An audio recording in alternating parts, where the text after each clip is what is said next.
Hello, fellow MechWarriors, Mage Leader here. Welcome back to MechWarrior 2nd Edition. We are back with the group. We've got the full crew here today. We've got Lucen, Oswald, Iron Liz, Roland, and Zero. Welcome back, guys. Howdy. Hello, hello. Howdy there.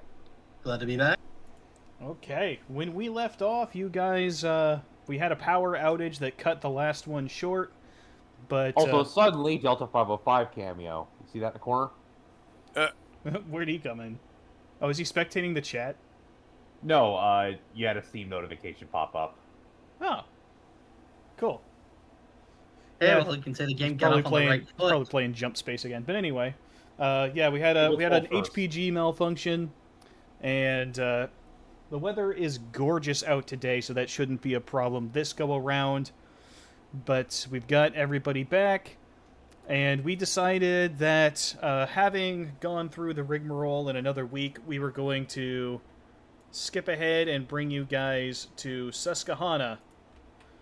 After Can we at least say like a short blurb or just one thing that we'd like to do in that time? Absolutely. Hey, those are mine. Zach is going to become familiarized with his new loadout. A lot of simulants, a lot of sim time, a lot of calibration for the new weapons. Okay. All right. So, are you looking to do a learn check to try and get a benefit, or is this just a flavor thing?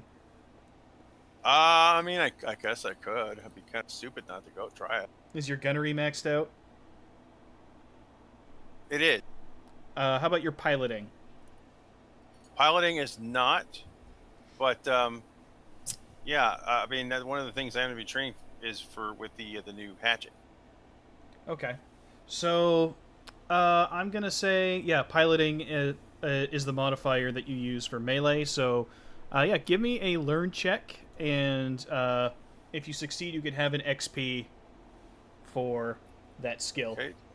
That is two or three. Was it? You said a learn check? Yes. Okay, that is 3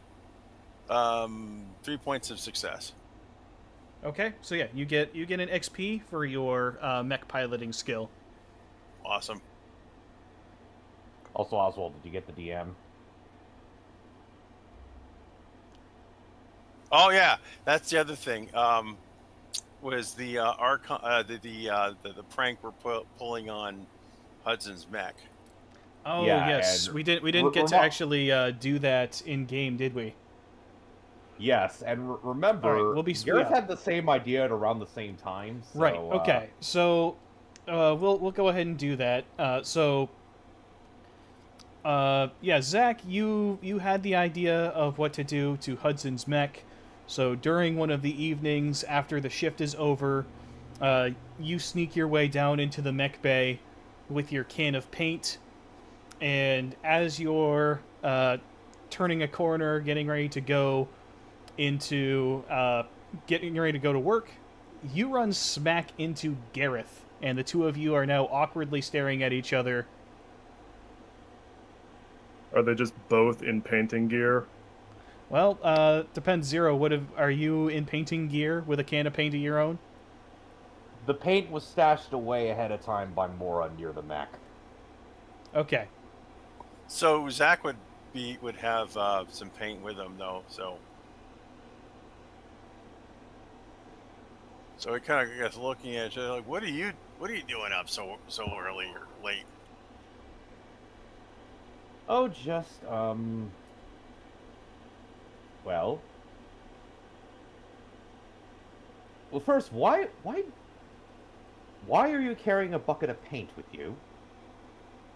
The slow, the Grinch smile. I'm gonna visit the archer. Gareth matches that expression and says, "It seems the great minds think alike." I take it. Okay, let's. You take one butt cheek. I'll take the other. He tilts his head for a moment and asks, What exactly did you have in mind? Archon on one cheek and ass on the other, or Archon's ass. He ponders it for a moment. He says, "Well, that is a better idea than what I had. Let's begin." All right. All right. So yeah, you guys are able to get yourself set up. You spend a few minutes getting prepped, getting the brushes ready, and in about 10 minutes you've got a very nice Archon's ass painted on the butt of the archer. Yeah. Well, I'm certainly no Michelangelo, but it will do. It's just stenciling. It's no biggie.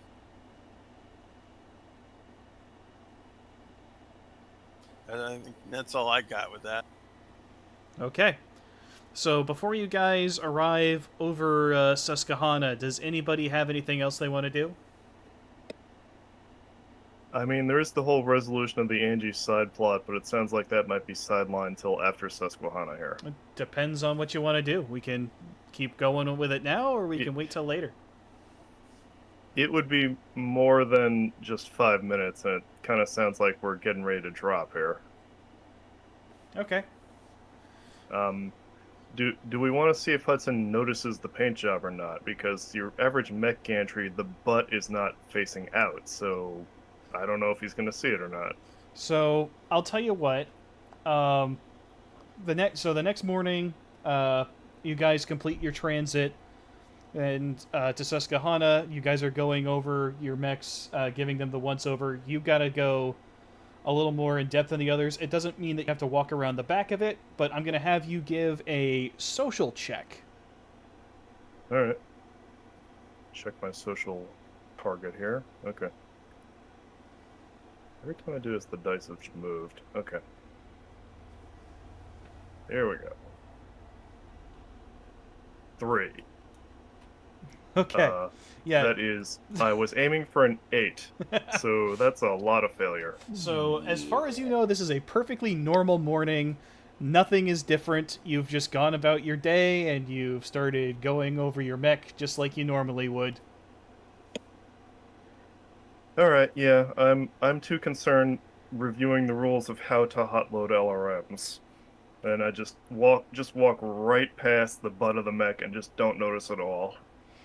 Yeah. So, to the people who are more observant around the mech bay, the mech tech crews are snickering and trying very hard not to look at Hudson or the archer, but they figured it out and they're not telling.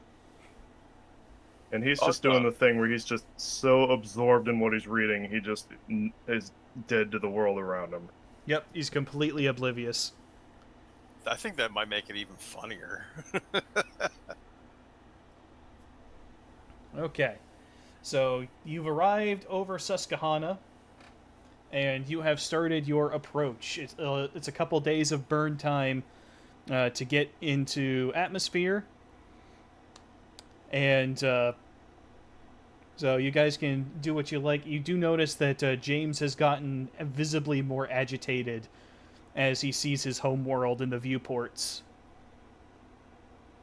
I mean, we have a. Do we have a briefing that we got to do? That's up to your commander, I believe. All right, we are going to land.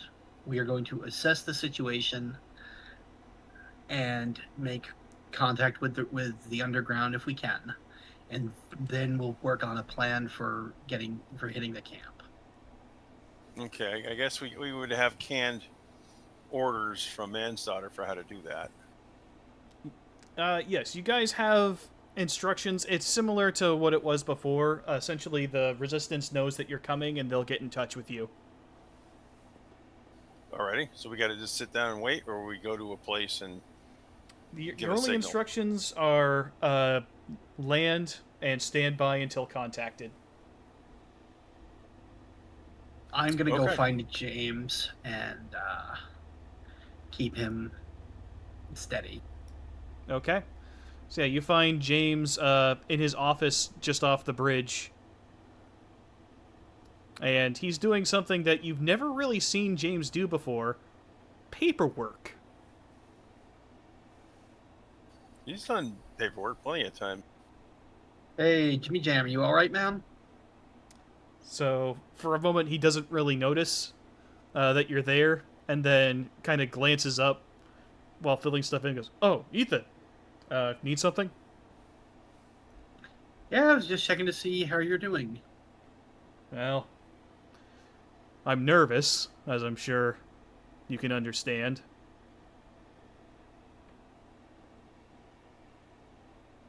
Well, that's understandable. But we're this close, and we're not going to jeopardize it now by doing anything rash or anything, well, rash.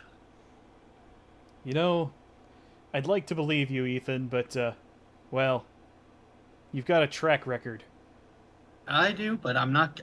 Here's the thing: is that it's not me it's not my balls that are on the line here. It's those kids, and I'm not going to do anything to put them at risk. I appreciate that. It's not that I don't trust you guys, it's just, well, it's my little girl this time, you know? Yeah, If there's I'm not another incident like what's happened on a few of your other missions... He leaves the sentence unfinished. Nope, we're all lifting out of here, and everybody's coming home alive. They'd better. I don't want to be too harsh on you. I know you're under a lot of pressure as it is, but... well, I can't help it.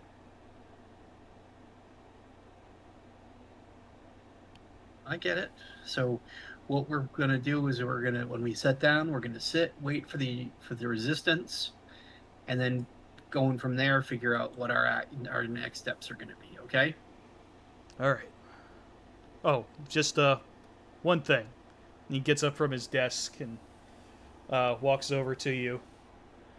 When we go in, I'm coming with you.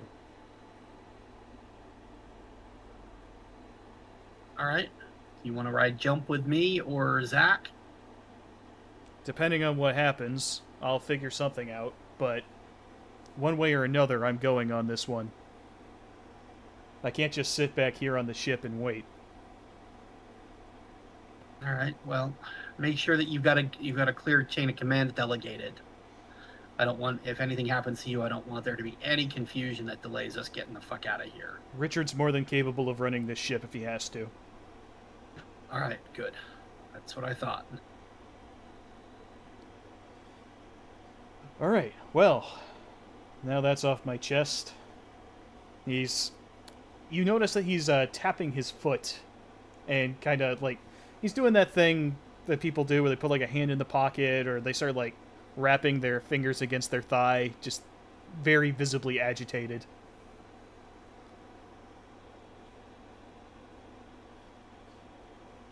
You know, one of the most irritating things about being on this ship is that everything works.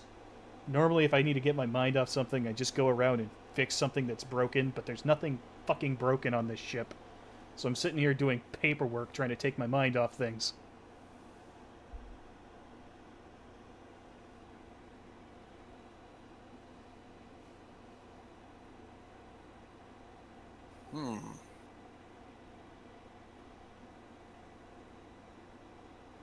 Yeah, well, good talk. He goes in and he sits back at his desk. All right. Well, if you need me, you know where you can find me. If not, talk to Annette. Yeah, maybe not right now.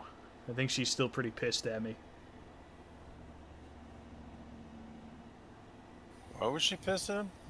They had an argument last session, I believe. Ah. Yeah, I never did Woman quite moment. I never did quite understand why she's mad at you. Oh, that's only the moonlighting moment. Well, she's got her whole setup down there. When we were aboard the Armistead, I had it set up so that she could run more of her tools off of the same circuit without causing any issues. She got used to that setup, but this is a whole different ship. It doesn't have the power block for that kind of load. So if she keeps overloading it, eventually the transformer is going to break and it's mounted on the external hull. That's a risky repair job, especially if we're in void space at the time. But it'll have to be done, and it'll have to be done sooner rather than later because a bunch of vital functions run off that same transformer. I tried to explain to her that she needs to run fewer tools at once, but she doesn't seem to see it my way, and says that if it does break, she'll go out and fix it. Got it in her head that I just don't want to do my job, I guess. I don't know what gave her that idea, or... But when have I ever behaved in such a way that makes it look like I don't want to do my job? I don't understand why she got so pissed off about it, but she was just... Oof. She hasn't talked to me since. Double oof. Can Ethan or Zach think of something else that might have been winding up Annette? Zach is not there at the moment, but yes, he could. Okay. Because I'm sitting here stewing, wishing I was in on this conversation, but I know that I'm not. It's not you, James. There's other things that are pissing her off.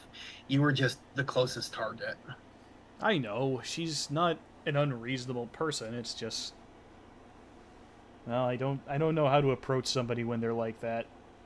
So until she gets herself figured out, whatever it is, I'm just kind of giving her a wide berth.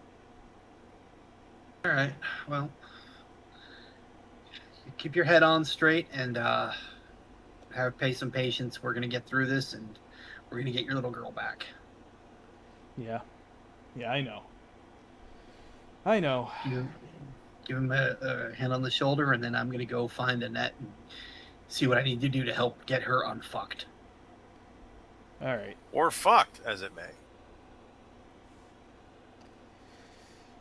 If those bastards have done anything to Susie...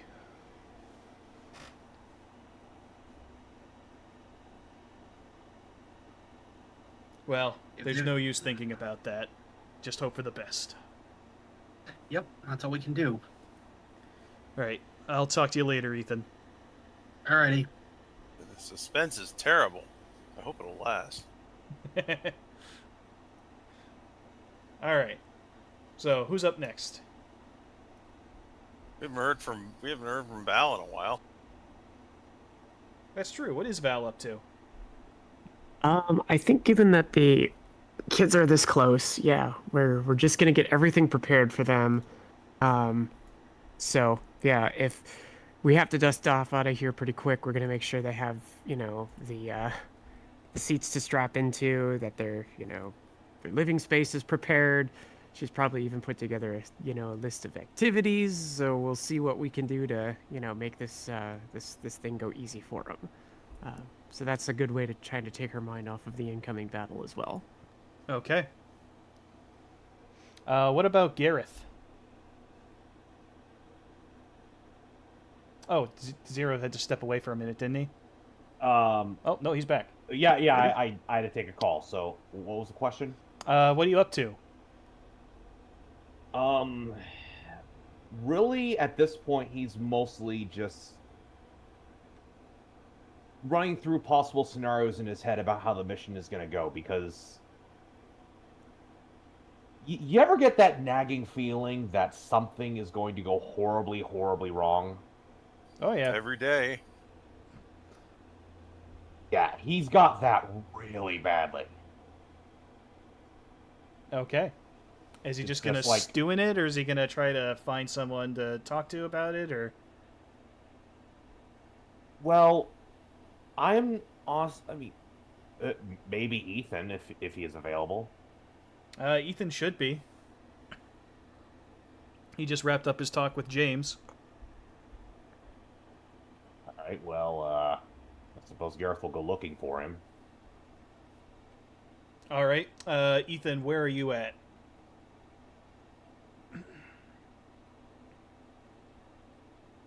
Roland?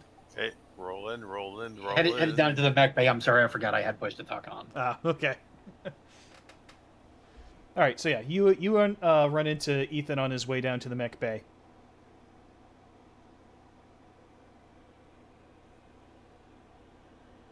So, I suppose he give me a moment to think about to process this.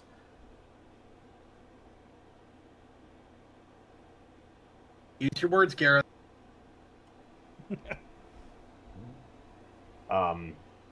I mean, process that out of character. I'm kind of on the spot here. So he says,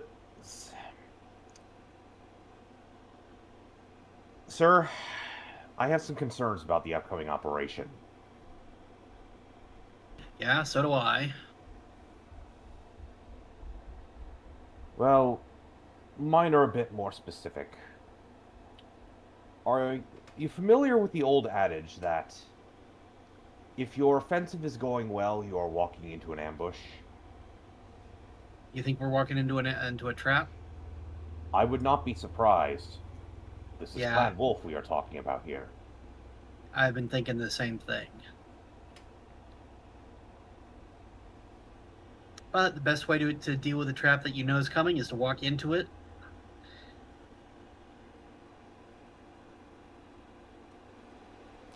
Are you sure?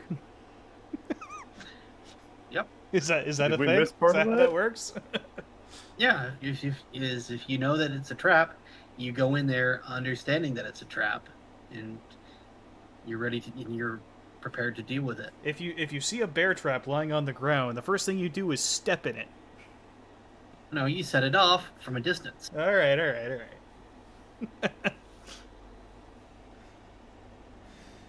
Yes, good quote, Lucen. Thank you. Good Princess Bride reference. Love it. We need more of those. There's a shortage of perfect Yep. quotes in this world. It would be a shame to ruin yours. It looks like Tech Nuke 74 is thinking the same thing. Yeah. So now I've got to have somebody tell you to have fun storming the castle when you leave the ship. I thought that'd be a net. Yeah, maybe. We'll see. She does think that she's an old hag. Anyway, How back, long until we land? back in. You've got another day. All right, Gareth. I understand that you're thinking. I'm thinking the same thing. I'm feeling it's been a little too easy. Hey, don't take that. But I think That's I- losses. I think if we do this, if we play this right, and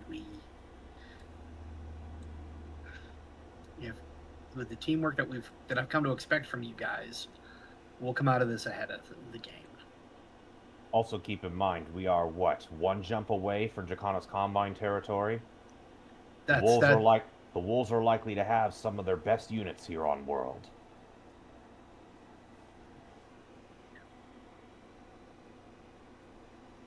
But that's our escape. That's our out if we need to. We'll make a run for Karita space. Oh, the thrill of it all. And just hope they've forgotten what we did last time we were there.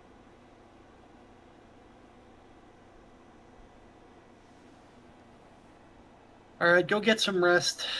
I'll have something special for us before we land. Okay. F, sir.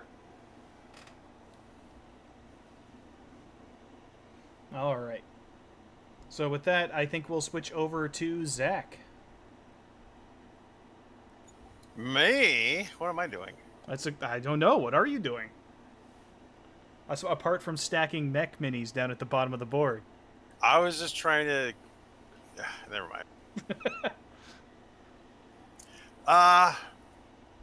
Well, there's really nothing for him to do tactically at the moment besides maybe go through. Yeah, check. Double check the mechs, like their readouts and stuff. Maybe just make sure they're all prepped, ready Okay. to drop. Now, Busy work. did we get your modifications done last session? I don't remember. Yes. Okay. That was done before they went to, boosted for orbit. So, yeah. And my plenty of mods are time. done too, but mine were pretty simple. Okay. So yeah, you get there and you find Annette leading a crew working on your Centurion, and she walks up and says, "We've got the hatchet all set to go. It took us a little bit to get the arm and the shoulder rebalanced, but it shouldn't give us any more problems. You should be good to go with it." That is some of the best work I've ever seen. Oh, shut up. But she does grin. Hey, I was talking to Hobson. But yeah, sure you are. Hobson's on a different work crew. Yeah, but he did he did do the. I did ask for him to do the hatchet. Yeah, he did good work on it, though. I did have to lop a little bit of mass off the forward part. He got it a little too lopsided. The mech didn't like holding it upright. So we took that weight off the front, and we re-welded it onto the back side of the axe head. Worked a lot. It's a lot better balance now. And it acts as a bit of a kind of a hook. I can pull the opposite way if I need to.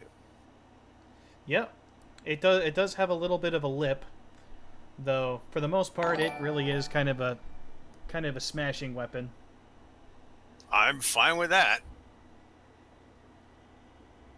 Thank you, Warhawk, for the 10 gold coins. All right, so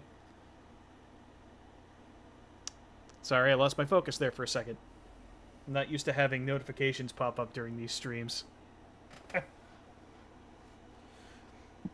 Jing? Yeah, she takes a look up at it and says, "So, what made you decide that you wanted to start swinging melee weapons around?" Oh, I don't know. I just decided that we've been getting in so close with the wolf mechs that I've noticed that I've been kicking them in the butt a lot more than I have with the inner sphere mechs, because I just don't seem to close with them as close. And since my main weapon is a Gauss rifle, I wanted something handy for close encounters. Yeah, that's true. Though, it is a little interesting, because you're mostly set up for long range, but then again, you had the tonnage to play around with, so there's no problem. I think I'm going to like it. The simulator likes it. Yeah, I saw you working with it. It's working well for you then? Oh, yeah. Fantastic. All right, well, I won't hold you up anymore. Have fun. Cool. Yeah. Okay, and I think that that covers everybody. Ethan, you had one more thing you were looking to do? Yep, going to cook to get our the special meal that we picked up on Pomme de Terre prepped for before we land. Okay. So yeah, you get there Also, and you he's skipped me. Oh, did I? Right. I thought you were just going about calibrating your stuff. Well, I got some stuff to do, but I'm sorry. Do the cook scene first. Let's go back. Nope. No, let's go back to you. No. My thing can happen just about any time. Do the cook scene with Ethan here. All right. So not only are we going to be doing a drop soon, but we're all going to have the itis when it happens. So, yeah, you get there and Cook is already working on the dinner. He's got the ingredients out. You can smell as you walk in. Like, it's delicious, the smell of the stuff. What was it that you wanted? It was a shrimp dinner, I believe, wasn't it? Yeah, crab legs, steak, and dinner. Oh, surf and turf. You know, the traditional, hey, we're about to go to war dinner. Yeah, he's been working on that. And he says, "Yeah, it'll take me a little bit to get everything put together, but the prep work's all set to go, and we'll have it ready but right when we land." All right, excellent. No, you can't have a taste. You have to wait just like everybody else. I'm okay with that, Chief. So is there anything else you need? Nope, just making sure that we're on track for this. Ah, you don't trust me, huh? Well, you can just relax yourself, man. I got this all under control. Oh boy. Excellent. I look forward to seeing the results. I'll bet you do. And he goes back into the kitchen, and you hear the sounds of frying and, well, mostly just frying.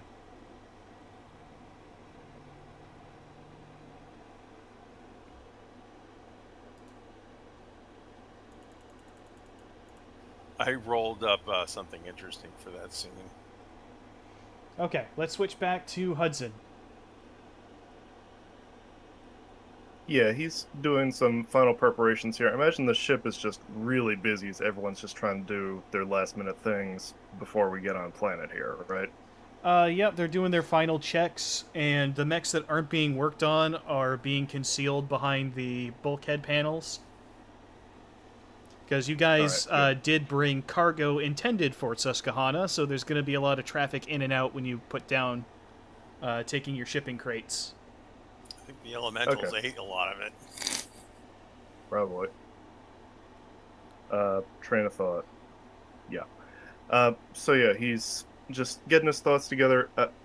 Did we ever have, between last episode and now in game time, did we ever have time to actually stop to do any shopping, or was it really just zipping through Pomme de Terre and onto here?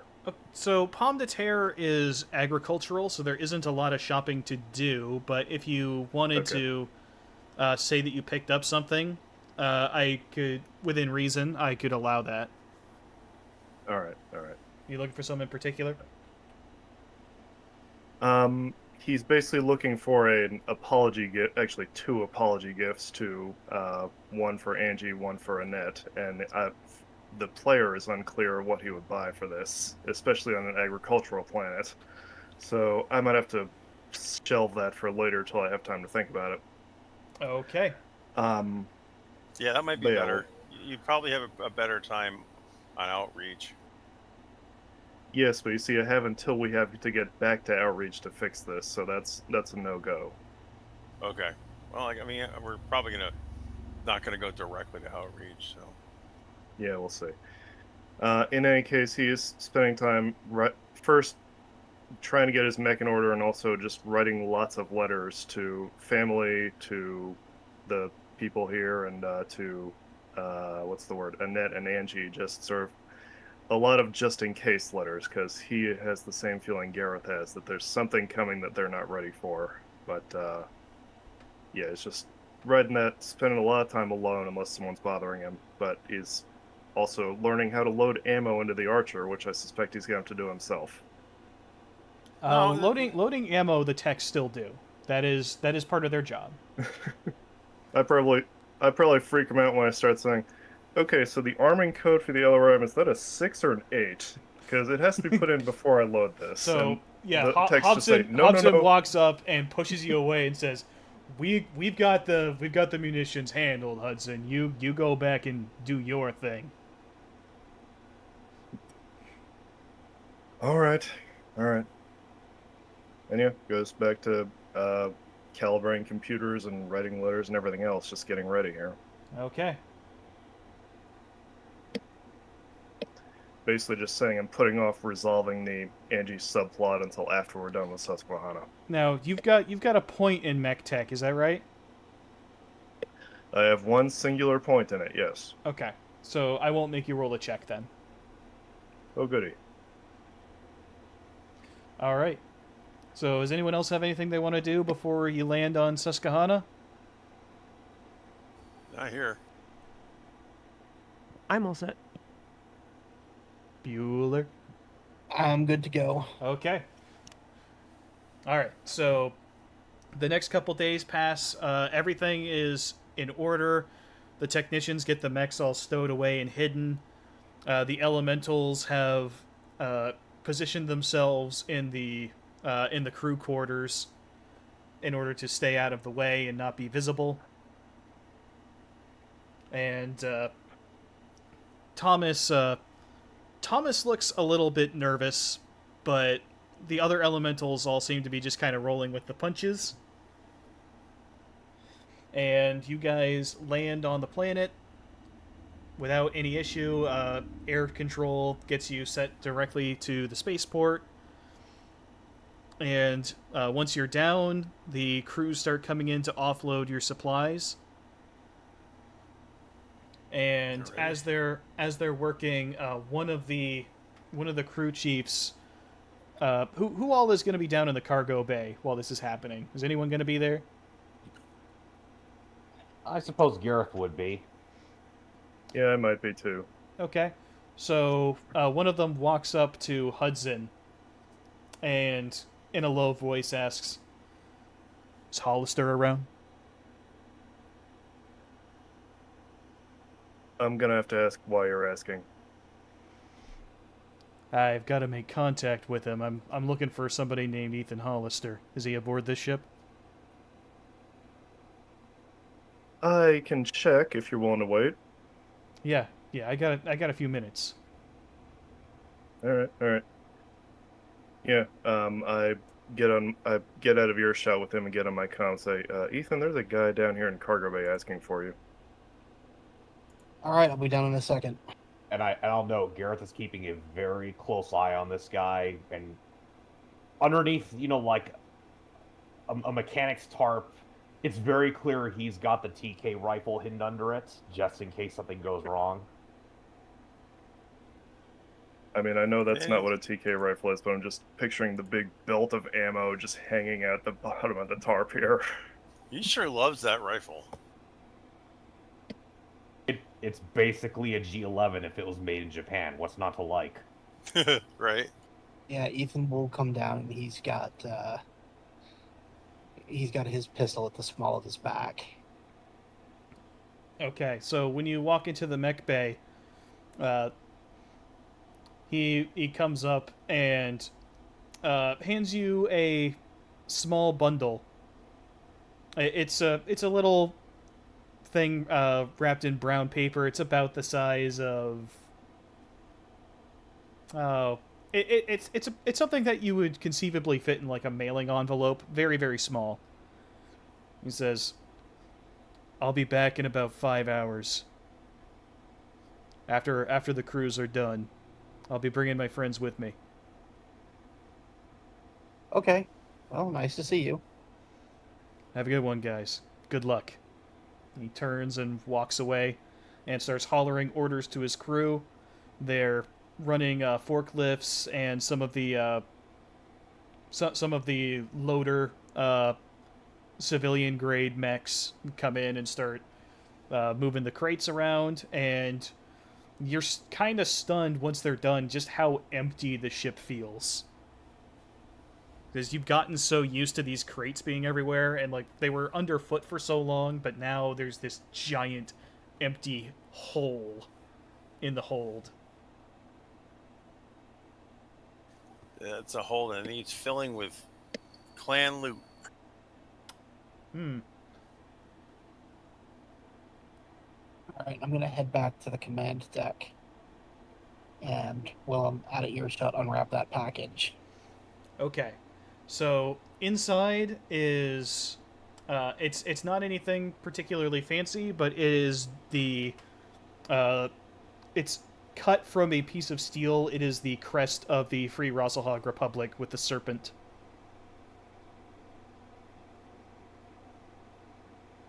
Neat.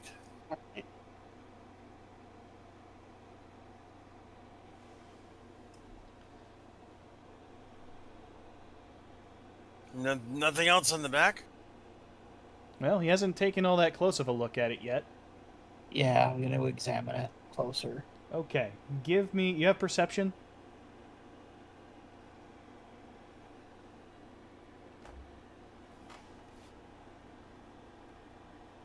Do you? Yes, I do. Okay, give me perception. At +3. Oof.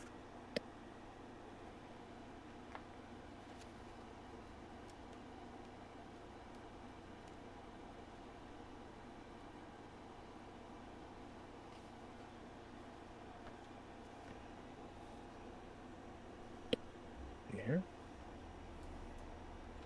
How'd it So go? 7. 7. I Roll. needed 5. So. You needed 5 with a +3? Oh well, then that was an 8. So I biffed it. Okay. So it looks like a perfectly inconspicuous piece of metal. I'm gonna hand it to Gareth and be like, "This, can you make anything out of this?" I'm sorry, were you talking to me? Yes, I said Gareth. Okay, I'm going to roll a perception check if you don't mind, Mage. Okay, it's the same modifier. What was the modifier again? +3. Okay, so I need a 9.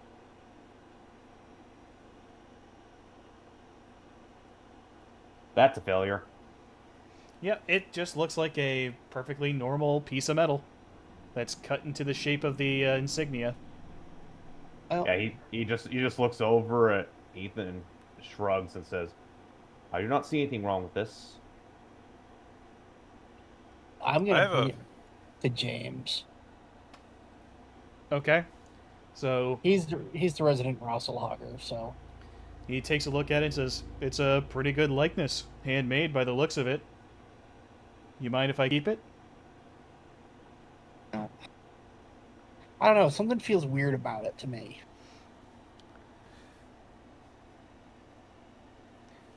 So, what exactly in character is making Ethan suspicious of it? Well, considering who gave it to him, it was somebody from the Resistance, so James that just would James just shrugs and says that it's a piece of metal, boss. I don't know what to tell you. Looks like it was cut out of a piece of scrap from somewhere. Just wanted to let you know who they were, I guess. Zach will drop by. Like, what are you guys all buffing around about? Oh, we got a cool little piece of metal from the Resistance. Huh? Let me see that. Okay, he hands it to you.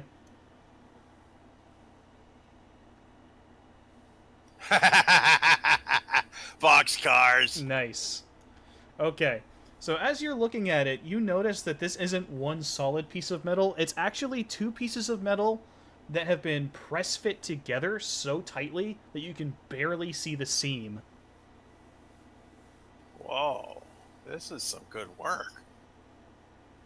Now, can I move it? Am I gonna need a tool to kind of pry it loose, or can I just will it slide out of place? It won't slide. So this is a sort of a pressure weld situation. So you'd have to take a torch to this thing to separate it. I'll take it to the mech bay and look for Annette or Mora or someone that can do that. Okay. I only have a 1 in mech tech, so I just James kind of he's like, "Hey, where are you going?" Oh, see, I'm gonna point out the how there it's actually 2 pieces of metal. See right there, you can barely see a seam, but it's press fit. I'm gonna have to get it. I'm gonna have to loosen it with a torch. Okay. There's something in there. Oh. Well, shit. All right. Well, it seems a shame to melt it, but do what you want to do, I guess.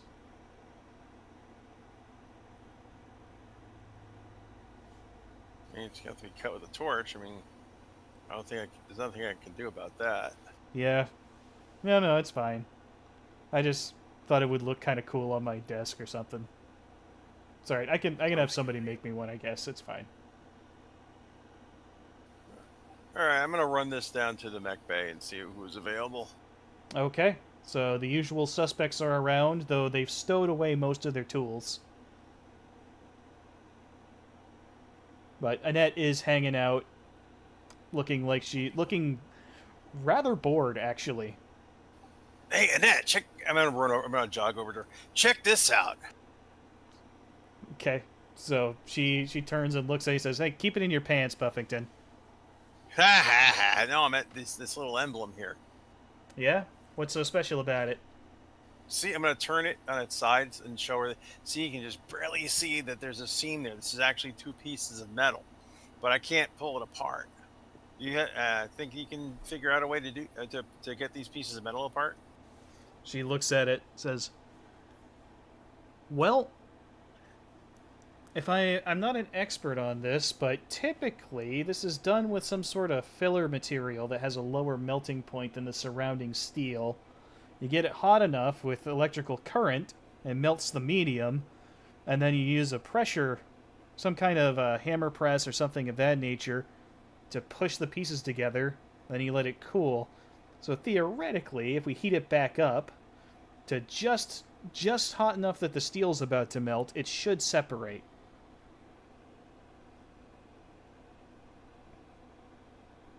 So, short answer, yeah, I think I can get it apart.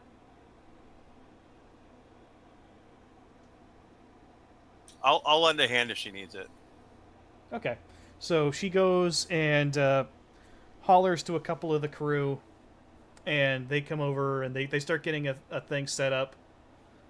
And they've got they've got an arc welder set up. They hook it up to the electricals, and it looks kind of shoddy and rather dangerous. And she says, "Okay, whatever you do, do not touch this thing while the current's going. It's going to get hot, and there's going to be live current going through it. And if you touch that thing, there's a non-zero chance that you'll ground yourself and die. So don't touch it." Don't threaten me with a good time. So I am going to give her a check here to see how this goes. Okay. So the current is going through it, and you can see it. The metal slowly starts to glow as it gets hotter and hotter, and right as you think it's about to start turning into metal, into metal liquid rather, she flips a switch and cuts the power, and then comes in with a set of tongs, reaches and grabs hold of it, and kind of loses grip on it for a second, and the whole thing clatters onto the floor, and the two pieces do come apart. And from inside, you get a brief look at something that looks kind of electronic right before it hits the deck and shatters into a few dozen pieces. Well, Uh-oh. I guess it wouldn't have survived being heated up that hot to begin with. No, but now it's in enough pieces that you have no idea what it used to be. Well, damn. Like, sorry, Zach. Well, I don't know. It seemed like a harebrained way to put security on something. Yeah. Thanks anyway. Yeah, I don't know what that could have been. It's a weird thing. I'll collect the pieces and the pieces of the metal and carry it back to where the others were. Okay. So yeah, you get it. Once the steel is cooled down enough, you're able to collect all the pieces. The electronic thing was already really tiny, and now it's pretty much dust. So there isn't much to pick up there. But yeah, you got the pieces of the metal plate. Sorry, Major. Net was able to get it apart, but the inside, the little, there's a little electronic dilly in there that came up that didn't survive. All right. Hopefully, this won't be a huge impediment to our plans. I don't know why anything would be electronic would be stuffed into something that would need to be heated up to near melting for metal, I'll never know. Electronics don't like that shit.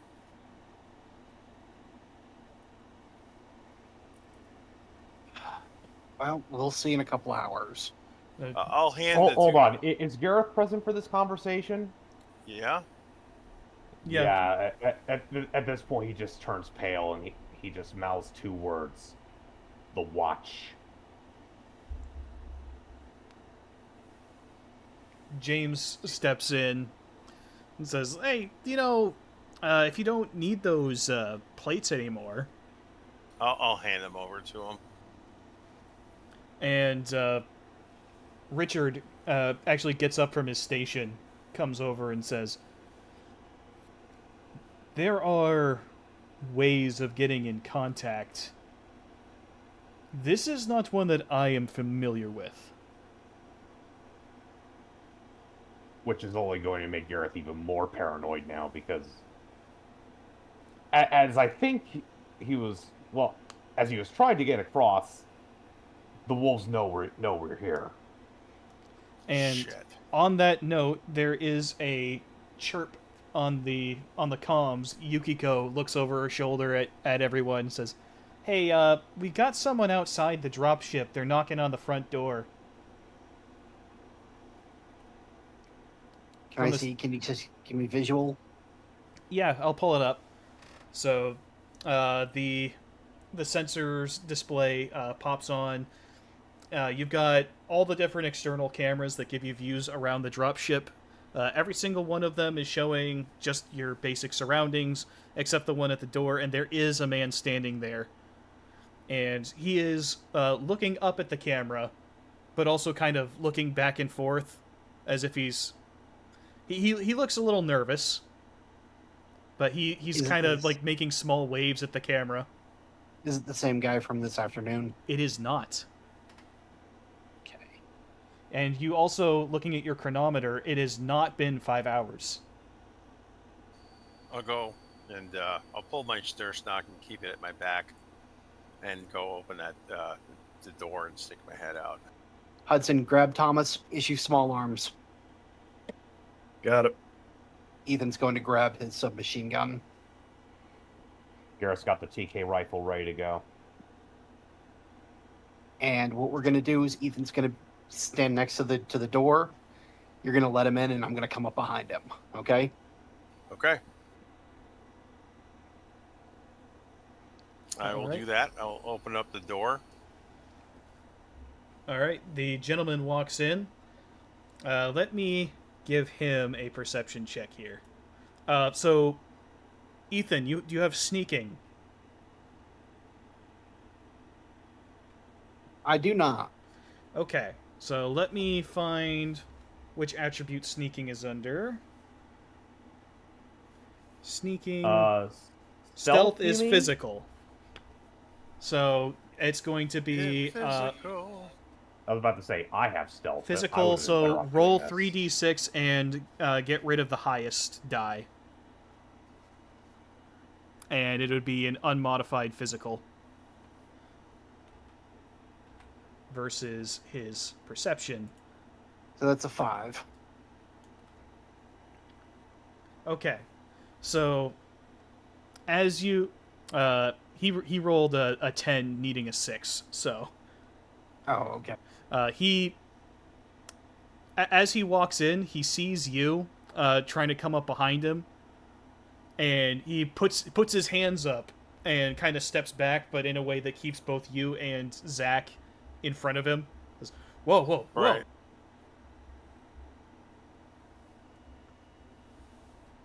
All right. What?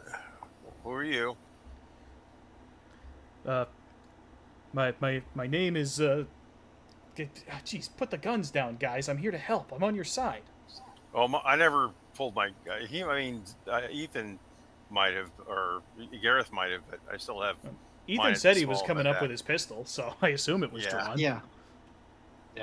I let it drop in the slings from my shoulder. All right, spell it. Who are you? Who sent you? Why are you here? You guys are the Black Sheep, right? I was told I was supposed to meet you guys here. That it's you. Is it? And his face goes very pale. Oh, fuck, it's the watch, isn't it? They You guys have a lot of problems with the watch here? Are you not the watch? Who are you guys? No, we're the black sheep, but somebody. Oh, thank God.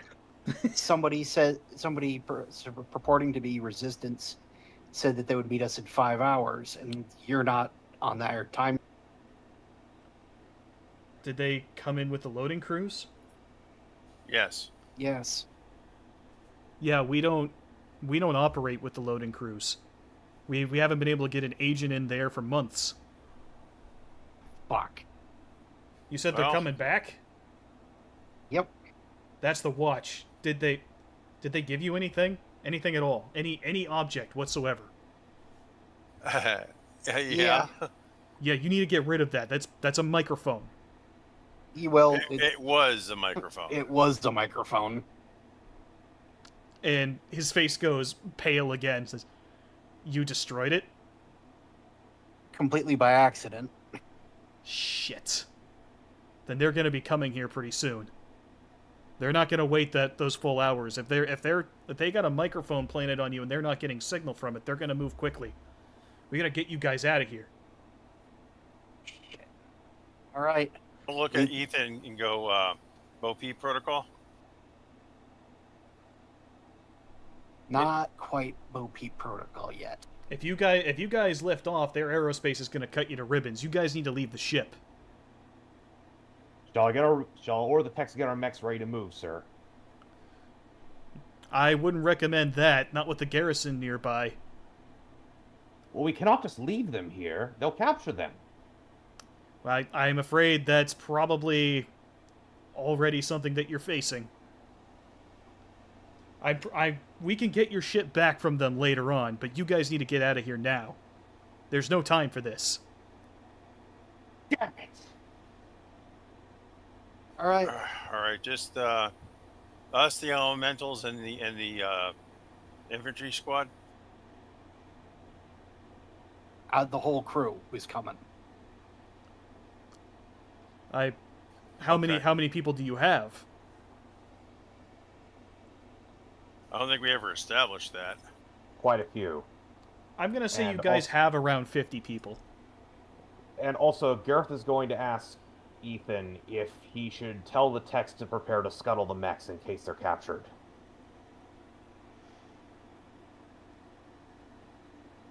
No, we're gonna go into this with the assumption that we're gonna be able to retake all our stuff. It's probably for the best. If anything, they'll try to use it as leverage. Exactly. I mean, can we not can we not defend this the ship? Not for long. They will have a whole cluster on the way within a couple of hours tops. Beta Galaxy is brand new. It's formed up with all kinds. They brought in the veterans from Alpha Galaxy, the ones who fought at Tukiyid. They've brought in a bunch of new talent. They call them Rise Stars. Some of the best that they have. They've been building up this new unit of theirs for a while. We're right on the border with House Kurita. They have built up the defenses here. There's a lot of guys on this planet. Who is in command of this unit? That would be the Major. I can take you to him, but I've only got enough transport for around 15 people. We're gonna have to pick and choose. I'm talking about the Wolves. Do you know who the Galaxy Commander is? Last I heard, some guy by the name of hang on, let me think for a moment. Ward? Phelan Ward? Oh, you gotta be kidding me. You've got to be fucking kidding me. Friend of yours?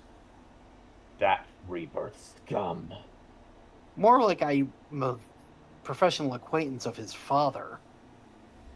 Oh, well, anyway, he's the guy in charge. Can we use that?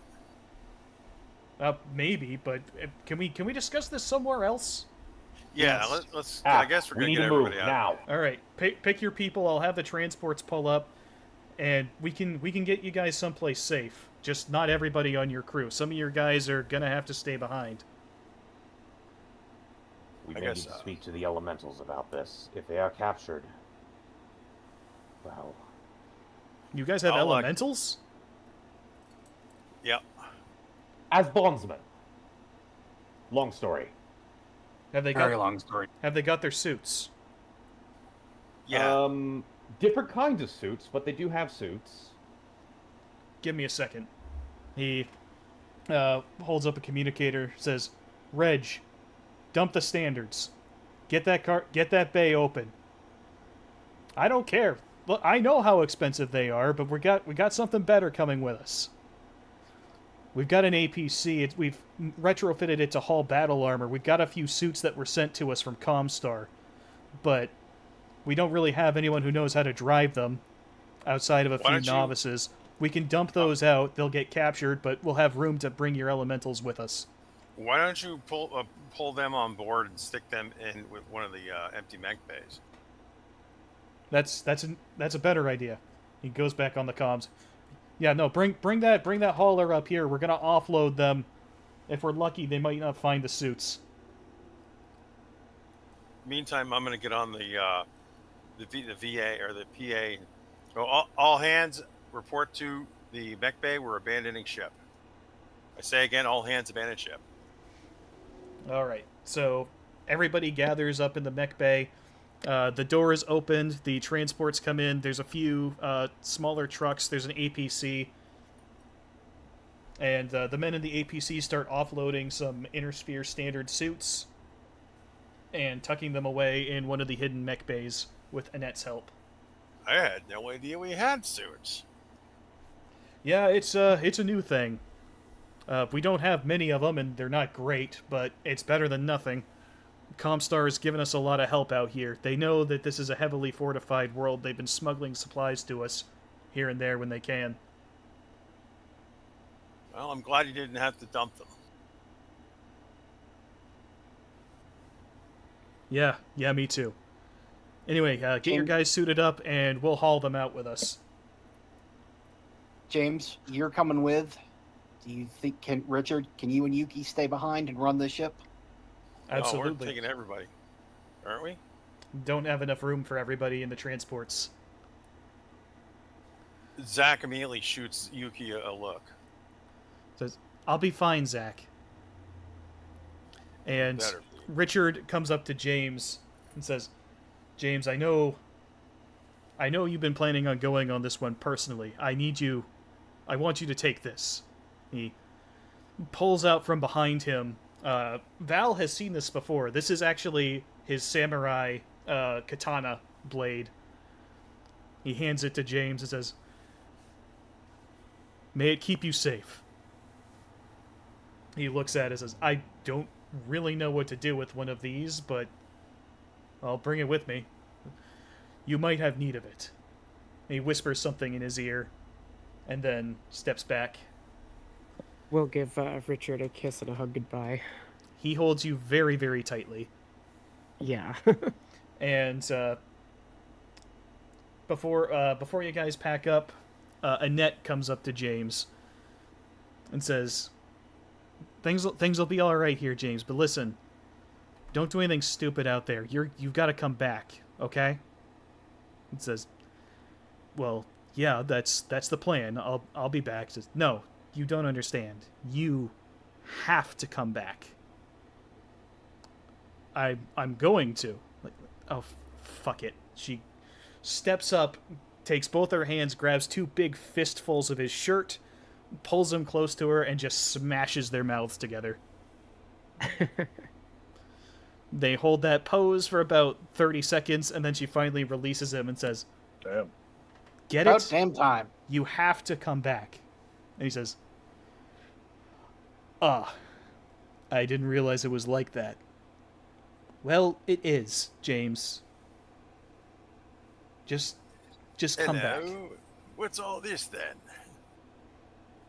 And so James, rather red-faced, turns away and steps into the truck.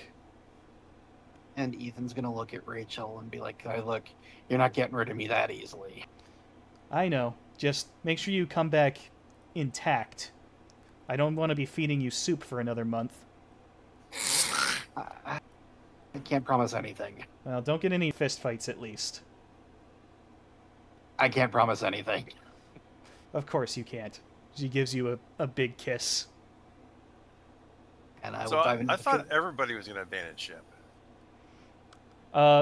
Yes, but only a few can go with you. Ah. So your resistance contact comes up, says, get into the streets, scatter, try and find some place to hide. If anybody approaches you and gives you this signal, he whistles a short tune. So that's one of us. You can trust that. The Watch doesn't know about that one. We're positive. Just make sure that whatever happens, don't let anybody come up to you unless they give you that sign first. Got it. Yeah. Don't go around trying to use your currency. Don't check in any hotels. Don't do any of that. They'll be looking in those places. Stick to the back alleys. Bury yourself in trash if you have to. Don't let anyone near you. We'll try to round everybody up and get you to a safe place. All right. We're going to disperse, buddy teams. Just like new roads. All right. Annette goes to the text and says, it's been an honor working with each and every one of you. Good luck, people. It's every man for himself now. God damn it. On his way past, Hudson does briefly meet Annette's eyes and just sort of gives her a salute and just says, good luck. You know, same to you, Hudson. Take care of yourself out there. He kind of stops like he wasn't actually expecting her to say anything. He looks back at her and says, I can't make things right if you're dead. So try not to do that. Yeah. We'll talk about it another time. He just gives a nod and heads out. All right. So I was gonna tap Val on the shoulder and see if she wants to buddy up. Sure. well, you guys are getting in the trucks. Oh, okay. I thought we were So all right. the trucks have enough room for about 15 people and your elementals. The rest of the crew has to fend for themselves. Okay. Okay, so they're going to ground in the city on foot. Yes. Egad. Okay, so who is coming with us besides the elementals, the MechWarriors, and So let's see. So the elementals take up spots. James is coming with you. So there's the 5 of you plus 1, that's 6. So you can bring 9 other people with you. okay, so who are we bringing?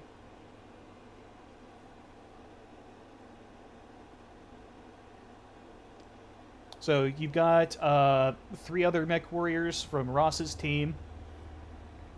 Yeah. So that brings it down to 6. There's Mora. There's Yuki. There's. It might be self-serving, but I would suggest Mora just because she kind of sticks out a bit.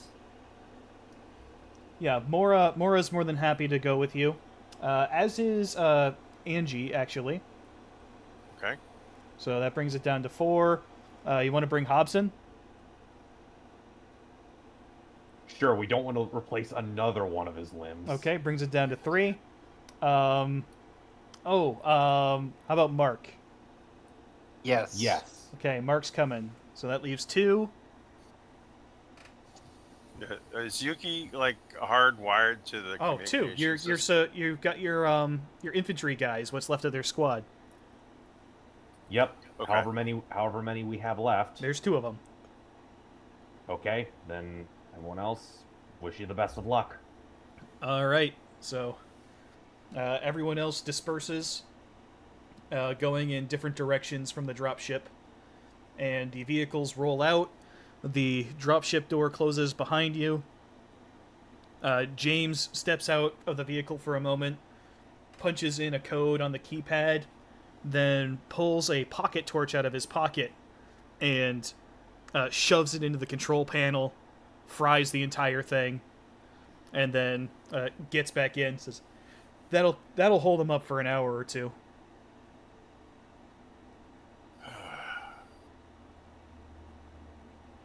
I know Yuki will be all right. Yes, I've seen her do similar on Outreach, but of course I'm going to worry a little. This is going to complicate things. Without mechs, this mission is going to be a lot more I would not say impossible, but a lot more difficult to pull off. At that, your driver leans back and says, "I wouldn't worry so much about that. We've been doing all kinds of stuff without mechs for quite a while now. So we've got a plan, and it didn't involve battle mechs to begin with. Battle mechs are way too high profile for this kind of op. There's still good odds of success here." Well, I think I was hoping I would be at least a decade older before I would find myself assigned to an unarmored infantry unit. Hey, well, yeah, he's Jade Bitch, Falcon. bitch, bitch. Jade Falcon's bitch. I think our best angle is to work on Ward. I only know him by reputation, but you went to the Nagel ring with him, didn't you? You were looking at Ethan. I didn't go to the Nagel ring. Nagel- Hudson never went mind. to the Nagel ring. Nagel I ring. went to Nagel Ring. So I look at Hudson then, and I'm like, okay. Did you happen to go? Was he at the Nagel ring with you? Someone help me out here. Would he have been at the Nagel Ring with me? Based on ages, Phelan Kell was probably like a year ahead of you. All right. Ward. I guess he was an upperclassman. Didn't interact with him too much. I don't know. Nice enough guy, but maybe something a little bit off about him. you would have known him as Phelan Kell. Yeah, Phelan Kell then. Okay. Yeah. So there's a bit of confusion back and forth about who the hell's Ward. I thought you meant the elemental, but then someone clears it up, so it's Phelan Kell.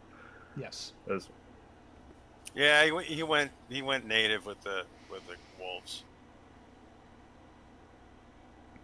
Hudson looks like he's about to say something, then kind of catches himself that he's around Gareth and the huge elementals and stops and says, "Ah, well, that makes things complicated, and yet it's also not surprising."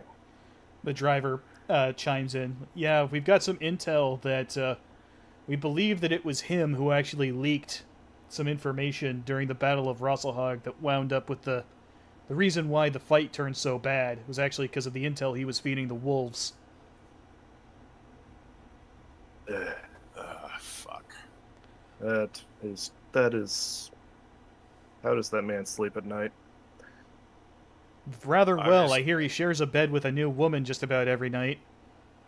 Of course he does. In that case, Well, then that at sounds least like that part Phelan hasn't Ward. changed at all since Nagel Ring. Mercenary scum. No offense. None, This none taken. There's mercenaries and there's mercenary scum. They are in fact two categories. Yeah, let's I'll- let's go with that. You Wait, guys wait, are all right. straddle that. When Gareth says none taken, I'm gonna look at him and be like, "Bitch, Ooh woo. what's this we you talking about, white man?" You speaking French? I had the displeasure to meet Phelan Ward once. We did not get along. What happened? Do not ask. Ooh. Do you steal your girlfriend? That was his Oh, move. no. Oh, nay. He was not her type.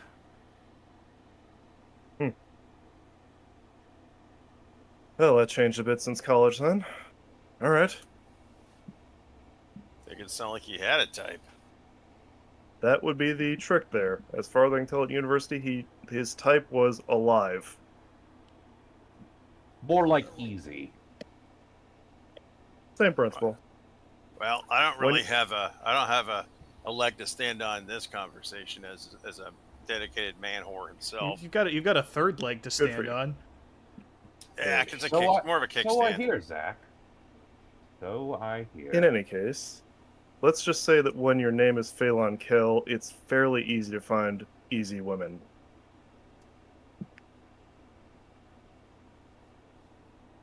In any case, not a stellar example of humanity. And I'm guessing he's the one we're up against? Yeah. And if so, that is going to complicate things. Because he was Wonderful. a mercenary. He knows how we operate.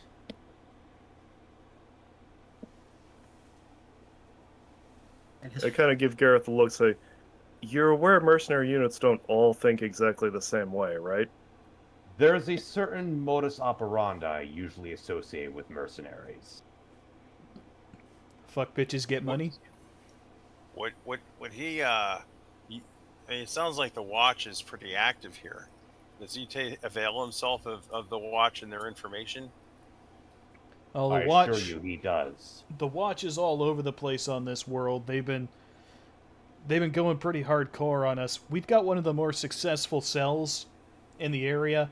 We're able to get some supplies shuttled in from Comstar via the Draconis Combine. Since we're a border world, support is a lot easier to get to us in places, but it has to be very small scale because the watch is cracked down on it pretty friggin' hard. Nowadays, it's hard to even get communiques out. They're watching everything. Our company hasn't really been that under the radar in its history. He'd probably know about us through, well, in fact, any number of different operations we've been a part of.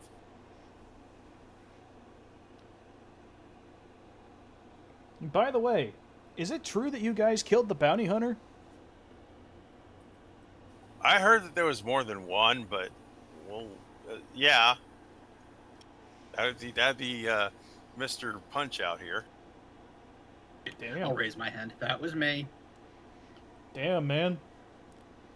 So many positive waves. Maybe we can't lose.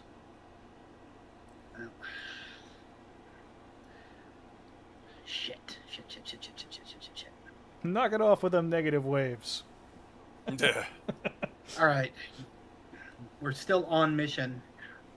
We're still going to get this done. Monkey wrench has been thrown in the works, but we're still on mission. I mean, I'm not sure what I can do on my own. I've always been a MechWarrior. Well, if things go according to plan, then it shouldn't be that much of an issue. Like I said, we weren't planning on having you guys use your mechs anyway. And we sort of assumed that the watch would interfere at some point along the way. We've had a contingency set up. You're looking at it. There's a reason we brought all these vehicles with us. As many as we could without alerting too much attention to ourselves. You'll notice if you look out the back that nobody's following us. That's because the vehicles have split up to go different directions. There's a lot of ways back to the base, so we gotta make sure that we go on a nice circuitous route and lose any tail that we might have gained. I get it. I just hope we can get the band back together after all this. Or am I being hopelessly optimistic here? Well, the watch is good, but they won't know what the faces of your crew. And there are a lot of disaffected homeless people in the city, so they're not likely to find most of them. They might know the name of your captain, but he came with us. Maybe your comms officer, but probably wouldn't know what she looks like. So I don't think your people are going to be in too much trouble, so long as they play it smart. Yuki's good on the street. I've seen her. She knows what to do. Yes, Yuki is indeed for the streets. Yo. Zach's gonna Zing. shoot Ethan a look that could burn a hole through armor. Yeah, them's fighting words. You just insulted a man's girl. I know he was just. I know that he was just trying to joke around, keep things, levity. But that hit Zach the wrong way. I'm sorry, Zach. That was uncalled for. She'll be fine. I'm just worried about Rachel. Yeah. We all have people we're worried about. Right now, we're doing the most we can. We just have to see this through. Oh, shit. They What? already released Lindsey Graham's cause of death. Aortic dissection due to aortal clerical cardiovascular disease, which means his That's aorta... cool. Let's stay on topic, please, Oswald. That can wait till later. Sorry. It blew up. Don't care. All right, everybody calm down. We're good. We're still playing. All right, so driver says we're about 5 minutes out. We'll be there pretty soon. All right. Sorry it went like this, guys, but there's only so much we can do to keep the watch off of our backs. I get it, but oh man. Oh, I know. The wolves are very persistent when it comes to intelligence. We do appreciate you helping out the other cells. We did get some communiques from some of the other planets you've been to. You've been a big help. Gunsberg was. I don't have words, but it was bad. It's not unique either, unfortunately. That's the problem. When you fight like we do, they crack down. They don't really know how else to deal with us. So they deal with us the way the Drax used to.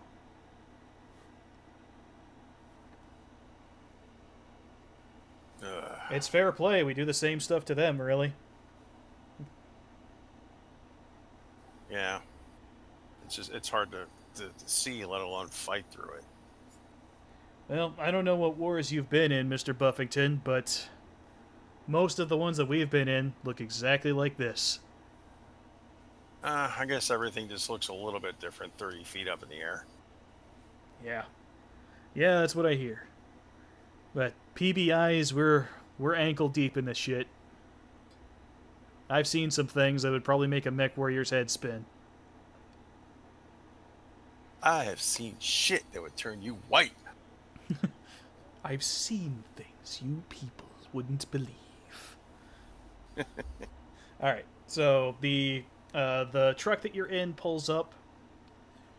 You've exited the city a while back. You got onto a freeway and drove out into the countryside.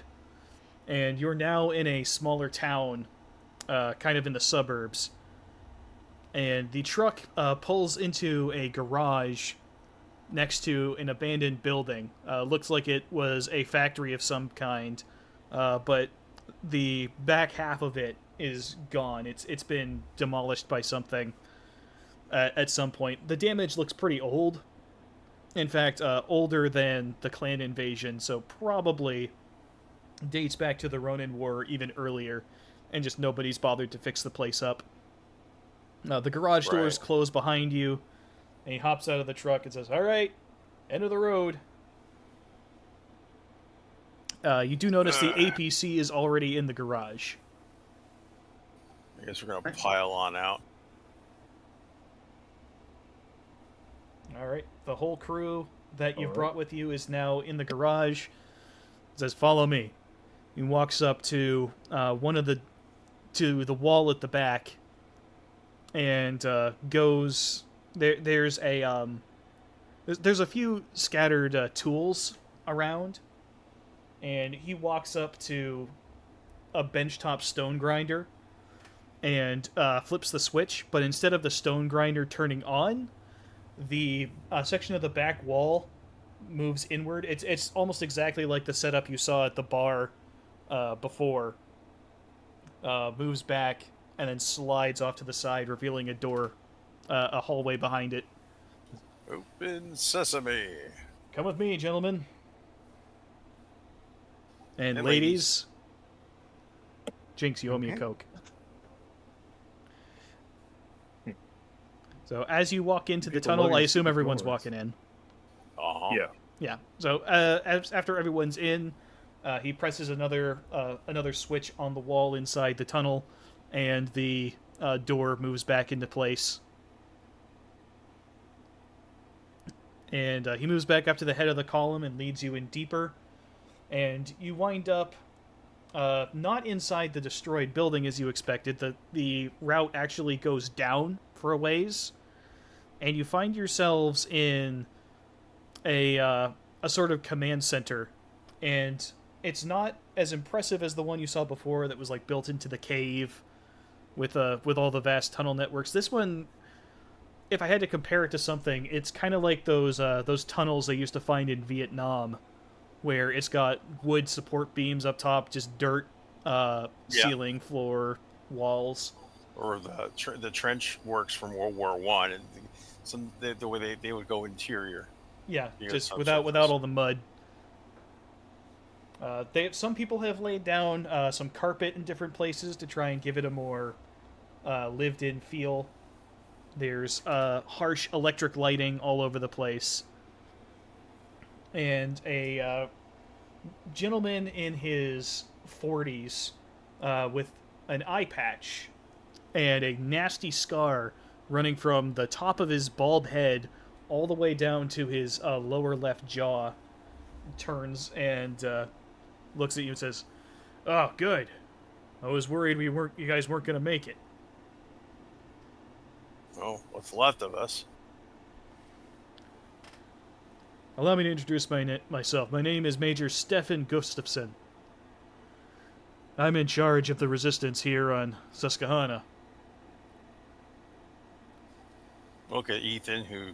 Ethan Hollister, commander of the Black Sheep. It's good to have you guys here. I'm sorry that you've been temporarily dispossessed, but we thought this sort of thing might happen. We do have a plan to retake your dropship. I mustn't expect miracles. I'd love to hear what you have in mind.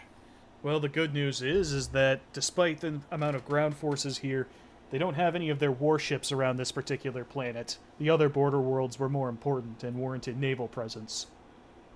So once you get clear of orbit, there may be some aerospace guys chasing you, but I think we know a way to deal with them.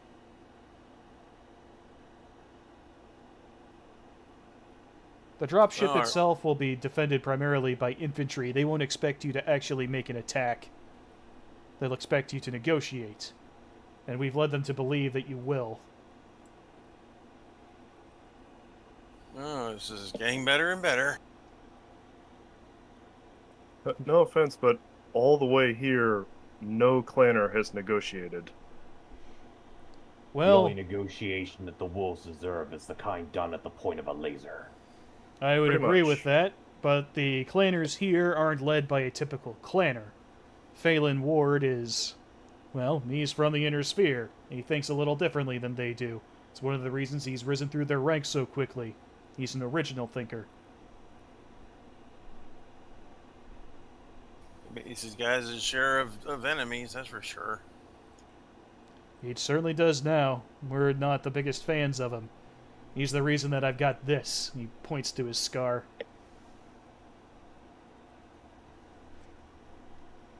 I fought at Russelhog. Later. I fought at Russelhog. His intel is what got us pushed back. I almost died out there. How do you know so much that would be able to hurt you guys?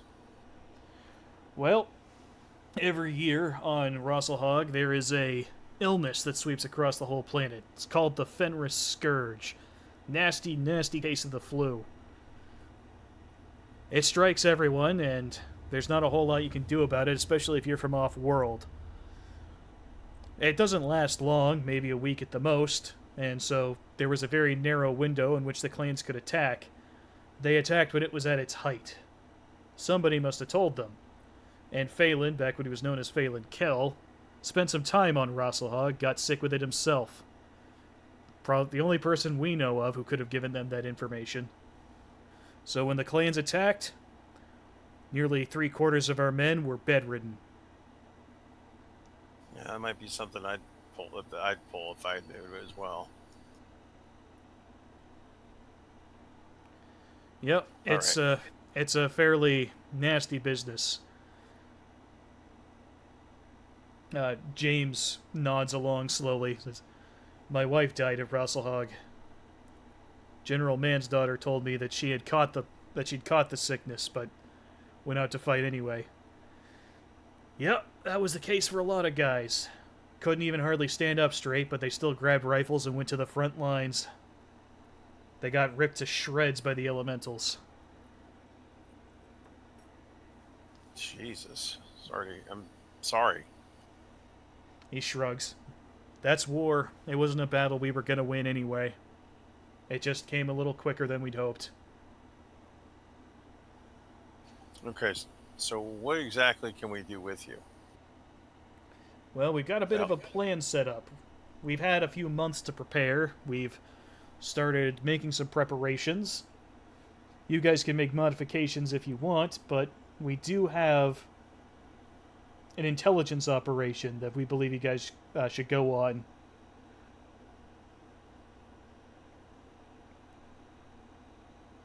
Go on. All right. Did we lose you? No, I'm still All here. right. What's the plan? Well, first of all, we need to get a better look at the inside. And we need you guys to get a better look at the inside. He pulls out a map and shows you the layout before you. This building in the center, with the walls and gates around it, that is the dormitory. That is where the trainees, as they call them, are housed. Over there to the... Hang on, I gotta get my marker out and mark directions again.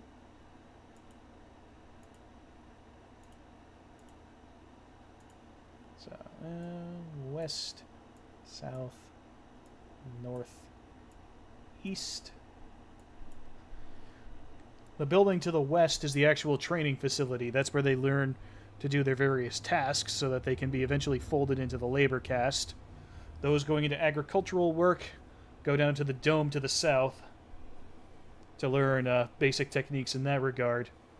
And off to the east, that is civilian housing. Those that still have families locally live with them there. The orphans live in the dormitory in the middle. Is it all labor caste? Is there anyone who gets picked out for any different assignment? If they show particular aptitude, they may be taken elsewhere. But for the most part, yes, this is all labor caste. These are people who end up in this part of the city are, I believe the clans call them Isorla. They are considered to have already been pre-sorted into their designated roles. God damn it! I didn't even think. Isorla would be war prizes. Correct. Sir. Everyone on this planet is considered Isorla. I'm sorry. I completely forgot about. We had SRM launchers. We have vibro bombs, and we were in such a hurry to get out that I completely forgot about them. It's all right. We have the salamander suits. That will make up for it. We shouldn't need much more than that. So, the plan, at present, we have a few men who are on a janitorial detail. They're tasked with performing maintenance work around the dormitories. As far as we're aware, the clans knew that you were coming, but they don't know why, what your purpose is, or what your target is. A random dormitory in the city full of children is probably not what they thought that you would be after. If anything, they'll be likely expecting you to attack one of their military installations, perhaps an assassination attempt on Phelan himself. We've been able to make pretty easy headway with the dormitory and our janitorial staff. Personally, I'd rather drag him back to his dad in chains. Oh, that would be nice. If you had a full army, you might be able to achieve that. But he'll be the best protected out of anybody. The challenge is that with so many mechs around patrolling the streets, if you cause too much noise, they're going to be down on us very, very quickly. So it's important that we do this quietly as possible. Security for this facility is very light. They're low priority, not considered important. So all that's really providing security is 1 point of elementals.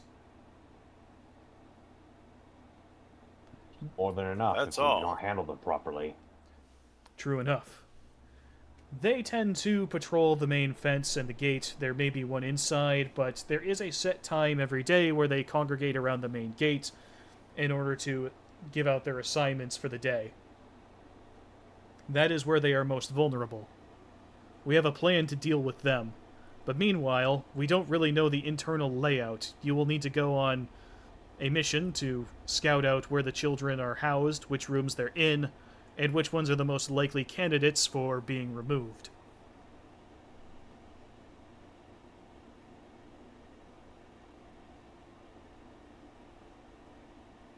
I mean, we've tried the subterfuge angle before. It didn't go all that well. I'll get the big question out of the way. Do the wolves get TV out here? Do they watch the Bounty Hunters show?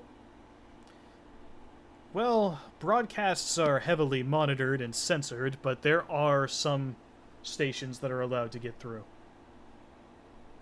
I imagine that at least the Watch would know of some of our activities. Well, the Watch keeps track of all Inner Sphere news.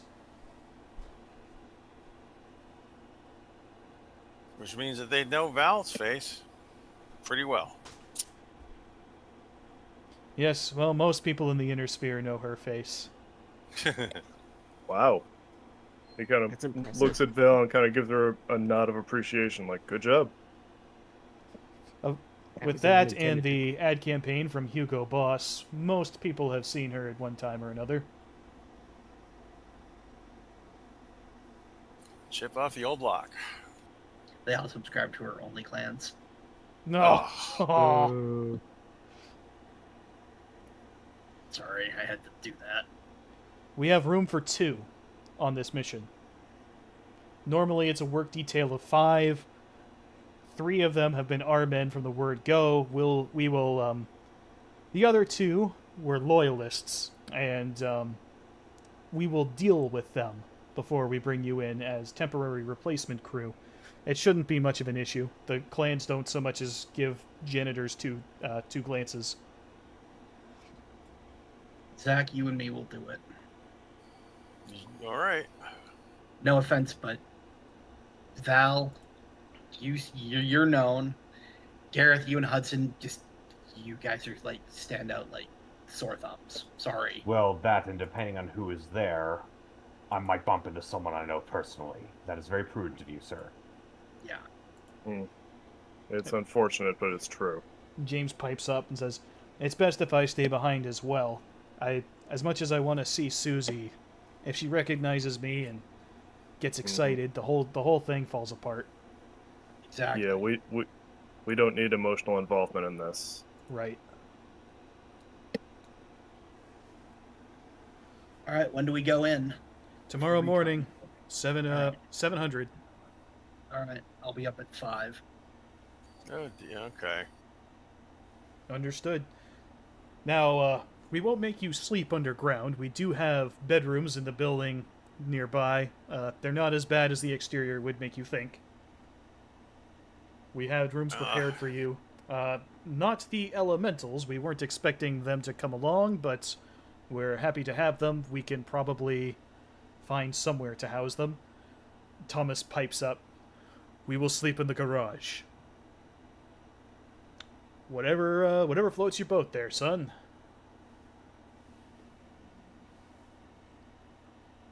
Did Lefty come along as well? I guess he would have. All the elementals are there. Okay. The guy who lost his power armor is, he came with them as well because he would not have had a chance at blending in. Yeah. If he went to ground. Yeah, one-armed elemental's gonna draw way too much attention. So yeah, he's there with you. Okay. All right, let's move out. All right. So you are led back through the tunnel and through one of the regular doors off to the side of the garage. The elementals stay behind. Some of them just sit down on the floor. A few of them just lie right down on the concrete. One of them lies down and immediately starts snoring. Once we're out of earshot of that, I get the attention of someone in charge and just say, someone had better best keep an eye on them as he gestures back towards the garage. Oh, we've got a guard posted all the time. I don't think there'll be too much trouble, though. All right. We've had some mixed results with bondsmen, let's say.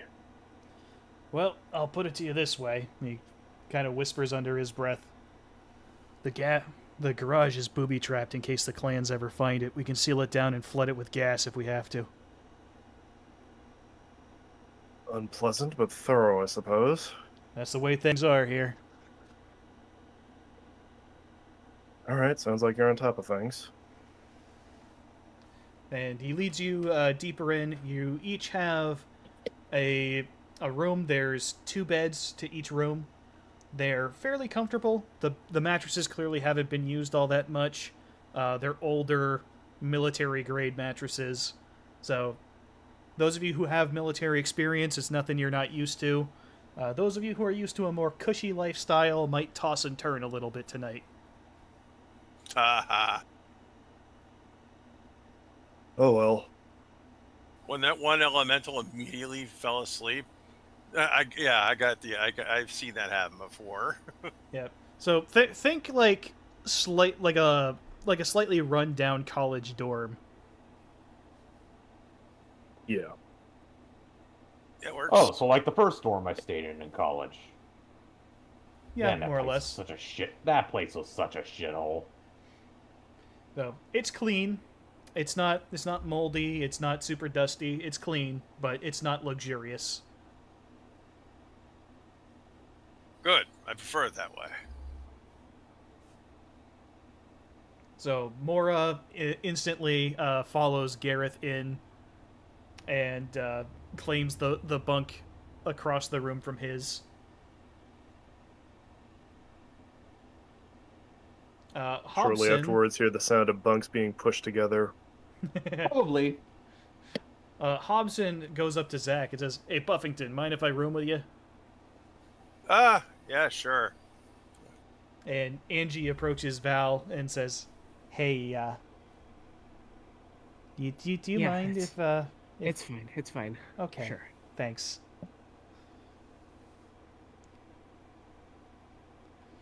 And everyone else pairs off, leaving Hudson and Ethan together in a room. Look at Ethan, shrug. Well, I guess that's the arrangement tonight.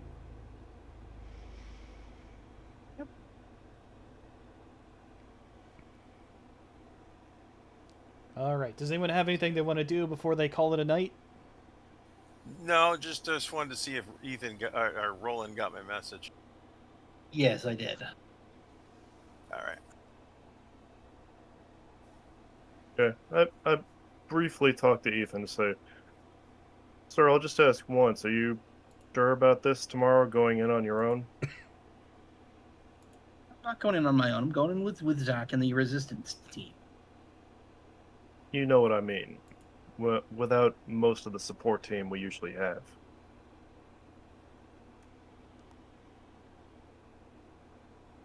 Well, we're gonna have to because we don't have any other choice. Mm. I guess I have one question. Are we going to be able to go in packing, or are we going to have to leave our weapons behind? Well, nobody asked the guys. I'll ask in the morning then. Okay. I mean, there's still a few hours before lights out, so if you want to go find somebody to ask, you can. All right. Yeah, I'll go find the bald scar guy. Okay. So yeah, you make your way Gustafson? back. Yes, you make your way back to the command center, and he looks over at you and says, "Something I can do for you, Mr. Buffington?" Yeah, I was just wondering if we're going in packing, or if we're just going to go in naked. Well, you will be patted down for weapons before going in. Standard procedure. All right, that's all I need to know. This is just for finding out information. You're going to get a look at the internal layout, and one of the most critical parts of your mission is going to be identifying which children to bring and which ones to leave. That's fine. I'm kind of out of my element here. We can take care of this one. All you have to do is follow along and take a look at things. All right.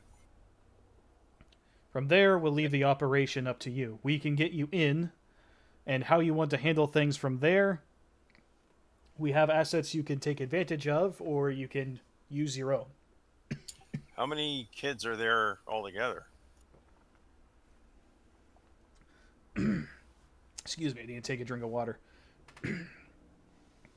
The orphanage hosts around 75. I mean, I think we should be able to take them all.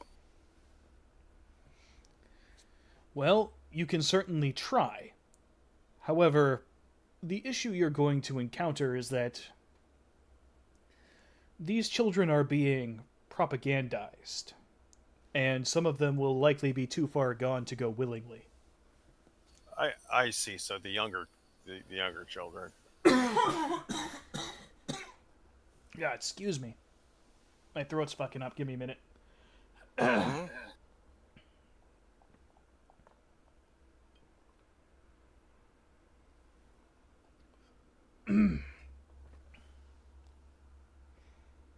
Yes, likely the younger ones, or the more precocious ones, the ones more resistant to being subverted. All right. I think. Yeah, I think that'll do it then. Very I'm gonna well. head back to my bunk. My men will come and get you and Mr. Hollister in the morning. All right. Sounds good. All right. Back with Hudson just for a second here. Hudson does kind of admit, I can't say this is how I imagine things going. I was entertaining thoughts of smashing the gate open with the archer and just setting people free, you know?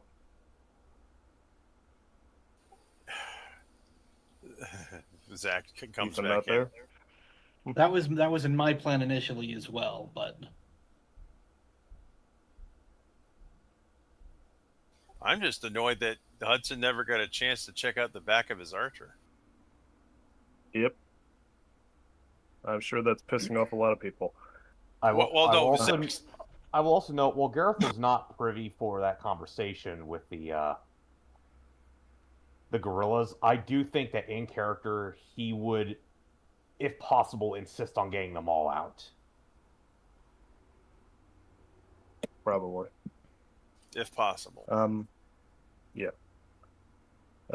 Hudson does say, as much as this is reminding me of that disastrous operation back on the Korean world, one thing that we did do right was prepare as much as we could.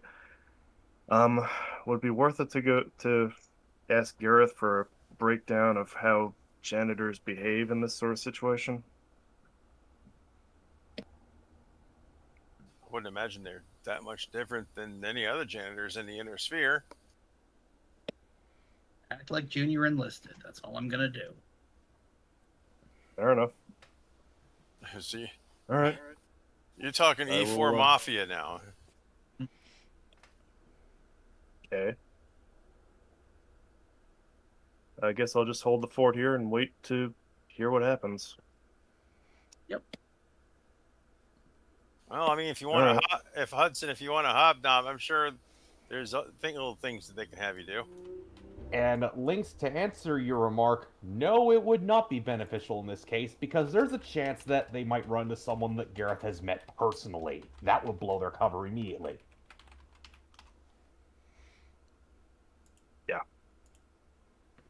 Yeah, Gareth All right, well. looks like a chistu. Mm-hmm. All right, well, Ethan, if I miss you tomorrow, I'll just say good luck now, and I'll see you when you get back. All right.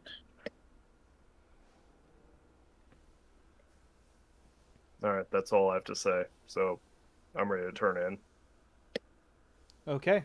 Is everybody ready to head to bed? Yeah. Yes. Okay. So, lights out. Everyone manages to fall asleep after a while. You do hear some... Throughout the night, there are slight disturbances. There are some people who start to trickle in slowly from your dropship. They've been picked up by some of the resistance people. But without getting up, you won't really know who. But you do hear that a few people are being brought in. And I'm pretty sure Zach's dead to the world right now.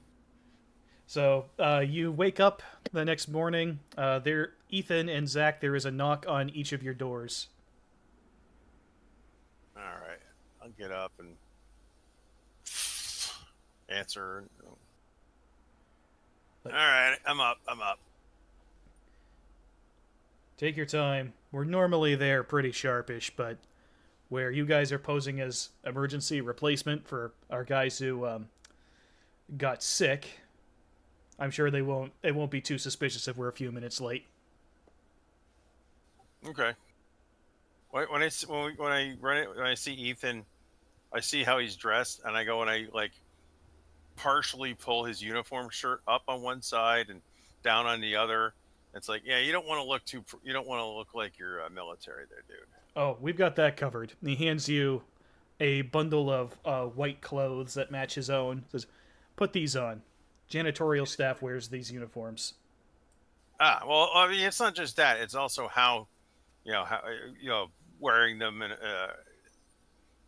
a stiff and ramrod straight way. Well, looking military is not really a problem. They run parts of the labor caste as if they were military. Okay, then. We'll take care of you. All right. Main thing, just try not to make eye contact with anybody. Keep your head down, but look around, get a feel for the place. We'll lead you to the spots that we've been so far, but today we've had a clearance to clean the whole place top to bottom, so we can get a really good look at the facility. Sounds good. Any of you guys have technical experience? Electrical, plumbing, anything like that? I have technical or mechanical and electrical, but pertaining to mechs. All right. Well, that's close enough, I guess. You'll be with me. We'll be checking out and working on the power generator. Okay, that I can do. Do my Adam Sandler routine here. They're all gonna laugh at you. Mop, mop, mop, all day long. Mop, mop, mop. As I love that bit. Of course, Oswald knows all the Adam Sandler movies. No, it's not from a movie. It's from one of his CDs. Oh. Mop, mop, mop, all day long. All right. Well, I wouldn't know. But anyway, he leads you out to the garage. There's a civilian car pulled up outside, and you guys all clown car it into the thing. And you are driven back onto the freeway, merging into the morning traffic, heading into the city. You pull up at the front gate, and you notice all 5 of the elementals are there in their armor, getting their morning briefing. And one of them approaches the car. The driver rolls down the window. He looks inside. "This is not the same crew as usual." "Yeah, a couple of our guys got sick. We've had to pick up some replacements, rush them over from the other side of town. I got their paperwork right here." He hands over some slips of paper. The elemental takes it in the claw, kind of holds it up, looks at it for a moment, says, "It is acceptable. Everything appears in order." How are they outfitted? They're in their armor. So standard elemental configuration. So got your claw, machine guns, and SRMs. Small laser would be standard for an elemental. All right. Well, they've got machine guns. Yeah, standard. Yeah, these guys are clearly expecting if there's going to be a threat, it will probably be on foot. Right. So you are waved inside. The gate closes behind you. They pull into a parking spot and pile out. And you are led inside the orphanage. And the first thing that strikes you about it is that it's not a terrible building, but it's very utilitarian. There's no decoration of any kind. It doesn't look like a daycare. It looks like a... It looks... barracks. Very sterile. It looks almost like a hospital. Not even a poster of Che Guevara on the wall? No posters of any kind. It's undecorated. The walls are painted a garish white that is almost overpowering with the harsh electrical lighting. You can feel your soul leaving your body as you walk through this place. It's like an operating suite. It's borderline hostile architecture in here. And as you're walking around, you see some of the kids. They range in age from around the upper end is around 12 years old down to about 6. How many of them are there? There's a bunch. So, like you said, there's around 75 kids here total. I mean, they're all together, or are they separated into classes, or they're segregated by sex. So, the girls are in one part of the dormitory, the boys are in another. But other than that, they're also broken down by age. So the younger kids have their section, the older kids have their section. So essentially, the building is split into 2 halves, where you've got the boys section on one half, the girls section on the other, and then that half is split again. On the lower floors is where the younger kids are, and the upper floors are where the older kids are. They are moving from their rooms. They're getting dressed and getting ready for the day. The ones that some of them are going out toward the showers. There are adults here as well. Obviously, there's your chaperones and your teachers, essentially that type of staff, and they're directing the kids around, making sure that they go where they need to go. But they don't have to give a lot of instruction. The kids are kind of moving automatically, and there is not a single one of them who is smiling. Yeah, that sounds about right. They are all very downcast in the face, very grim-looking kids. I am going to try and pick out to see if I can pick out Susie. So, it doesn't actually take you that long. Zach, you get led off with the other guy toward the power generator, which is actually external to the building.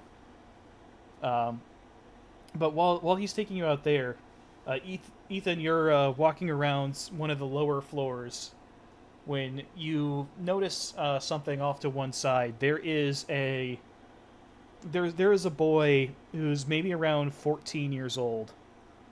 And he is talking with a little girl who's around 6 years old, 8 years old. And she's looking down at her feet as he's having a rather serious-looking conversation with her. And you recognize the distinctive blonde hair, and you can see in the face there's a little bit of James in that face. All right. I'm going to sweep. I'm going to keep sweeping, sweep closer to them so I can listen in on their conversation. All right. As you get closer, you hear, you pick up the word father, and as you get closer, you start to pick up little snippets of the conversation until finally you're hearing more or less the whole thing. The boy is saying, "He's not coming for you, Susie. And if you continue to act out like this, you will cause further problems. We cannot afford to have these sorts of incidents anymore. If you antagonize the teachers, they will eventually put you out onto the street, and you cannot survive out there. You must get a hold of yourself." And she shakes her head. "I talked to him. He said he was coming." "He is not coming, Susan. We have told you this many times. Your father does not care. He abandoned you. He spoke to you over the hyperpulse generator, and then when he learned that he needed to travel halfway across the inner sphere, he deemed it too much trouble, and he went elsewhere. He does not care about your mother or about you. The moment that he was free, he likely has found another woman and perhaps even produced new children. But he does not care enough about you to make that distance. The clan is your family now. We will never abandon you the way that they did, but in order to ensure that you are able to survive here, you must learn to cooperate with your brothers and sisters. If you continue this rebellion, then no one will want to have you as part of their family. You must accept the family that you are given. She lowers her head and shakes it again. Says, I won't get in another fight. Very well, I suppose that is progress. I wish to see you succeed, Susan. I do not wish to see anything adverse happen to you. Even before the clans arrived, I had always considered you to be like a younger sister to me. We have to accept our new family. We are not of the inner sphere anymore. We are of the clan. And they will treat you well. All you need to do is cooperate. He pats her on the shoulder. We will not discuss this further. You must go about your morning. The kid walks by you. Doesn't even give Ethan so much as a glance as he moves by. Susie wipes some tears away from her eyes and then disappears back into her room. As soon as the kid's gone, I'm gonna quietly knock on Susie's door. Oh no. Okay. Ethan got it, Ethan. You hear, just a minute. And a moment later, Susie comes out. She's no longer wearing... So she was wearing a sort of pajamas, but she's now dressed in a very drab gray outfit with a cap. Her blonde hair has been pulled up completely and stuffed inside this this flat gray cap that she's wearing. And she says, "Oh, are you here to clean the room?" Yeah, I'm gonna clean the room. And he's gonna get down and lean in very close and whisper, "Your dad's here. He loves you very much." He's here? Where is he? He's safe. Give He sent me me to just a moment. Okay. So, there is another kid walking down the hallway who, when Susie makes her little exclamation, kind of looks over at the two of you. It says, she comes up closer and whispers harshly, "Susan, do not talk with the janitorial staff. You know better than that." Sorry about that. I thought she looked like somebody I knew. You would do best, sir, to not speak to us. The clan does not like that. You must know your place. You notice this girl is maybe around 12 years old. Pulled off by a kid. You are a lower level of labor caste. We are in training. We must not be distracted from our duties. Go about your business and do not bother her any further. Understood. Roland, you have the tradecraft skills of Groucho Marx. Susie, she shakes her head and then looks at you and then gives a rather weak smile. And then, as the older girl turns away, she holds up her finger to her lips and whispers, "I won't tell anyone. Good. Tell Daddy I love him." All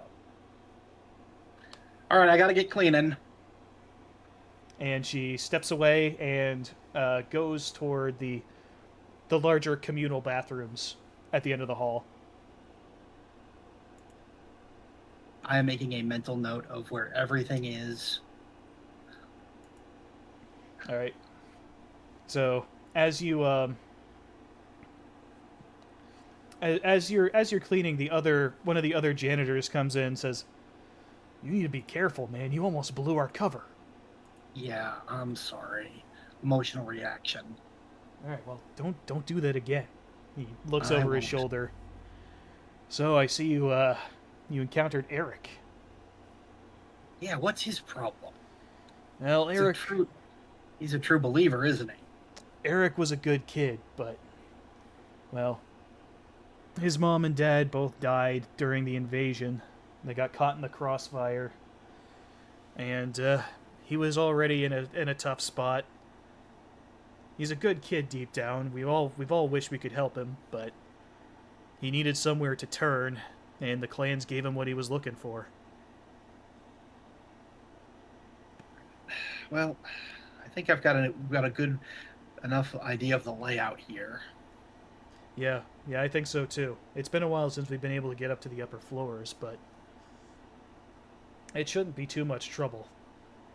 It's a fairly standard layout. I did find one thing that could be helpful to us. What's that? The fire alarm and the evacuation plans. Every building has them posted. The gathering point is out by the main gate. So we have to deal with the elementals at the main gate, and then get the kids there. It's an option.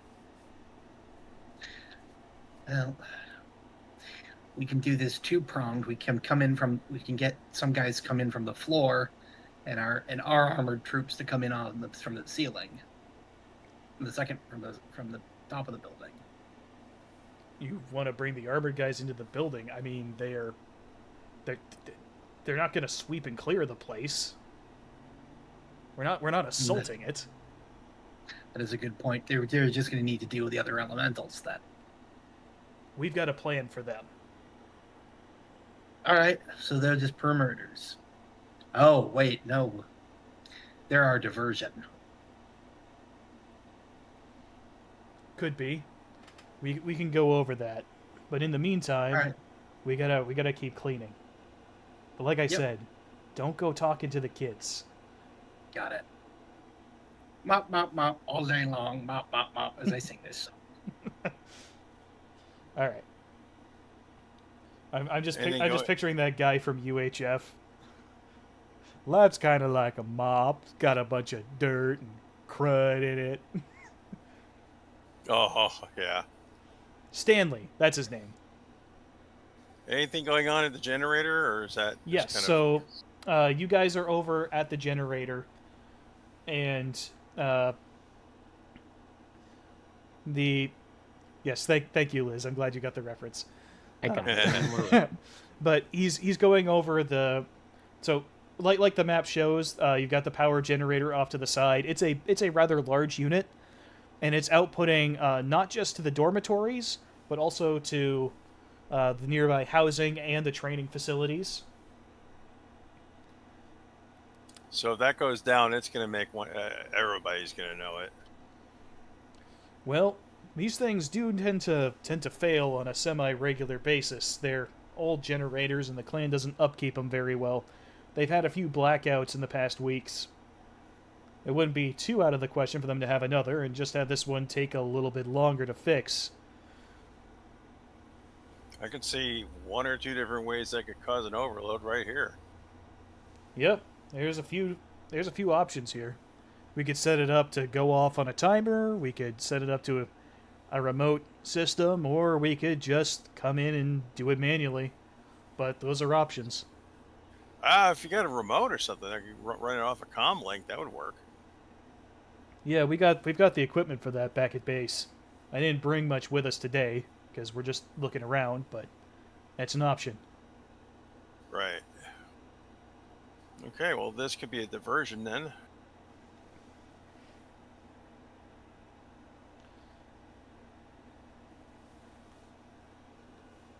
So, the day progresses. Whoa! Somebody just subscribed and gave me a jump scare. But Thanks, Nevaguna, for subscribing. Okay, so the day progresses slowly. You go about your tasks. It's one of the most boring days you've ever had doing menial cleaning tasks. But by the time you're done, the dormitories look fantastic. The kids leave early in the morning to go about their business. The adults escort them out. And you'll notice that there are a lot of older kids like Eric around that are they're serving almost as counselors to the younger kids. They break up disputes. They've been providing little bits of advice and helping the kids get their uniforms on right. things like that. Community leader types. Exactly, yeah. But after the day is over, you all pile back into the car, and you leave. You notice that there's only 3 elementals by the gate as you leave. Huh, where'd the other 2 go, I wonder? Yeah, you did not see them. I'm gonna look at the guy that I've been with today, and so, do they have a barracks or something nearby, or a squad bay? Well, there's 2 different teams and they're on rotation. So typically, one will patrol for 48 hours while the other one is on a rest period.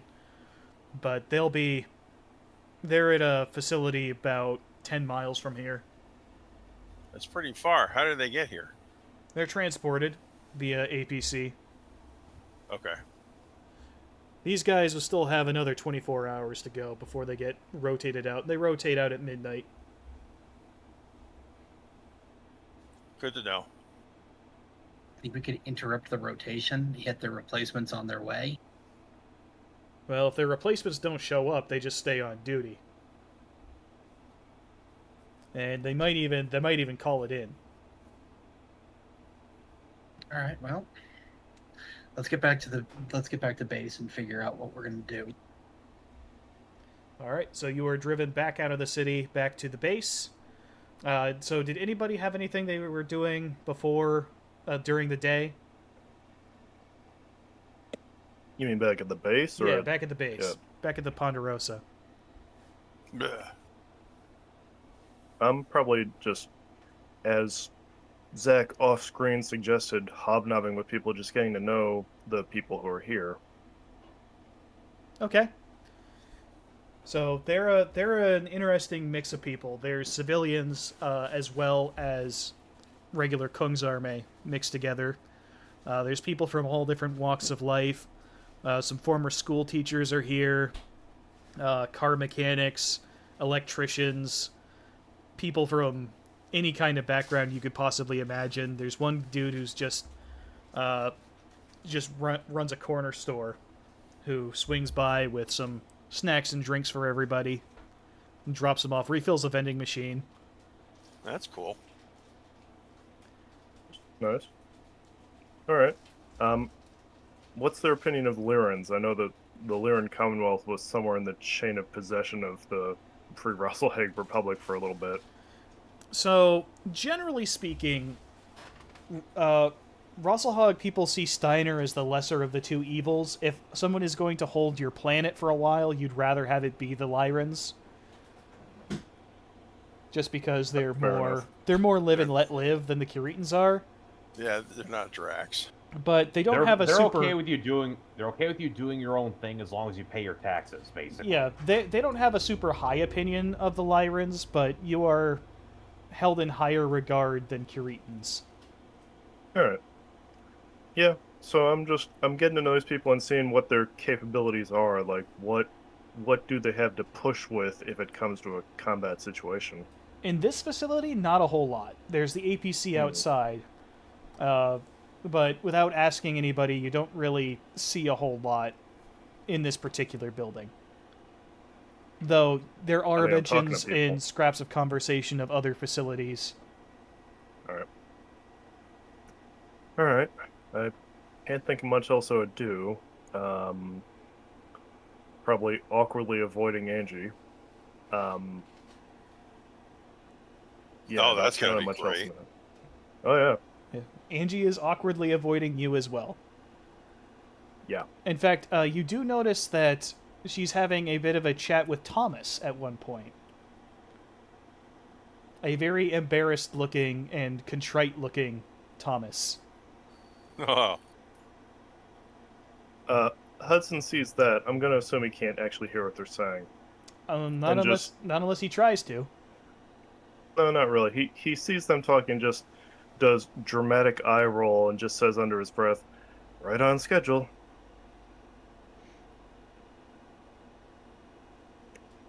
Interesting. Of course, there's no one there actually to ask what he means, but that may come up later.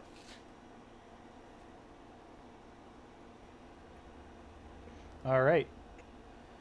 Has Val been doing anything today? I suppose the only thing I can really think of is in order to deal with just the stress of potentially having her mech captured and potentially ending into a re-education camp and all that other crap. She's just got her medical bag out and taking inventory, taking everything out, repacking it, making sure everything is, set just to give herself something to do. Okay.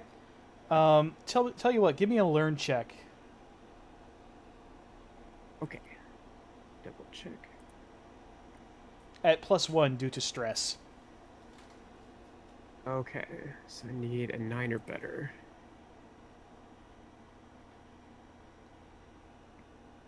I got a 5. Okay. You do not gain a skill point in medtech. Or in That's fine. XP, rather, not a skill point. I guess they are SPs, aren't they? Never mind. It's not XP, and I keep getting it mixed up with MechWarrior. It would be an SP, but you didn't get it anyway, so fuck it. That's fine. Okay. All right. Gareth. Well, Garrett's main focus right now is he's anticipating there may be something of a fight. So he's like almost obsessively practicing the manual at arms with the TK rifle, and actually I think he would also get a chance to familiar himself with the SRM launchers that they have on hand, if any. Okay. Because they may need that against the elementals. Yep, they've got them on hand. In fact, when you go into the armory, one of the guys looks over and sees the weapon you're carrying and is like, "Where'd you get that thing?" I grabbed it off of a security guard on sticks. Oh yeah, I heard you guys operated out there. Yeah, it's not a bad weapon. Curitan.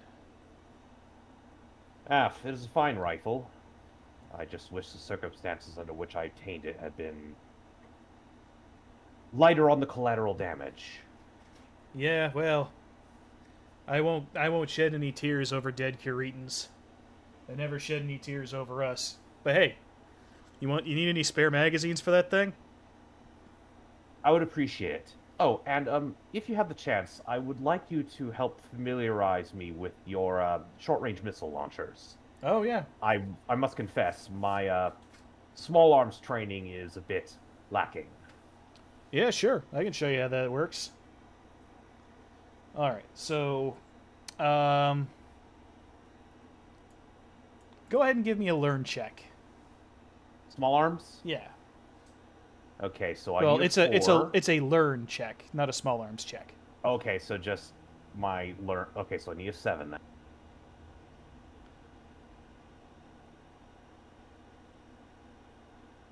Dope. Nope. No SP, unfortunately. But you do learn how to handle the SRM launcher, so you'll be able to use it. You'll be able to use it fine. You just don't gain any additional skill points. Fair enough.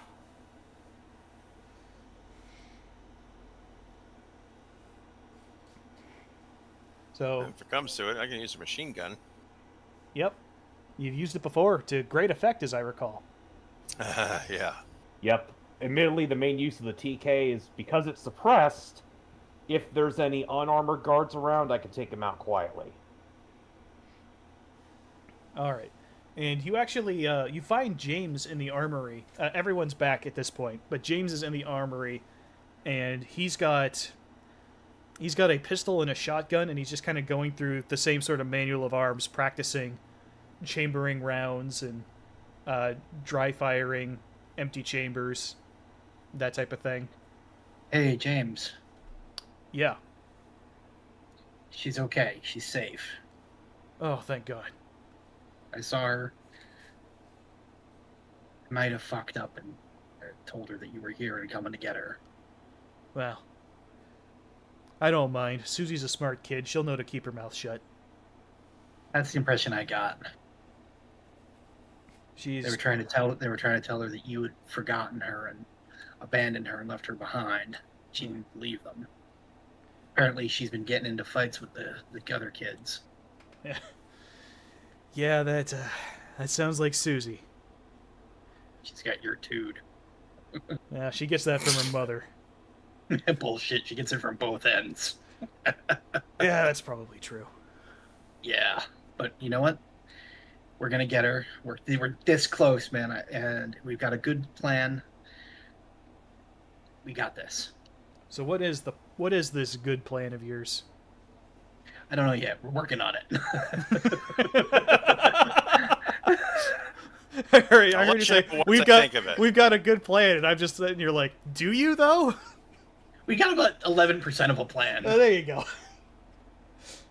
We have some good intel. There we go. Yeah, we have some good intel, and it's gonna make making a good plan easier. The best plan. You're gonna love it. It's huge. Wow, you just telling me this for the first time. All right, so yeah, you guys are all back. So what's the plan? What's the procedure? What's happening? Well, there's a couple of ways we can come up with a diversion to get the kids out for for fire assembly. Are you guys gonna have a meeting? Yeah. Okay. So the major gathers everybody into the command center and says, "All right, you've seen the inside. You guys have a plan?" I'll steal a look at Ethan. I'm like, I have a couple of ideas. I've got a couple of ideas too.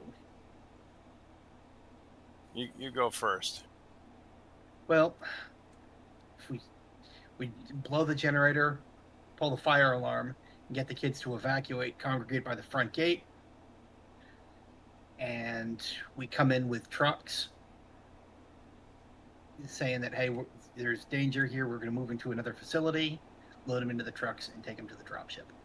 Hold on. Is Gareth present for this? Yeah, it's a meeting. Okay, yes. Well, yes, so he will add, it will be more convincing if there is really a fire. Well, I was planning on shutting down having the generator shut down, but it wouldn't be hard to make it overload and catch fire either. Thomas pipes up and says, "I may be able to assist with that." Oh, what's you thinking? Well, I do not want to put any of the children in harm's way. However, if perhaps ahead of time someone was to gather up some garbage on one of the roofs, my team could jump there, set it on fire, make a big display with our flamers, make it look as though the entire building is involved without actually doing any real damage. There's a problem with that, James or Paige. We re-equipped their. Oh, you've already taken the flamers off? Yeah. Oh, Machine okay. guns, small lasers, SRMs, that kind of stuff. Okay. How quickly could we re-equip? Well, we didn't bring any flamers with us. I'll say the Resistance has some you can re-equip them with.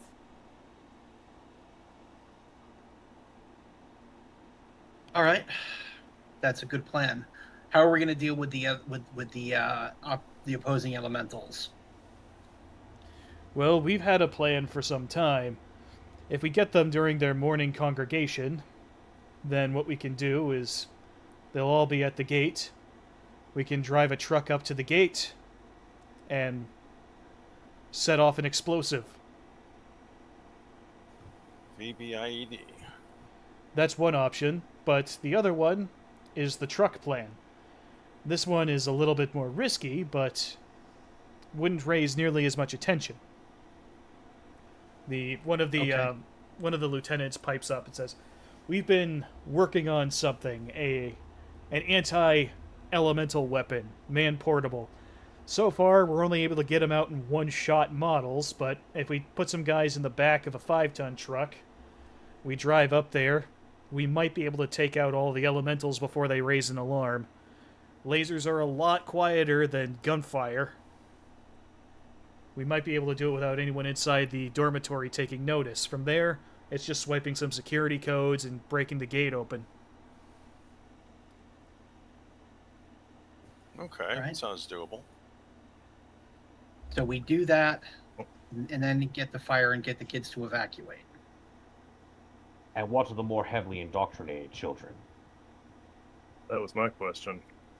We'll put them in a separate vehicle. What if I they can- resist coming along? I can keep an eye on them, sir. Right. If they resist, then we don't take them. Just leave them there. We will take them. They will comply. Here's the thing: is that we have to treat this as we'll go in there and act like we are doing this under orders.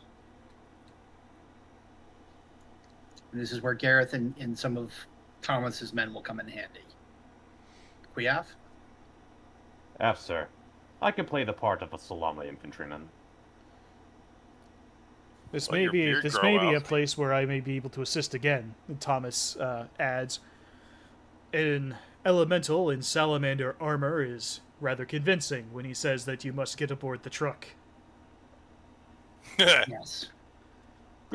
The adults at the facility will most likely recognize our armor pattern and comply without question. We are, after all, warrior caste.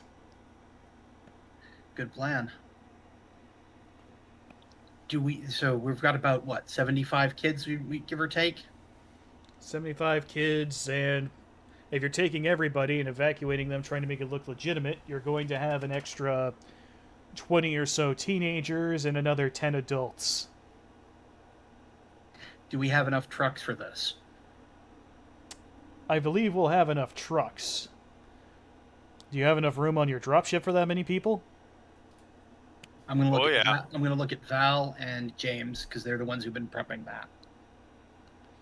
So, James says, it would be stretching us to the limit, really.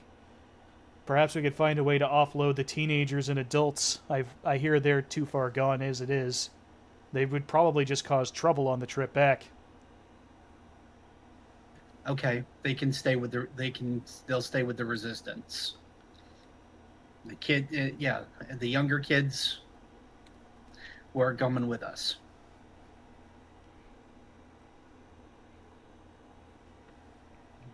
Sounds good to me. So get your trucks together. What we need to do is, if you've got paint and anything, we need to get these trucks looking uniform so that they look like they're part of an official response team. We can manage that. It will take us about a day, but a day would be good if you go back in as maintenance. It would give you time to set up the garbage on the roof. Yep, that will do. Very well. That'd be the easy part. Just Just ensure press- that the elementals do not find it on patrol. The elementals don't go up to the roof. That won't be a problem. They don't care about the place that much. Mostly they patrol the perimeter fence. Yeah, We'll trouble's take- not going to be coming from up there. Zach, we'll take our lunch break on the roof. Oh yeah, the elevator one of the elevators goes. Service elevator goes right up there. We just take the trash instead of taking the trash down to the basement where the incinerator is. Just take it up to the top. Alrighty.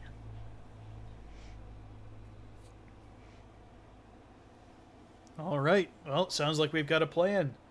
So we'll go in 2 days. Tomorrow you'll go back and plant the trash. We'll get the trucks painted up. And then we'll commence the operation. Oh, then we need to retake your dropship.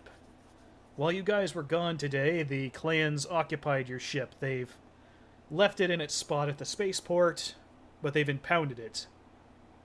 There's a small garrison force patrolling the area around it, but they're God. they're not put a- particularly strong. If they put a boot on it too, Jesus Christ. As for your crew, we've successfully recovered around 15 of your people. The rest are still unaccounted for.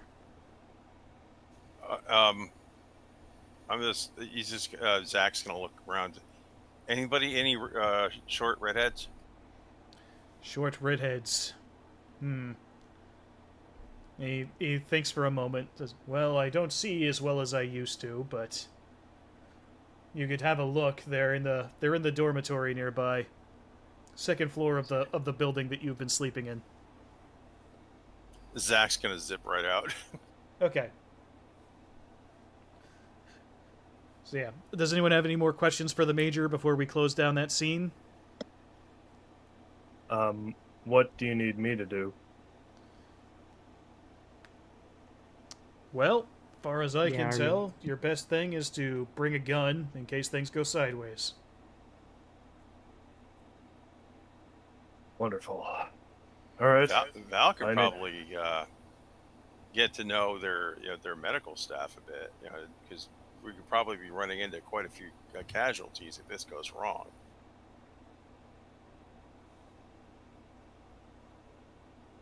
Just a thought.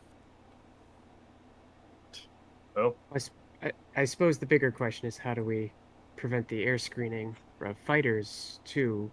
Because if we take the dropship back, you know, it might just get shot down. We Well, have... So the Major pipes in and says, we have a way to deal with their aerospace. We can thin their numbers. Your gunners will likely have to fight your way out, but the resistance you'll be facing will be lesser than you might think. I can live with that.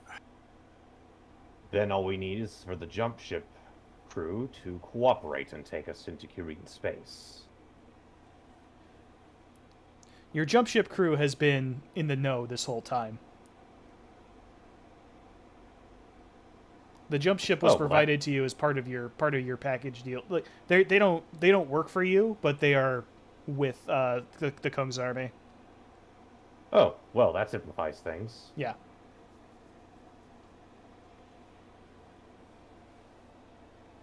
They've also had a spare battery charged up just specifically for this operation. Ooh, they have a Lithium fusion battery? Do you have any idea how uncommon those are? Yes, I do. This mission is important enough for them to be risking it. They do have some serious Comstar content. I was going to say, remember, Rosselhog has some Comstar backing. Okay, All right. yes, this is an old SLDF jump ship then. Okay. All right, guys, let's get some rest. I want everybody on their A games when this goes down. All right. Sir. of course. I need to go find a bigger gun than the one I have now, but I can do that.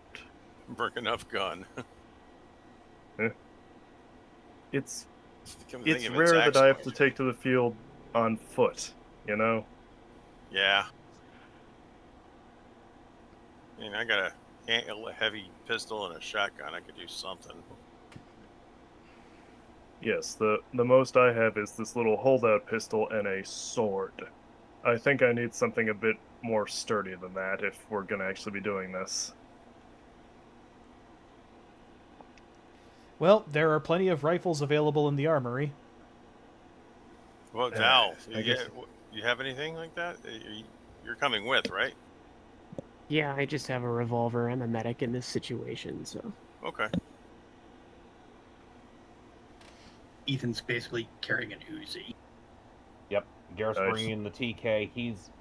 He's just playing the part of an unarmored Salama soldier if confronted. Alrighty. I think we're okay. All right, well, Does Zach find Yuki upstairs? No, Yuki is not there. Damn. Okay. Actually, he'd look too young to be Salama. He'd be military police, I guess. Yeah, so there's a lot of technicians up there, and Rachel is up there. But notably absent is Yukiko and Annette. That's not good.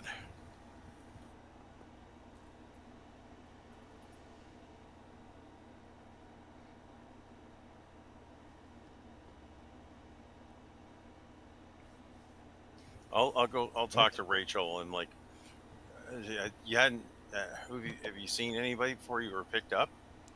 No, I got separated from the guy I was running with. I don't think there's too much trouble to worry about. I wound up going down the alleyways till I heard the whistle. I didn't see anybody else. Okay, well, Ethan's downstairs. Why don't you go check in with him? He'll be glad to see you. Yeah. Yeah, I've been waiting for him to get back. All right. He hasn't hurt himself, has he? No, the night is young. That's true. That's true. All right, well, I'll see if I can swap places with his roommate. Huh. Apparently you guys are going into it tomorrow. And how? Going in on foot. That's something I've never done. Well, not often anyway. All right, well, be safe out there, Zach. She gives you a pat on the arm as she walks by. Always.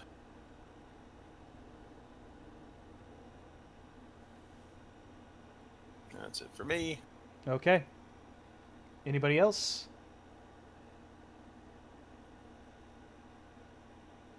I think that's about it. I'm just finding a rifle and trying to practice with it a little bit.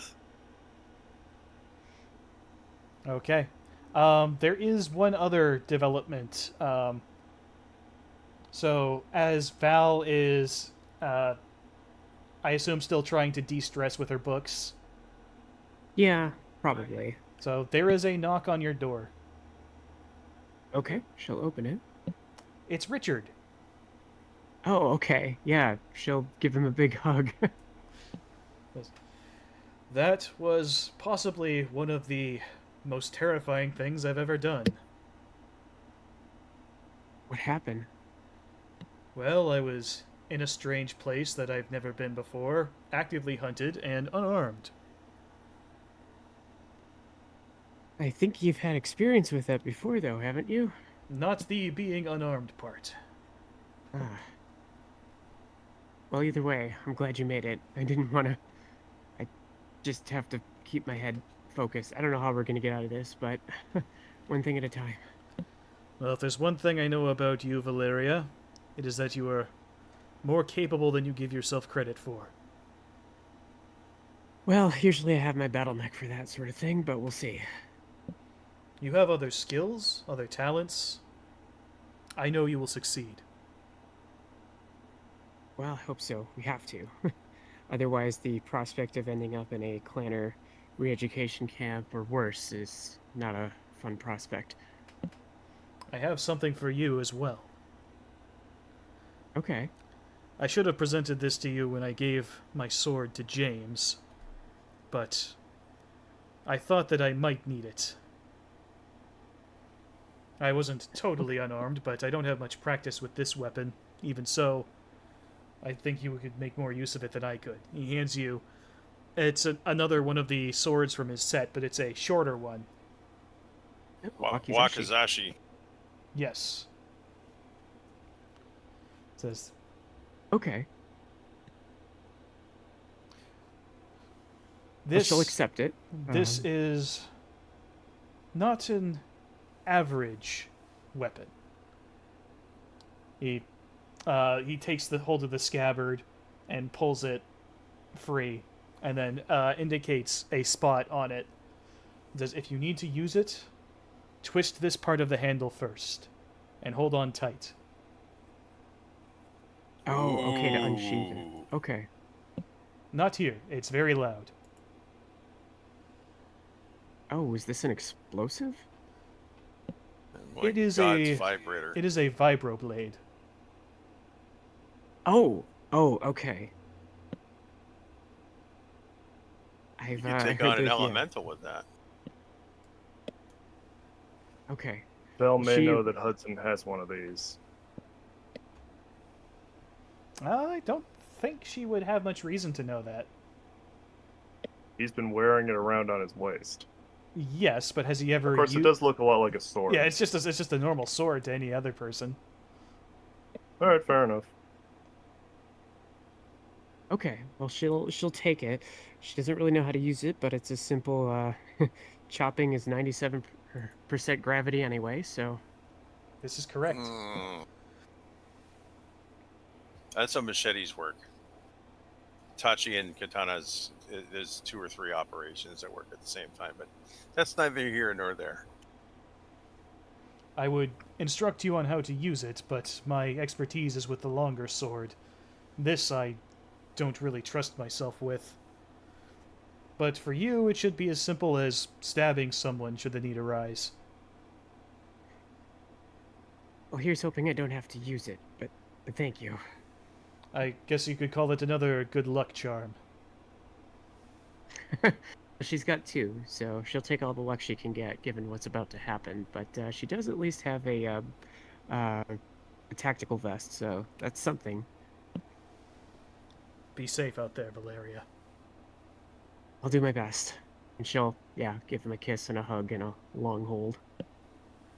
So, he does not let go. He just keeps hugging you for an unreasonable amount of time. Okay, I gotta pee. Okay, so he lets you and your character go to the bathroom, whichever one needs it. Awkward. But yeah. All right, yeah. So he lets you go. Says, "Oh, I'm sorry. I didn't want to let go." Oh, but yeah, we'll do the best we can, and I'm hoping I'm not gonna have to actually shoot anybody, but you never know. I hope the same. I have never desired to take a life. I know that sometimes it is necessary, but the less of it we can do, the better.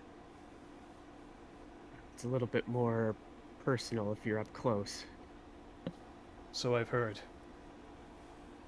And he gives you another kiss and then lets you go. Okay.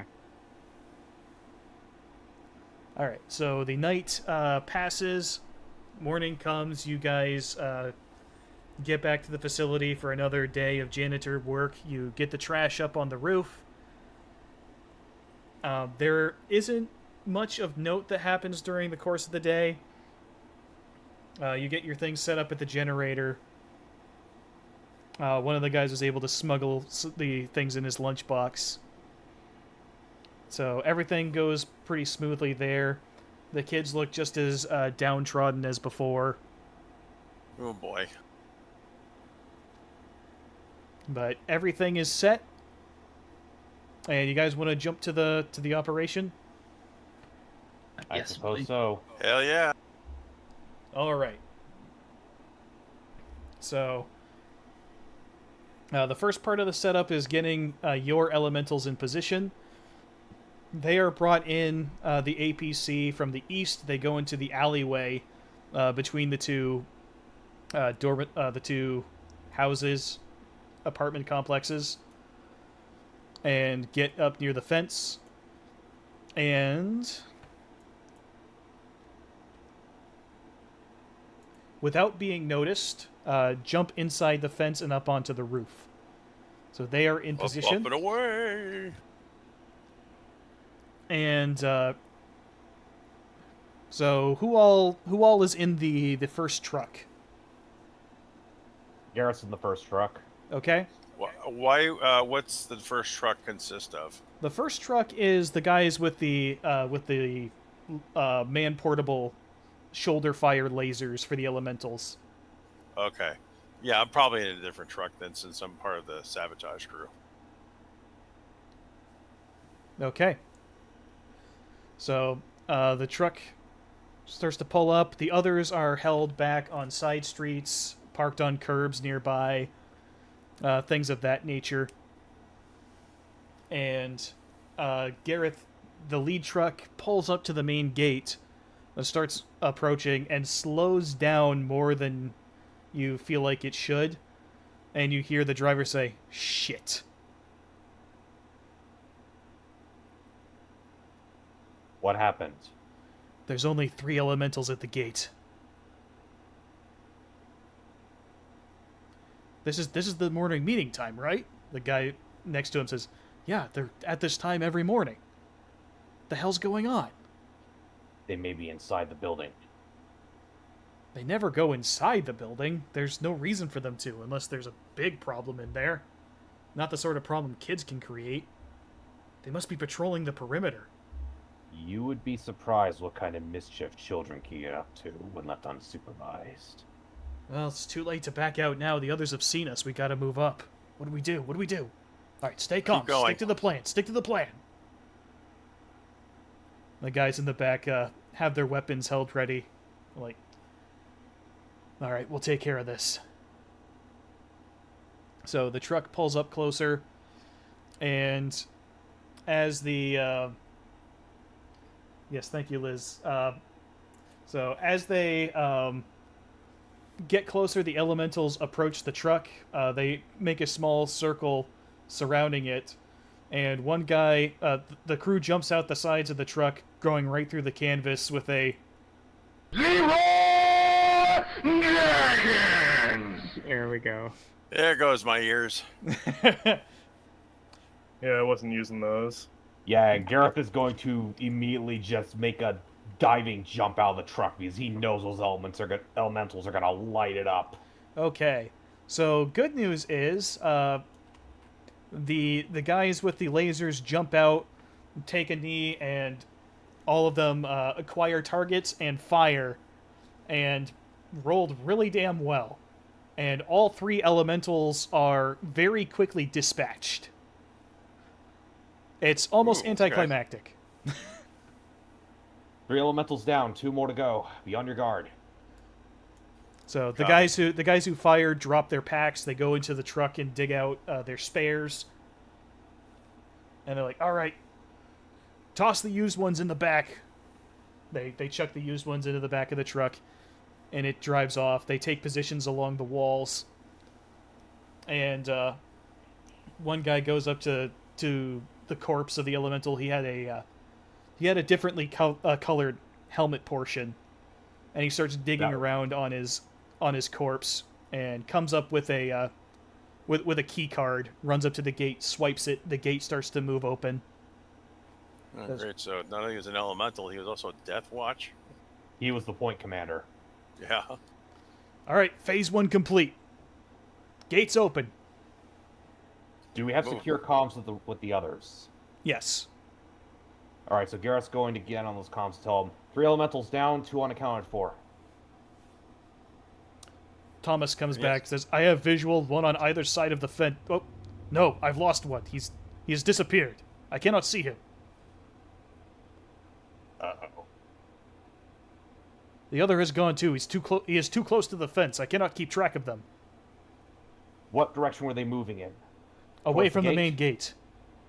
Okay. Heading towards us. All right, engage, Secondary engage, team, be engage. ready. I got a shotgun, man. Affirmative. Fires are set. All right, so you guys see smoke start to billow from the top of the building, and a lot of flame going off the top. All right, we're gonna go in and trigger the alarms. Okay, so your truck pulls up, and the janitors hop out. You run inside the building, and some people are starting to they're starting to look around a bit confused. Like one of them says, "Do you smell smoke?" Fire! It's fire! Trigger the alarm. There, one of the eyes get like really wide. He runs over, and he breaks the glass and pulls the fire alarm, and starts running for a fire extinguisher. No time. There's transports out front. We're moving the kids to a secure location. He pauses for a moment, looks back at you. Says, "Transporting the children? We have a gather point. Where would you take them?" Hey man, I'm just following orders from the elemental, from the infantry guys out front. They're okay. Charisma. You have deception, right? Of some kind? Yes, Ethan does have it. Okay, give me a check. Give me a check at -2 because the circumstances are quick and confused.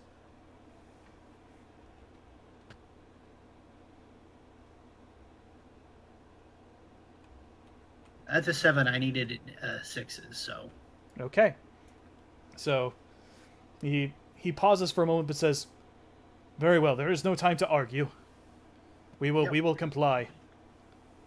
So he starts getting everybody going. The kids are pouring out of the rooms. They get into an organized double file line, and they all start marching in near perfect step out of the building. You can tell that they've done fire drills before.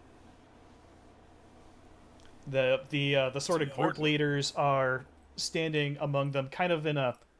If you've ever seen people march in formation, it's kind of like where the sergeants and corporals would be to keep everybody in line.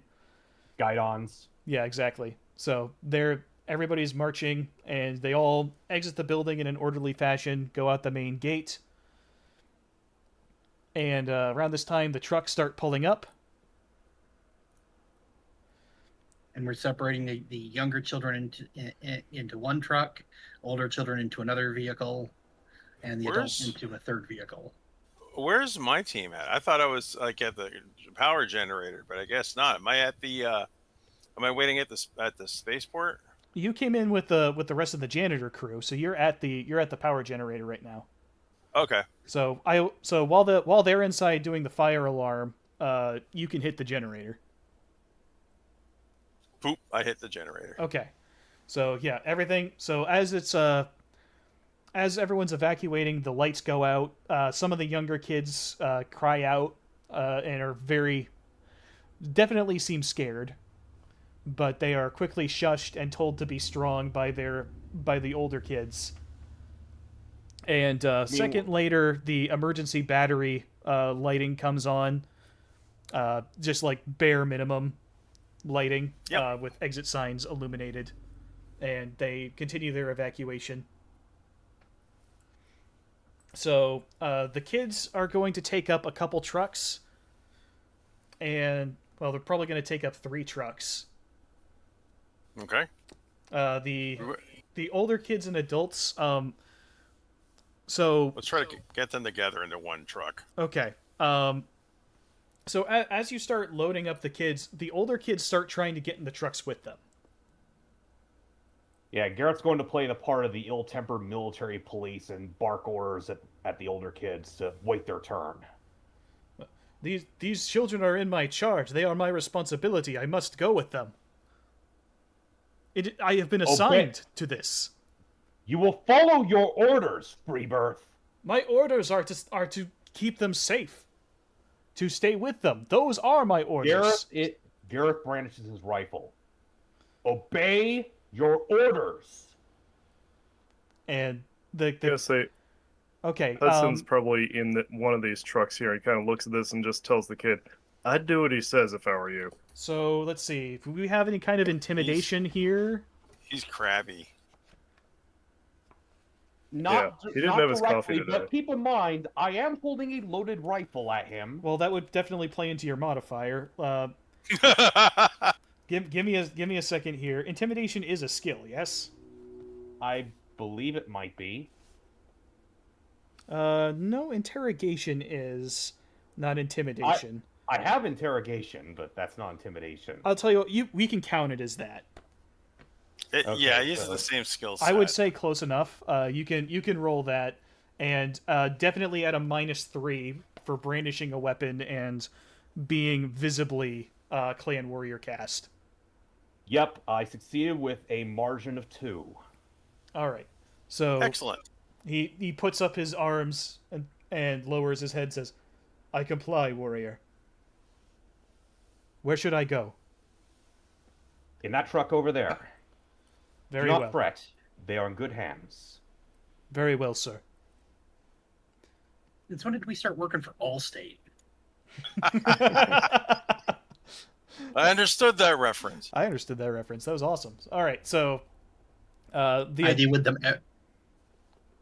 Oh, that's right. You work for an auto glass company. All right, so the kids comply with being loaded into the other truck. The elementals jump back off the roof and return to their APC, which begins to pull out. The trucks are pulling away. So who all is in what truck? Are you guys all in the same truck, or are you split up? I'm thinking that Gareth is getting in the truck with the older kids just to make sure that there's no further complications with them. Okay. That seems prudent. I I'll think go with the. Val's going to be in the truck with the littlest kids to try to calm him down. And Ethan's in a truck with sort of like the middle, like the 7-8-year-olds, the middle kids. Okay. Meanwhile, I'll be in the same truck Gareth is in, just to make sure he doesn't take this bit a little too far. I'll jump in with the first truck, the one with the janitors, another rebel. And Okay. you know what music is playing at this point? Fortunate Son. Dun Start the dun fire. dun dun dun Oh, dun Jesus dun Christ. dun dun dun dun. Well, hold on. The plan hasn't come together It hasn't quite yet. quite come together yet. I was going to suggest we didn't start the fire. Or the theme from The Great Escape. But you did start the Yeah. fire. I did not start the fire. That's true. That's true. All right. So those all start pulling away, and so Ethan, you said you're in a Ethan and Val, you're in the same truck, right? Yeah. Yeah. Okay. That is also the truck that James is in, and he is having a very emotional reunion with Susie at the moment. Aww. Yes. They are both crying very heavily and just holding each other very tightly. And it is one of the most wonderful things you have ever witnessed in your life, or it would be, because around as the trucks split up to take different circuitous routes to get back to the spaceport, you're not alone for very long before one of something flies through the windshield and hits the driver, and the truck Oh, shit. careens off to one side and goes up into the curb. It kind of bounces against one of the walls, still intact, but the driver is dead. And in front of the truck appear two elementals and a familiar face. That being the kid that you noticed earlier, Eric. Which truck was had that happened to? This is Ethan and Val's truck with the younger kids and with James. Fuck. I'm gonna crawl in and push the dead guy out of the driver's seat. I'll see if I can save him if he got headshot or torso shot.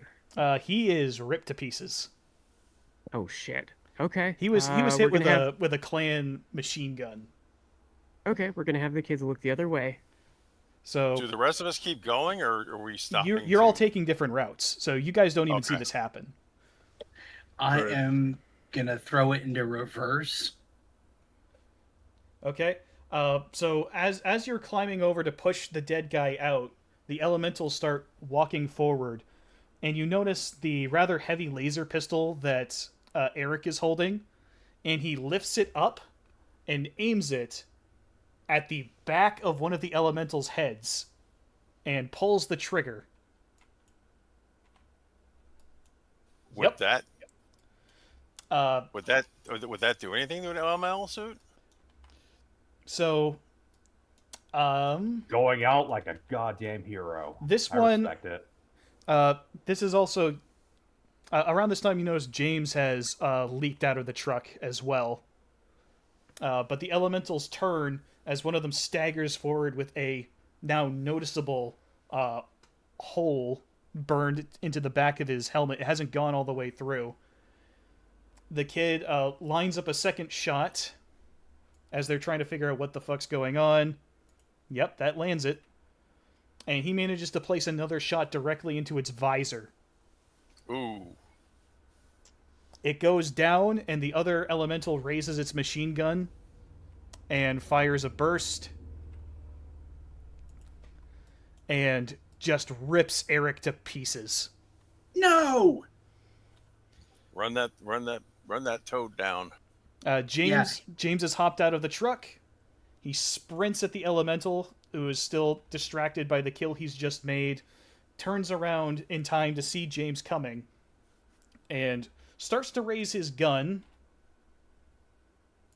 But James, fortunately, has rolled well, and he is able to sidestep as the gun goes off. He draws the katana that Richard gave him, turns a piece of the handle, and you hear a very loud whirring noise. And he holds it up, places his hand against the pommel, where the pommel would be on this sword if it was a regular sword, not weeb shit, and drives it directly into the center of its chest and then rips it upward.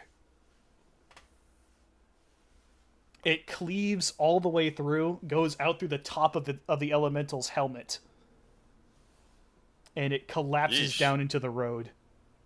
Killed with a marital aid. James switches off the katana, returns it to its scabbard, and runs up to Eric, who is gasping for air on the ground. Val, do what you can. Okay. I'm gonna try to stabilize, and yeah. Okay. So you can make a medtech check. Yeah. At +4. Oof. Okay. He's hurt bad. Now my I need 8 or higher. You might want to edge this if it doesn't work. Yeah, I'll edge that.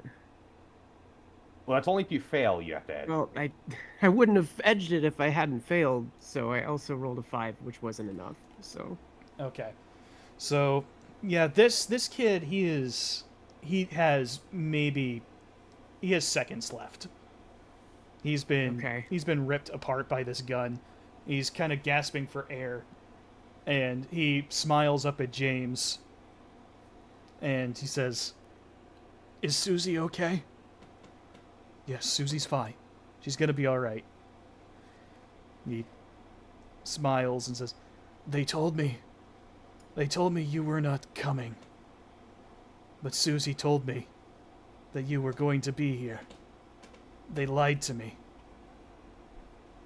That's what they do, Eric.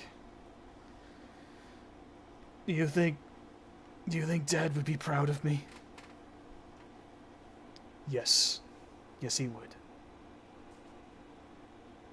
I've done bad things, James. I've done terrible things. I betrayed everyone.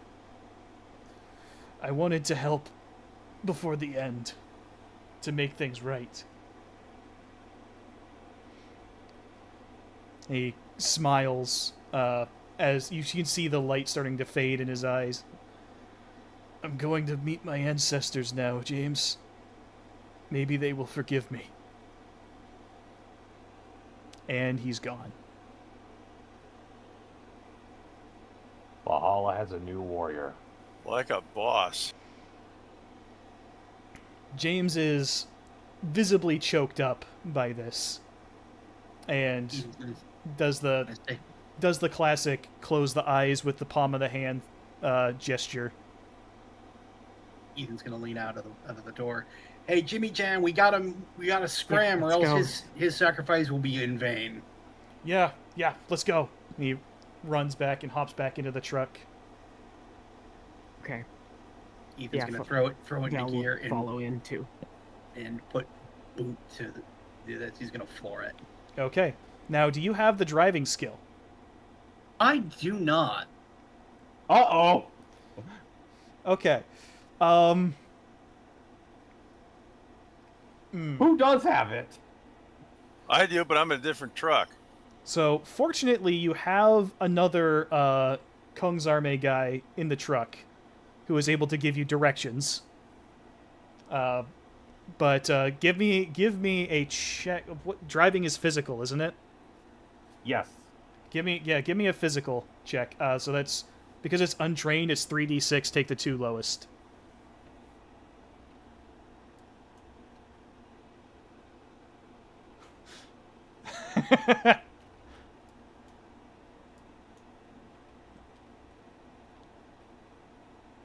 Fuck. Uh-oh. Okay. Don't tell me you crashed it again. So here's the thing: you are able to successfully drive the truck, but you are not being subtle with it. You are waving around, and finally, the other Kung's Army guy says, "Look, man, you're gonna get us killed. Get out of the drivers. Let me take over." All right. Switch seat. Okay. Chinese fire drill. Yep. Just what are we gonna do about getting the other crew back? No, not a Chinese fire drill. It's a Capellan fire drill. Sure. It's not much difference. And what we did before this would have been a Lyran fire drill, because the original term was Bavarian fire drill. Okay.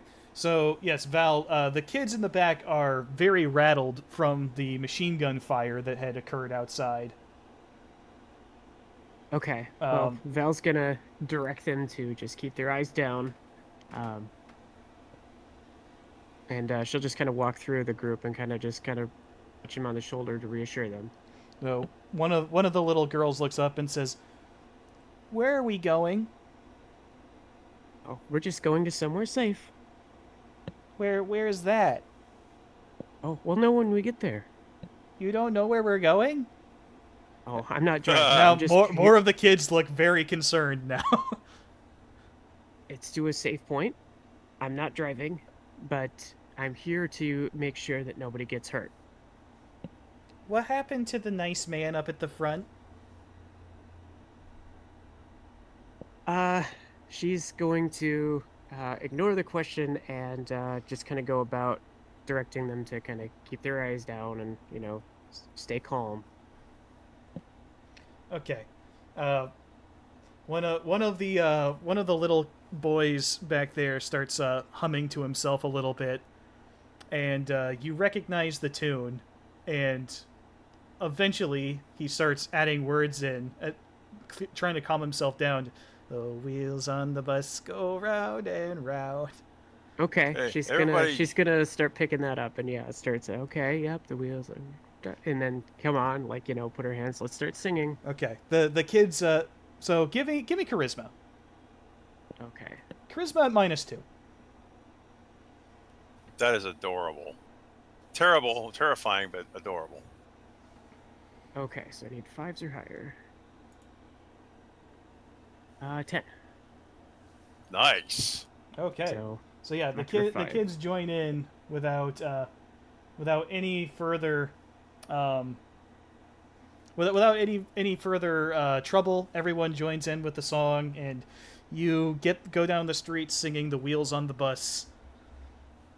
And you're not sure exactly how or at what point it happened, but by the time you get to the spaceport, it has switched to 99 bottles of beer on the wall, and you've made it down to about 65 beers when the truck stops. Zach is not in that truck, I should tell you. No, we're not even touching. No, we're the other one. Oh my I God. know. Go ahead, Liz. Okay, we're not going to touch the song that never ends. No. Or the trip to Bognar Regis.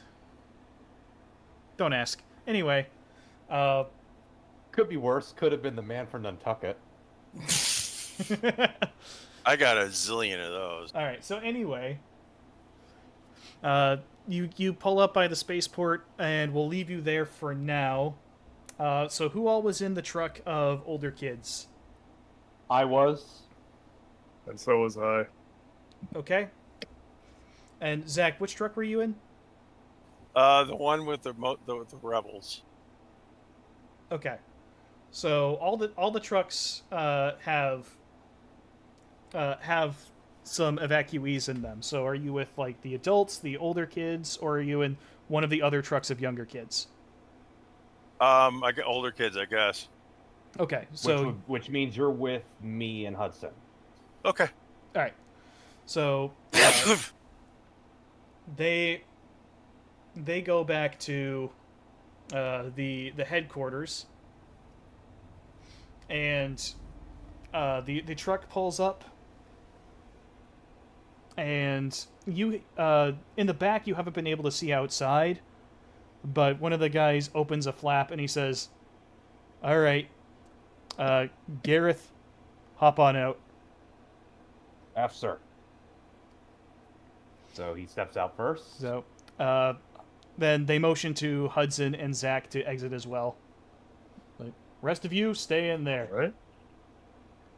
Okay. I'll look around. We gotta forget the rest of the ship crew. Hey, I'm gonna look at the guy that was just talking to us. Has there been any word on any more of our crew being picked up? Yeah, we got a few more. As far as I know, I think that's everyone accounted for. There might be one or two still missing, but I think we've got everybody. We'll do a head count once we get the ship back. Sounds good. They're already being transported to the spaceport. We're mounting up for our assault. All right, I'm gonna grab my, unlimber my shotgun and rack a shell into the chamber. All right. Sir, what about the children in the truck? Well, good news is they didn't see us drive in. They don't know the route here. We'll figure out what we're going to do with them later. In the meantime, as you walk out of the garage, he hits a switch and the garage door closes. He's like, they'll be safe enough in there. Is that the same garage booby trap to fill with gas? Gas? So did you voice this out loud? Yeah, it does. Yes, that is a defense mechanism that it has. Why? Never mind. I mean, are you sure you want to leave kids in there alone? They can get into anything. Especially the teenagers. Well, No kidding. We've disabled the access to the command center. The doors are locked. They'll be safe there for a little while. Okay. Besides, there's armed guards on site that can keep an eye on them. If there are any that you believe are not too far gone, we can take some of them. Kids at this age, they've been indoctrinated pretty hard. These are the diehards. We'll have to try and work on them ourselves. Okay, I see what you're talking about. Gareth kind of snickers at this and he says, "Sir, do I have some stories from the Sitco I can tell you?" Meh. Hey, I was a teenager too once, you know. We all deal with it in different ways. The point I am making is that their indoctrination may not be as effective as you think. Well, that's what we're all hoping. Some of them still have families. We're going to give them a chance to turn around, and if they don't want to, well, they can't exactly go back to the clans either. It's a difficult situation. We'll just have to figure out what we're going to do.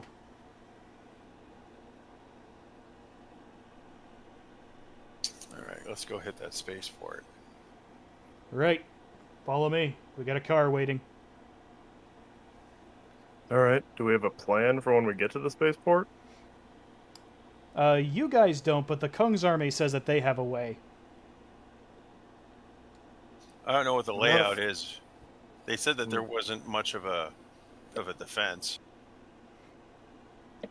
Yes, I heard that, but I don't much like being kept in the dark about things like this. Alright, so you guys are driven up to the spaceport. You pull into a side street there, and you'll notice that there are actually 2 tanks pulled up into an alleyway that are sitting at idle. Oh, for fucking real? And Are those with us? though they are. These are very much let's see, what's a good bulldog? Is that a good tank for them to have? Either a bulldog or an axle. An Yeah. axle, if you're wondering, is basically just it's like a Rommel done on the cheap. All right, these are bulldogs. These are I not mentioned the clan axle. tanks.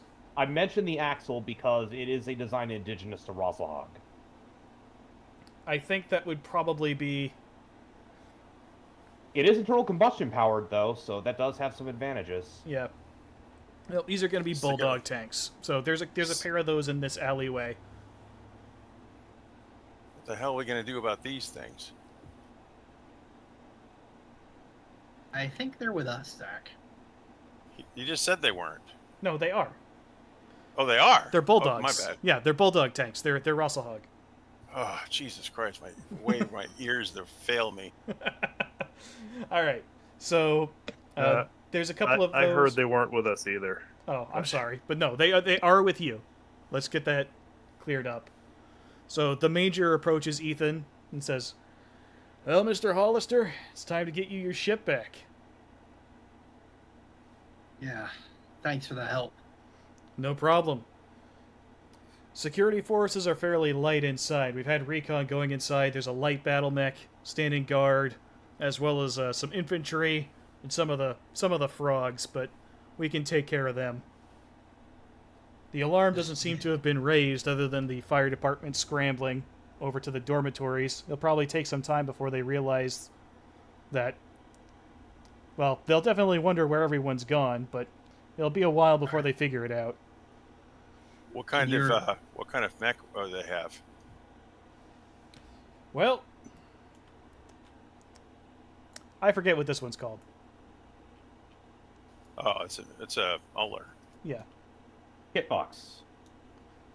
like they've got an Uller in there. You know what I could do? If we can get interference, I could probably get into my battle mech and get it spooled up, and stick my my axe in its face. Now, do you think your bulldogs can handle that Uller? Oh, definitely. We've taken out heavier things than that. Right? The tricky part's going to be getting them back out again, but we may end up having to bail, leave the tanks behind. But we knew we'd lose some assets in this fight. It's worth it to get the kids out of here. Just give the signal and we'll go. Let's go. Roger that. Everybody in position. I'm going to be riding shotgun in the truck. Okay. Okay. So, he gives the word, and the trucks stay back while the tanks roll in, and there is a very loud battle cry in a language none of you recognize or understand, and the tanks start rolling into the spaceport. You hear automatic gunfire, you hear the cannons roaring, and you hear lasers firing, and after a few moments, the trucks start moving in. And as they drive up, you see your dropship is still intact and seems largely undisturbed. The control panel that James destroyed before has been repaired. But other than that, good of them. Other than that, everything looks pretty much exactly as you left it. The battle is going definitely in the Kung's Army's favor, but the elementals have inflicted some pretty heavy losses on their infantry squads. But they've got more of those laser packs. They've been holding their own. The elementals have started to fall back. The battle mech is heavily damaged. It's taken out one of the tanks, but is also in retreat. Is there a way? I mean, have we gotten on board the ship yet? You're just now getting up to the door. Okay, because I'm gonna go, and I'm gonna make a beeline to my mech and try to help out that way. Okay. We need to lift off ASAP, Zach. I'm sorry, I can't. We have to get lift off. Okay. As much as I would love to tangle with an Omni-Mech right now, we do not have time. Okay, I thought the Omni-Mech was on board the ship. James, can you blow the covers on our gun ports? I can when we get spooled up. Give me a couple minutes. All right. And so the crew is all rushing back aboard, and the kids have been unloaded and are running aboard the dropship, terrified of all the gunfire, but very much running toward the obviously safe place that is the dropship. They're not asking too many questions. So, Liz, you can say these things. Oh, sorry, I didn't mean to interrupt. But yeah, Val's the one that's taking control of kind of making sure they know where to go, where their crash chairs are, because they're gonna lift off. So yeah. Okay. Yeah. Gareth, meanwhile, is kind of like he's carrying around an SRM launcher just in case the elementals see what's going on, just to drive them off. Okay. Hudson, Zach, with me, we're headed to the bridge. All right. Yes, sir. So as you guys head up to the bridge, there is an incoming transmission on the communications station, which is vacant. I've seen Yuki use it enough times. I'll go over and click a switch. And a rather smug voice over the comms says, "If I were you, I would stand down and cease your takeoff operations. Check your camera feeds." Oh, shit. Check the camera feed.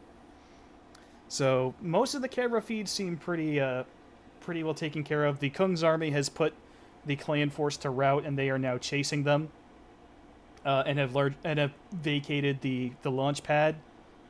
But on one of the side buildings, standing outside the door, you see a face that you've seen before. In fact, 3 faces that you've seen before. There is Yukiko and Annette down on their knees with their hands behind their heads, and standing behind them holding a pistol is Phelan Ward. And where are they relative to the dropship? They are close by. So there's a series of maintenance buildings that are around the launch pad. He's standing by one of the doors. I wonder, Zach, do I stop. have a line of sight on them? From where you are, no. Zach stops in his shoes like he's made of stone. Yes, these are your people, are they not? What do you want, Cal? I want you to turn yourselves over. You are I'm going not to the mech leaving bay. this planet. I'm going to the mech bay and starting up the Archer. Okay. So as you go to the mech bay, you notice that all the hidden panels are still closed. Neat. Is there a way to get to the Archer? Oh yes, but you do notice that they haven't been opened. So you're able to hit the secret panel, and it slides open, and your Archer is there, and you're able to get aboard, and it fires up just like it always does. Okay. I'll clear up the confusion. It's in the exact same state that you left it. They didn't find the mechs. Did you get my message, Mage? Hold on, I've got like 20 windows open. Well, if he's going down there, fuck, I'm going down there too, I guess. You can try that, Zero, if you want. Yeah, so the question is Gareth in a position that he would overhear this? If you want to be aboard the bridge with everyone else, you can be aboard the bridge. I'm thinking, yeah, he's going to rip the headset away from Zach and say, Phelan Ward, this is Gareth Chistu of the Black Sheep. I challenge you to a circle of equals. There is a rather nasty laugh from the other end. He says, "A circle of equals. Gareth Chistu, if I were to engage in such a thing, I would need to consider you to be my equal. As it stands, I hold all the cards. Why would I risk my position by engaging in such wasted behavior with you? Denied." Because you're not a coward? Because you are free birth scum. You are beneath me. If anything, you should be honored that I'll consider you even close to my level. From where I am standing, I happen to be a member of the clans, whereas you remain a bondsman to mercenaries. We could get the Khan involved and see what his opinion of the matter would be. Which one of us he considers to be more worthy. But I do not believe we have time for that. Well, more certainly, your technician does not. Do you really believe that I'm still a bondsman? Do you really believe that I care? He lowers his pistol and fires. Annette collapses onto her front, holding her side. Surrender immediately, or the next bullet will be fatal. Balin, if you follow through on that threat, there will not be enough left of you to bury by the time I'm through with you. I would not need to follow through on the threat if you surrendered. Do you yield? Or will your chief technician need to be replaced?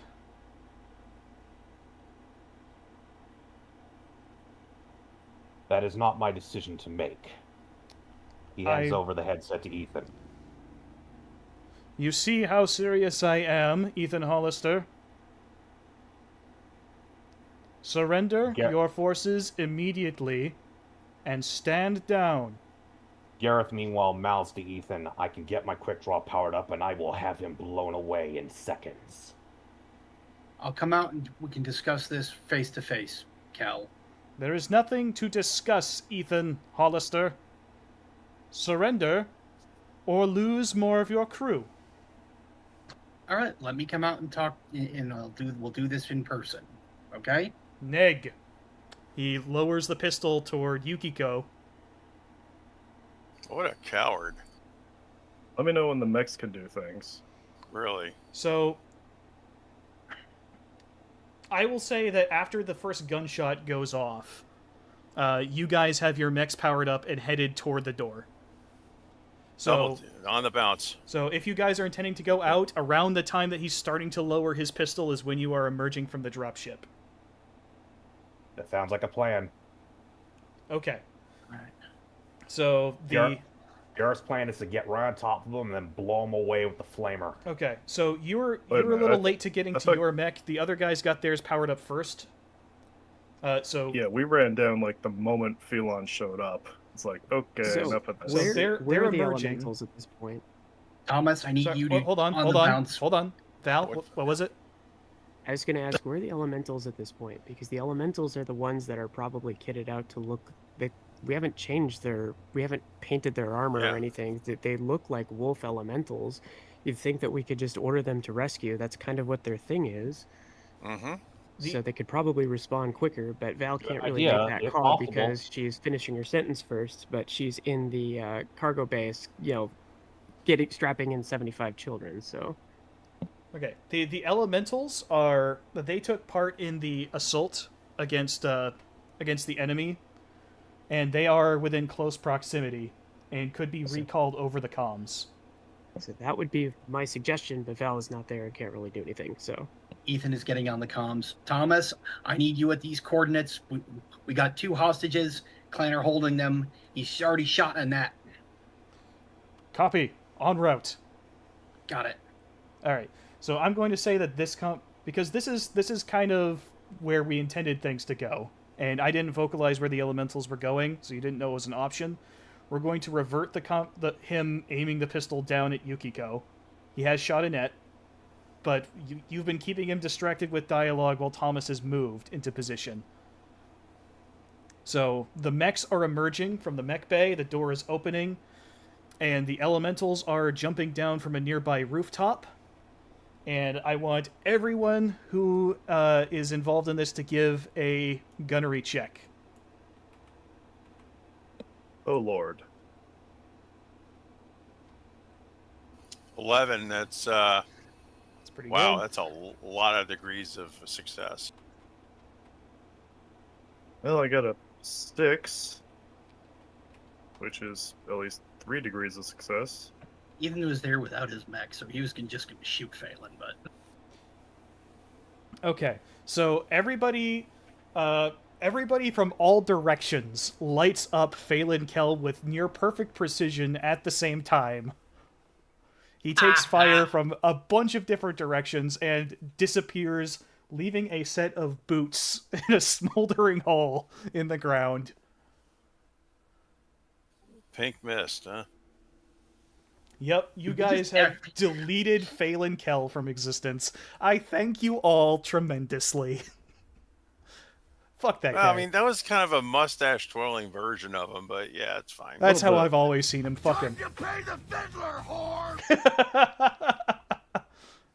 And Gareth just quips, Men get taken prisoner. Rabid curs get put down. And as Ethan's going to run out through the max towards the two, he's going to scoop Annette up, and he is running like hell, carrying her into the mech bag. Okay, so give me. You have athletics of any kind? Nope. Okay, you have some competition. James is sprinting out, and you can give me a physical roll if you want. You know, athletics is a basic characteristic. That's right. You can give me athletics. Give me an athletics check.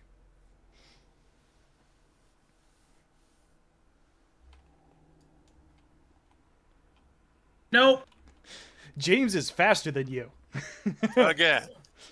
Yeah, he sprints out of there. That was Richard last time. But James sprints out of the drop ship, and like around the time that the elementals are touching down on the ground, has already gotten to her, scooped her up into his arms, and is just making a beeline back to the ship. It looks like Roadrunner, Wile E. Coyote type shit. Meep meep. All right, everybody, get aboard. Hey, go. Laura, get ready to tie these mechs down. We're lifting off now. I kneel down and open the cockpit hatch and pull down the chain ladder so Yuki can climb up into the cockpit. Yep, she climbs up and joins you, gives you a big hug and a kiss, and then collapses into the seat behind you, just kind of puts her head in her hands. I stand cover here. I should also note Gareth quips into comms. Now's not the time to join the 10-meter high club. Been there. Let's go. Already a card-carrying member. All right, so everybody... Sorry.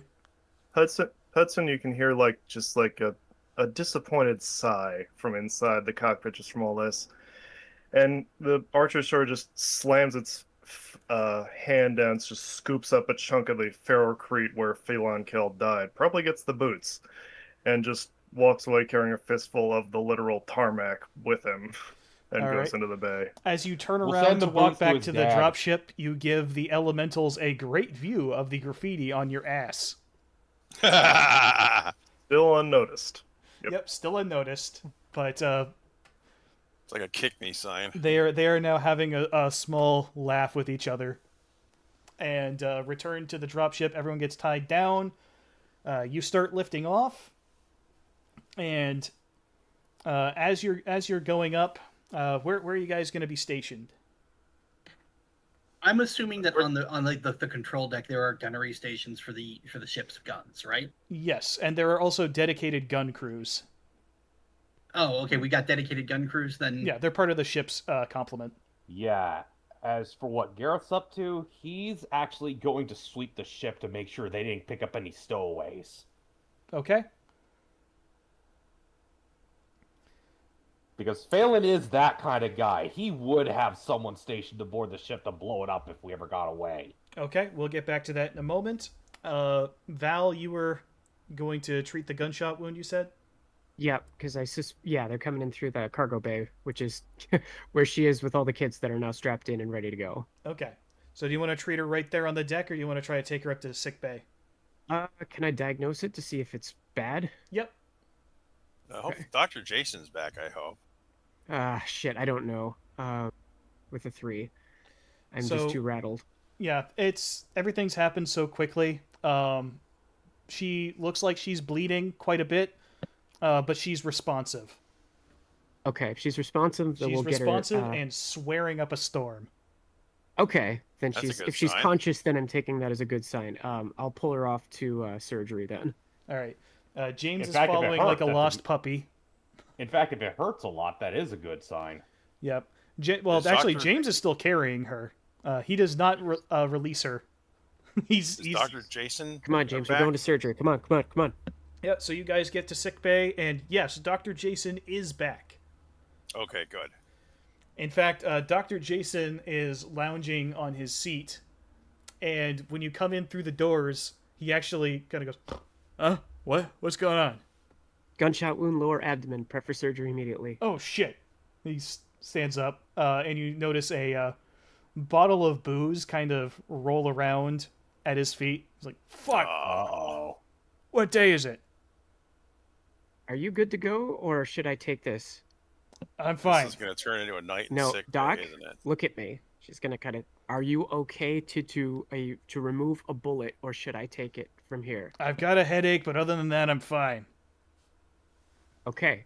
And then she's gonna help James put her Annette on the table, cut the material off so that they can, tend to the gunshot wound. Yeah. Dr. Jason has locked the fuck in. If not for the bloodshot eyes, you would not know anything was amiss. But he is verbally berating himself. It's like, fucking goddamn it, I know better than to do that shit. Alright. So he starts digging around. I'm going to give him his check. $50. Oh, yeah. Yeah, he's able to get to work with Val assisting. Oh, even better. So yeah, thanks to your assistance, he's able to masterfully close things up. The bullet is extracted and the dressing applied. Actually, no, there's no bullet. It passed all the way through. Okay. Well, whoever That's shot good. her is a good shot, and he wasn't trying to kill her. It's gonna hurt like hell, but she'll be okay in a couple weeks. Long as she Okay, doesn't good. overdo I'm gonna it. make sure the kids are okay. Yep, you got it. James, let go of her for a second. James. Yeah, sorry. She's gonna be okay. Go command your ship, alright? Yeah. He finally lets go of her hand and sprints out and heads toward the bridge. So, the kids are not alright. The kids are very much scared, confused, and upset, and a lot of them are starting to realize that they have not been taken someplace safe. They are in a ship headed for space, and they did Okay, not sign up for this. Okay. Well, Val's going to, whistle and get everybody's attention and address them. And she's going to say that, children, I know you're all upset, but I have some good news for you. Your parents did not abandon you. The government, your first prince, or whatever the term is for the Magnuson. The first prince. Yep, you're right. Elected has- prince. First prince is Davian. No, Right. He's elected first prince. It is often shortened to first prince. He is. We have moved mountains to come and rescue you. We are going to bring you home. Your parents have been worried, and they sent us to come and collect you, and that's exactly what we're doing. We're going to take you home, but for now, we just need everybody to stay calm. We're about to enter orbit. We're going to reach our jump ship and begin our journey back. We'll have more time to answer questions, but we're here to take you home. Okay, give me charisma at +2. Okay. Charisma, jeepers. Hey, I needed a 9, I got a 9. Okay.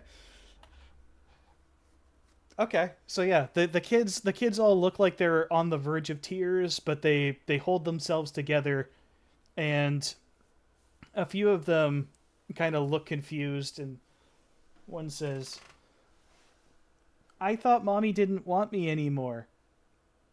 That's not true. They said Your mommy I'd been loves too you. bad and that she didn't want me anymore because I wasn't being good enough." That's not true. The clan wolf people that you were with told you all sorts of terrible lies. Your parents miss you. They love you. They sent us here to come and collect you, and that's exactly what we're going to do. They love you so much they sent us here to come and get you. Besides, we brought cookies and video games. Oh, that is a good point. Yeah. Once we're safe out of or once we're in where we need to go in space on our transit, we can get everybody to move around. We've brought cookies, we've got video games, and we've got things to do. But for now, we just need to focus on staying calm and getting comfortable, okay? So, at the mention of cookies and video games, a few of the kids audibly gasp and grin very widely. Some of them start clapping their hands together. And now everyone looks to be in a much better mood. There we go. She's gonna say that her name is Miss Val, and yeah, I'm here to help work with you guys. We're just gonna take it from there, and yeah. And Not sure what else to say at that point. right about the time you finish that that little exchange, there is a rumble that passes through the entire ship, and an impact that rocks it back and forth. Oh, shit. Time to do the Star Trek thing. You guys are under fire. Yes, you hear the brrrp, brrrp noise. Okay, everybody, let's strap in and stay calm, okay? Why is it a loud noise? Don't worry, we're taking care of it. Fireworks. All right.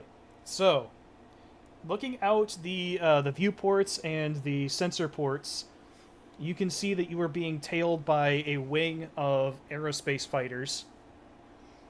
You know how many a wing is, right? Yes. Oh, fuck. Oh, well, let's be honest. If it would probably be like a trinary of aerospace fighters, if we're being honest. And these would probably be Jagatais? So, I will be more specific. There are 12 aerospace fighters. Okay, so they couldn't get that's a little over a star. Okay, so no, it's not. You're not being attacked by like a full squadron or anything like that, but there is a not insignificant number of them, and as you're looking out, you actually see, you see 6 of them suddenly slow down, stop, and just start to drift. Wow. Engine failure.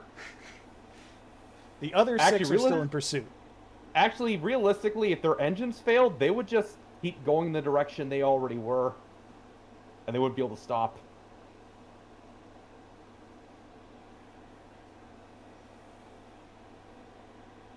Alright. So, hold on. I saw something in the chat. Yeah, I'm dying reading Tech Nuke's comment. Do a head count or else you'll find out you left Angie behind. No, Oh, Angie. no. Angie was no. In a pig's eye. Angie was confirmed to have. She went with them. Remember at the very start, she was brought back to the dropship along with everybody else. Okay.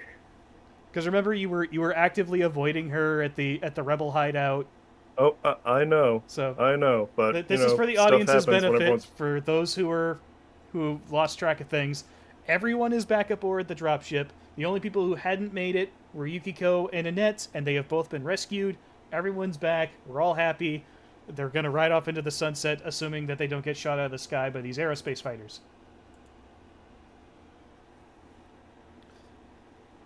All right, so. Oh, we're loaded up with LRMs, so we should be able to take care of them.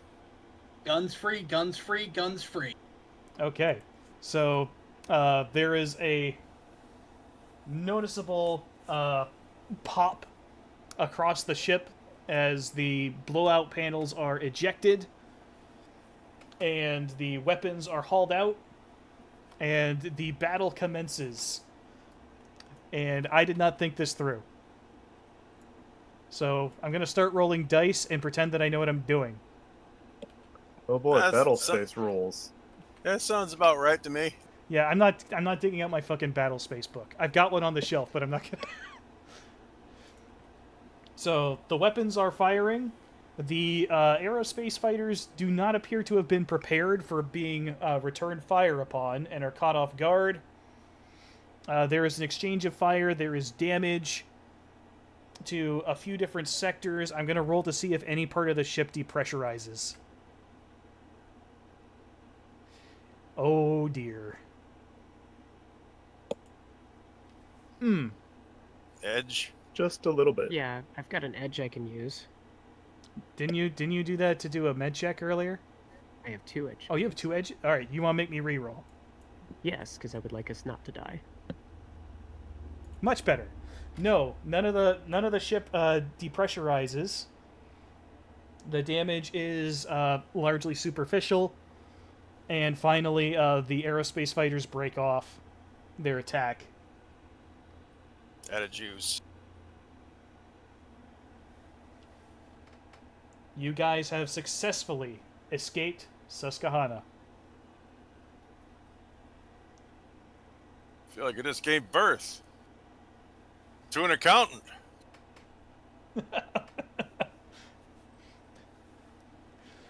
Oh boy. All right, your ship is now headed back toward the jump point, and it'll be a couple days burn to get to it, but you are no longer being pursued. You have escaped, and you have killed Phelan Kell in the process. Oh, Well- Morgan is gonna be so pissed at us. And we can send his boots back to his dad. Yeah, Hudson did collect his boots. Also, Gareth is still doing his sweep to make sure we didn't pick up any stowaways. Yes, I had forgotten about that. And I'm going to have you give me a perception check. Alright, let me double check what my perception is. Okay, so I need...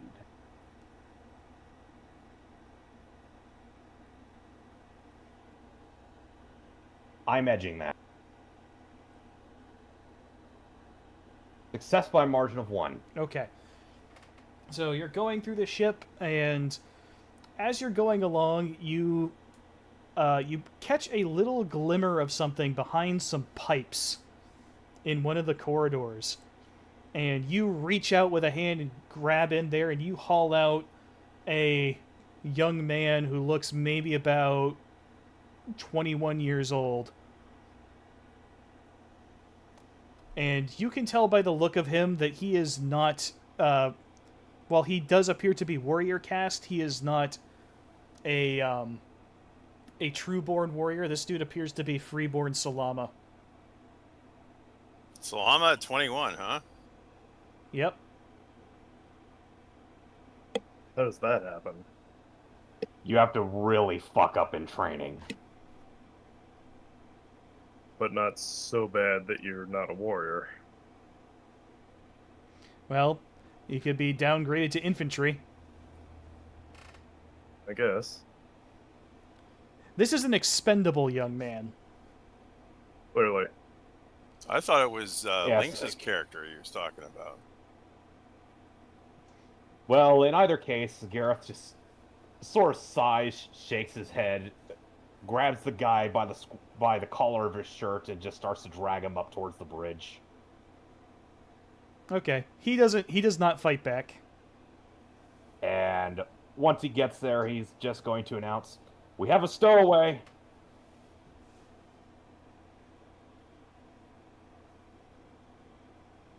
Oh, goody! I haven't put somebody out in the airlock in enough time. So, yeah. I do not believe that will be necessary, sir. He has been completely cooperative. He holds up his hands and says, "Greetings."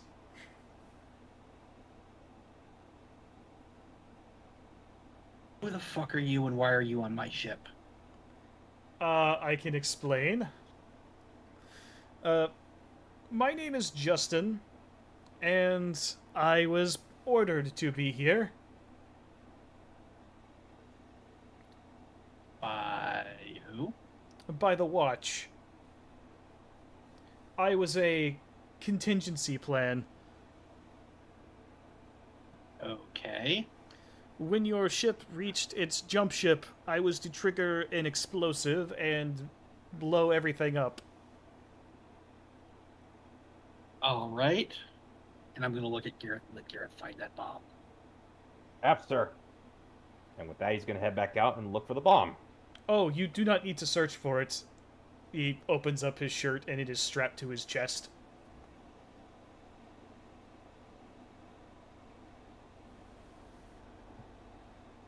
It is here.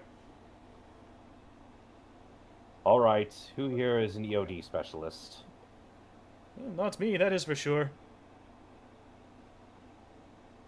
Well, we need to get it off of you without triggering any potential backup fuses. So, Yes, you hold do. still while I find one of the technicians to handle that. I mean, there's an easy way to deal with this. He goes very pale again. Says, "Please do not do that."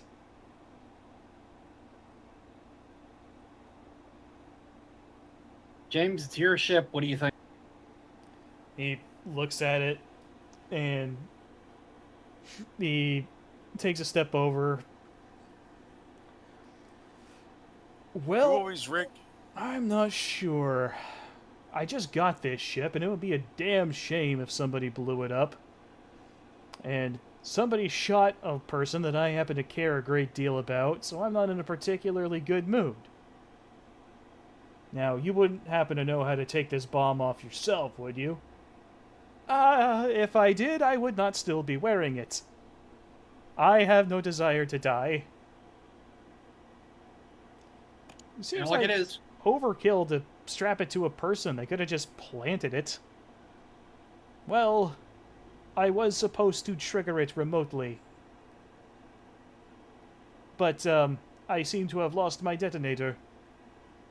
He smiles a little bit. Says, I was hoping to just lay low until I got to a safer place where I could have it removed. I do not have very many options, you see. Who does all the improvised explosive stuff in the tech crew? Was that only Annette? Annette is one of the people who could do it, but I would say that Mora also knows how. All right, I'm gonna get on the PX. Go, Mora. Could you report to the bridge, please, and bring some electronic, bring an electronics toolkit. You got it. What kind of issue are you having? The explosive kind. I'll be right there. So a moment later, Mora walks in and drops a toolkit down on the deck and crouches down beside the guy, pulls off his shirt, revealing the extent of the bomb and the strap. It is held on with a fairly simple padlock. She looks at that and looks at the whole assembly and says, yeah, this is, there's current going through the padlock. If we cut it off or open it, it's going to set it off. Can we short the current across to isolate the padlock? We can try, but it'd be risky. I'm not an EOD expert. I can do what I can, but this is a big charge. It would probably ruin most of the ship. Airlock it is. Yeah, the guy audibly whimpers. Well, I'll go with you to help. James shrugs and shakes his head. Well, I won't lose too much sleep over it. He reaches down, grabs the backstrap of the guy, and just starts hauling him across the deck. The guy starts very loudly wailing and babbling and begging for his life as James pulls him toward the airlock. That's not what I meant, James. He stops. What? Then what did you mean? I meant that Mora and I can take him down to the airlock, as it's more likely to partially contain a blast if we fuck it up. I mean, I don't want to speak for Mora, but she does know more about what she's doing than I would be. Give me charisma at +2. Jesus, it might as well just say I automatically fail. Well, Gareth will also bring up something kind of important. Because he found this man, would that not make him his bondsman? And thus it is his decision what happens to him? I guess. James shrugs and says, yeah, he's your prisoner, but it's my ship. Yeah, not even close. So he shrugs and says, I think it's a much simpler plan if we just check it out. These clan bastards have done so much shit to me, I am not going to hesitate in the slightest to put one's lights out. Gareth audibly clears his throat and glares at him. He More, ignores that and just continues dragging the man down the corridor. Mora, you have input on this too. What do you say? She shrugs. I don't know, man. It's risky to try and get the bomb off, and I don't particularly feel like getting blown up. I'm kind of with James on this one. All right then. Oh, for God's sake. Is Hudson privy to any of this conversation? Do you want him to be? Last thing he did. Yeah, sure. Okay, then yes. All right. Just what would it take to get this bomb off of him? Is it have to be electronic specialization or what? Well, there is, I believe, a demolitions or explosive skill. Specifically. Do we have anyone in our infantry team who has demolitions? Not in your infantry team. All right. Hudson literally gets on the ship's PA and says, "All right, is anyone here trained in demolitions?" Okay. Mora puts up her... that out over where the kids could hear. You idiot. Okay, I might turn that off if I'm able to. Yes. Okay. So yes, you were able to isolate the area with the kids and broadcast to the rest of the ship. But Okay. Mora kind of puts up her hand and says, "Me and Annette are kind of the leading experts here." And you're saying no? I'm saying I'd rather not. If you order me to, I'll do it. But I can't make any promises, and it is risky. It's a vest. Can we get him out of the vest without unclasping the vest? Maybe. She looks at the toughest part is going to be getting his arms out. Hudson sort of rests his hand on his sword. There's a plan B for that if we have to. Yeah, well, we can always just break it or dislocate it. That's why that's plan B. Well, it's worth a try, I guess. Sounds good. All right, I get on the line with James and say, "Okay, do not space the kid. We're going to try something stupid." You're really gonna cut his arms off? No, gonna dislocate one of them. All right. Well, if that's your plan, I'm going to bring him over to Dr. Jason. If anyone knows how to take a human body apart and put it back together again, it's him. All right. All right. So Or everybody bring Dr. Jason to the airlock. brings the rather relieved but still nervous-looking young man into the doctor's office. He looks and sees the guy with the bomb strapped to his chest and says, "What the fuck, you guys? Get that shit out of my med bay! What the fuck are you doing?" We need Well, you you to can come with us to assist the in getting airlock. this off of him. What the? Is it Monday? Is it fucking Monday? What is going on? It might be. Gareth actually looks at the calendar. It is Tuesday. Nay, sir, it is Tuesday. Never could get the hang of Tuesdays. Alright. Fuck. So you wanted me to get him out of the vest. I understood that reference. It is Friday in California. That's good. That's good. Good to know. Yes, we want to get him out of the vest without unclasping the vest. That may require rearranging his body to do it. I see. That's why you brought him to me.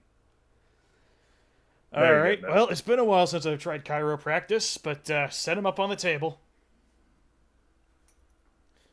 I thought we were gonna need to All right. dislocate a shoulder. Well, it helps if he's seated in a neutral position where I can get at him. Ooh, that I is look at anyone else who's there and say, "It's probably best not to have an audience for this, but I'm going to stay on hand just in case we need plan B." All right. I will remain as well. So, Dr. Jason puts his hands on the guy and says, "All right, in a moment you're going to feel some pressure." and there is a nasty snapping noise, and the guy shrieks out in pain. A second later, there's another popping noise from the other side, and Dr. Jason grabs hold of the straps, and he starts wiggling and shaking. The dude is just wailing and hollering up a storm as his now partially disassembled shoulder assembly is being rattled back and forth. And I should have brought this up earlier. Do you have an anesthetic you could have injected him with? maybe somewhere. Oh, great. Yeah, I didn't think of that. Oh well. And he finally top class unit we have here. Finally pulls the vest off the guy, chucks it off to one side. Yeah, I catch it before he can chuck the thing. Are you kidding me, Doctor? Hold on. This is a reflex check if I've ever seen one. Uh-oh. Okay. Are we all about to blow up? I swear to God. Yeah, out the airlock it goes. Let's see. That's like, a pretty don't good roll. depressurize, so the air that's already in the airlock pushes it right. well away. The reflexes were a 9. My save is a 7. Okay. Good. So he chucks the bomb vest off to one side, and you do a very nice dolphin dive down to the deck, land on your chest with your arms outstretched, and catch it before it hits the deck. God damn. I'm going to help Good Hudson. God, Doctor. What the hell? Have you been drinking or something? Shut up. I'm busy. And I'm going to help Hudson up. I'm like, that needs to go to the airlock immediately. Yes, I agree wholeheartedly. And he starts very gingerly walking, trying not to shake the vest at all. Okay. And as you're walking away, you actually see on the inside of the vest, hidden from view, is a small display. There is a countdown timer on it. Fortunately, it is currently set for about 46 hours. Oh, Okay. hopefully he didn't install the display upside down like Professor Farnsworth. Doing some quick math, you calculate that this would have gone off maybe about an hour before you were ready to jump. Beautiful. Well, all the same, Hudson is now realizing, there could be a sensor determining if he's still wearing it or not, so I'm going to move as fast as I can towards the nearest airlock, and calling ahead, clear the hallways. Okay. So nobody gets in your way whatsoever. Many people jump out of your way as you go down the corridors, and you make it to the airlock without any issues. Right. Airlock 7. Go in the inner door, very, very gently set it down on the floor of the airlock, back out real quick and close the door. Okay. All right, I'm going to get on the PA as he's doing this. All right, Richard, I need you to pressurize, or I need you to open the doors to the airlock 7. Do not depressurize. We need the Delta V. Copy. Also, so did you see what I posted in MechWarrior? That solution right now. Yeah. The air that's already in the airlock will push the. I know what you're saying. So yeah, the door opens and the vest flies out into space. Yay! It's the aliens' problem now. Works for me. All right, Hudson just sags against the wall when he sees it suddenly accelerate out the airlock and is thinking, "Oh God, there goes the trigger." Some days you just can't get rid of a bomb. Yep. Oh, that is the gift that he shared. Hold on, I have to pull this up for people on the stream to see. Oh my God, JC, a bomb! A bomb! Hold on, let me pull this up so the stream can see it. Oh, fucking... Breathe, Lynx. Alright, I gotta... Oh my God, JC, a bomb! I gotta do a capture to look at a GIF? Are you kidding me? Fuck off. I just want to pull it up on the stream, goddammit. A2 Streamlabs, E2. Okay, thank you. There. There you go, everybody on stream.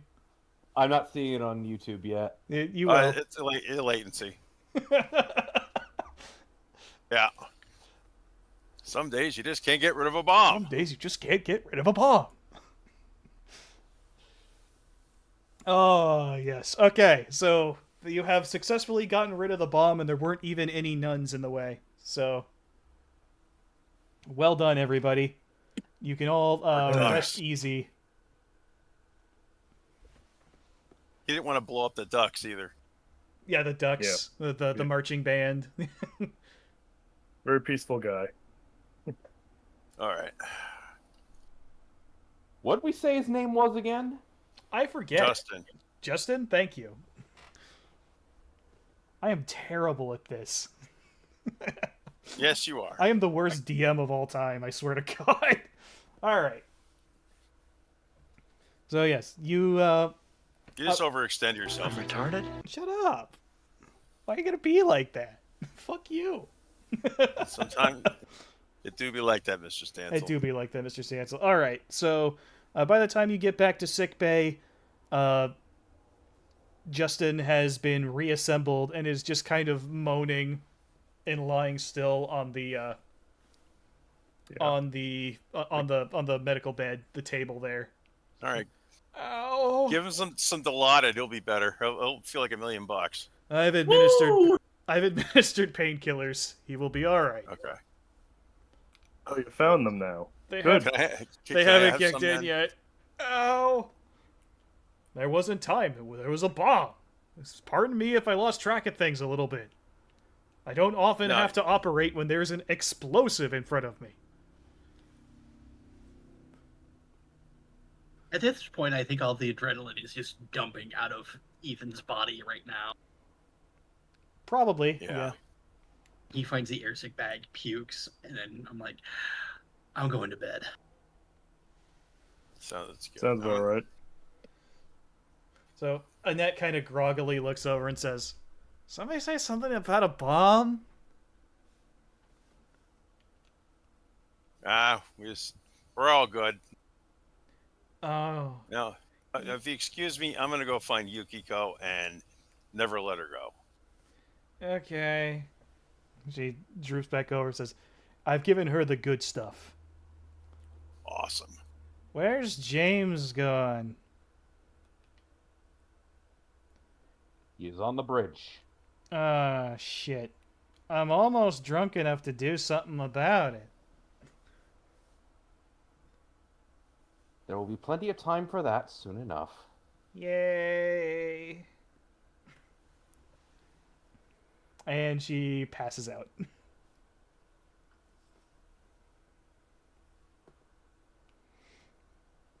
Yes, Wan Pon Pon makes an excellent point.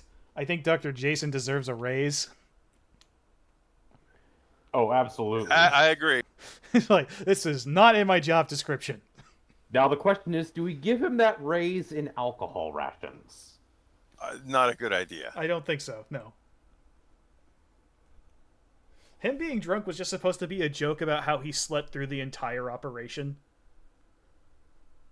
Like, he's been asleep since you guys landed. That was Wonderful. That was all that was intended to be, and I didn't think it through enough. It's like, wait a second, he's a doctor. Why would he do that? Anyway. Because you can. This is what happens when you don't do enough prep work before a session. So anyway. Yeah, we do prep work for a session? I do some. Not enough, though. Oh, okay. Alright, so, yep, you guys... Ethan, you get back to bed.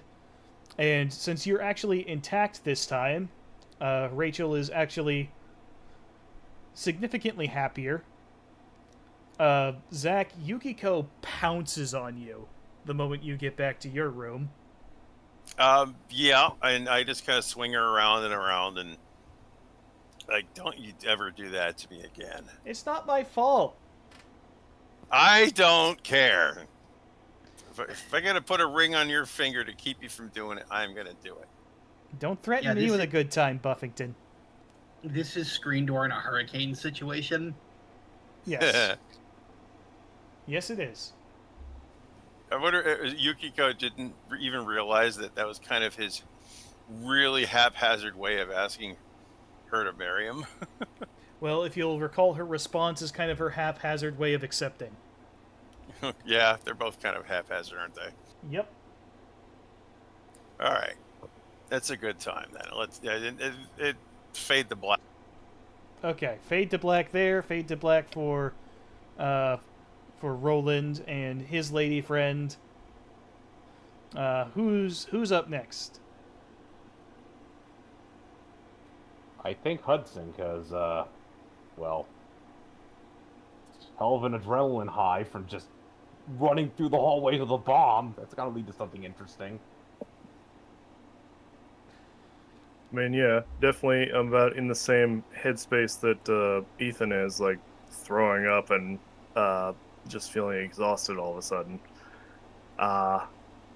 Definitely go back to medbay, check to see how Justin's doing. Okay. Justin is he's still kind of moaning and rolling back and forth. It's like, oh, when are these meds going to kick in? They probably have. Oh, they are woefully insufficient for the pain I am experiencing. We could always go back to plan A if you like. That'll dull the pain really quick. No, neg, forget, I do not complain. I am satisfied with this outcome. I am merely in pain. Fate of all foot soldiers is to find something to complain about every day. How did you end up with this job? Well, it seemed to be the only task they thought me worthy of performing. You realize that was a suicide job, right? Which is why I had no intent whatsoever of complying with my orders. Then What why was did the rest you of this hide? plan? Just sit around with a bomb ticking down on you? Ticking Gareth, down. It was not Gareth? timed. I had the detonator. I look at Gareth. Yeah, so Gareth is also present, and he says, if that was your intent, why did you not turn yourselves over to us? Yeah, Hudson saw that I had a timer on it. Well, Yeah, you we're may getting to recall when you found me, the first thing that you tried to do was to throw me out of the airlock. I did no such thing. No, but your captain did. You are Inner Sphere mercenaries. I do not know what you would have done to me. The better strategy would be to lay low and hope for the best. On the subject of laying low and waiting for the best, I guess they were clever enough to hide at a place you couldn't see it. That vest had a timer ticking on it. His face goes very pale. And then very red. Then why did they send me aboard at all? They could have just had me place the bomb and set the timer, and you would have been less likely to find it. Because Phelan Ward is a Stravog. I do not contest that whatsoever. Well, Was a was Stravog. a Stravog. He is now reduced to a very well-cooked pair of boots. Oh yes, that reminds me, Gareth.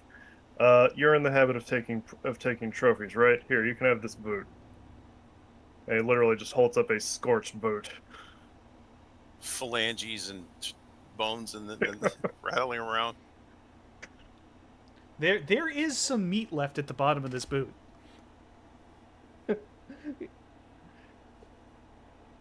There's your genetic Gareth is legacy. actually genuinely kind of speechless. Like, he does not know how to respond to this. Merry Christmas! Well, Ethan, if you ever wanted a chance at the Black Widow, I think that just went right out the window. Yo. He's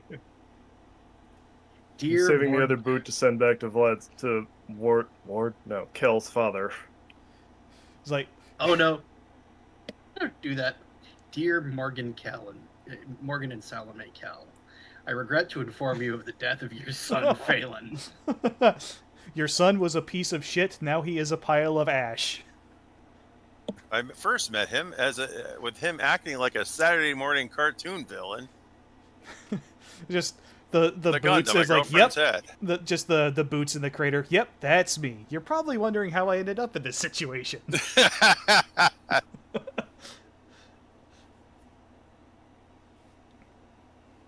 Oh boy.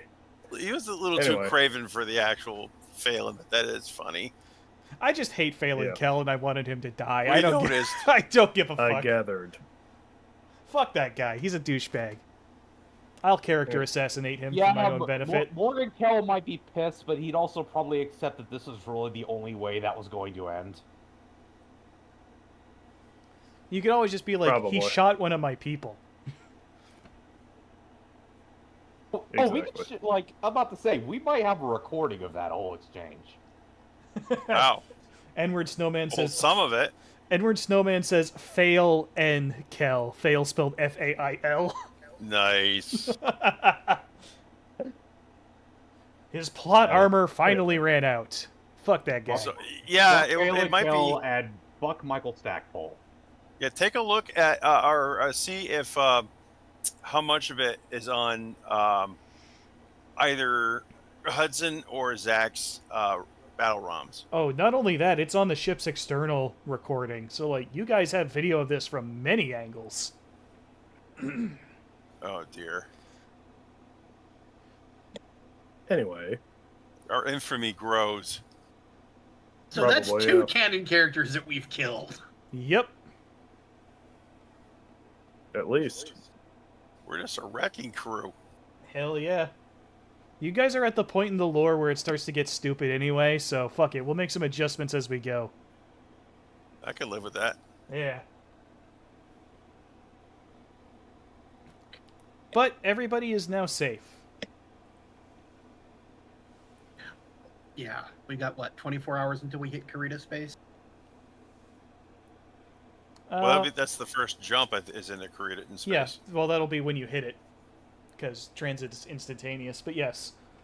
So are we making a direct route back, or are we going to, hit? It'll be like a pachinko board and hit all the stops. 1-1 Pom Pom says you gotta sell that footage and get royalty off of it. No, we're gonna make a fucking MLG edit of it. Beer, beer, beer, beer, beer, beer. That's beautiful. Like Counter-Strike kill cam. See the amazing disappearing galaxy commander. Just leaves a shadow behind like fucking Hiroshima. Alright, so you guys, Justin looks over at Gareth and says, "I thank you for not merely executing me."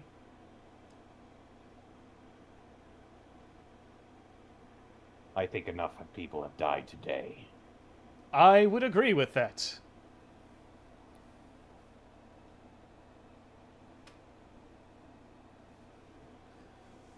Now, there is the matter of what to do with you next. I'm willing to take you as a bondsman.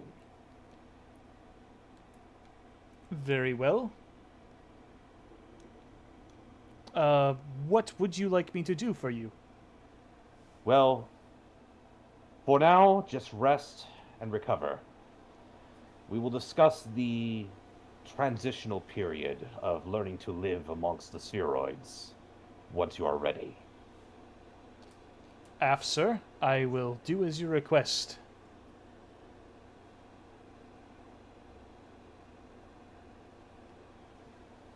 And with that, Gareth is going to turn around and leave because he probably has some paperwork to fill out or something. I don't know.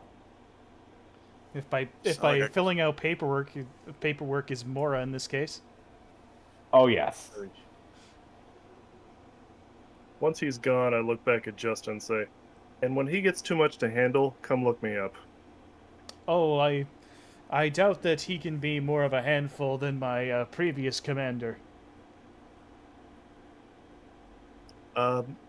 Let's just say some people will see that as a challenge. My previous commander strapped me to a bomb and didn't need to. So you get Well, rid of it's- two birds with one stone there.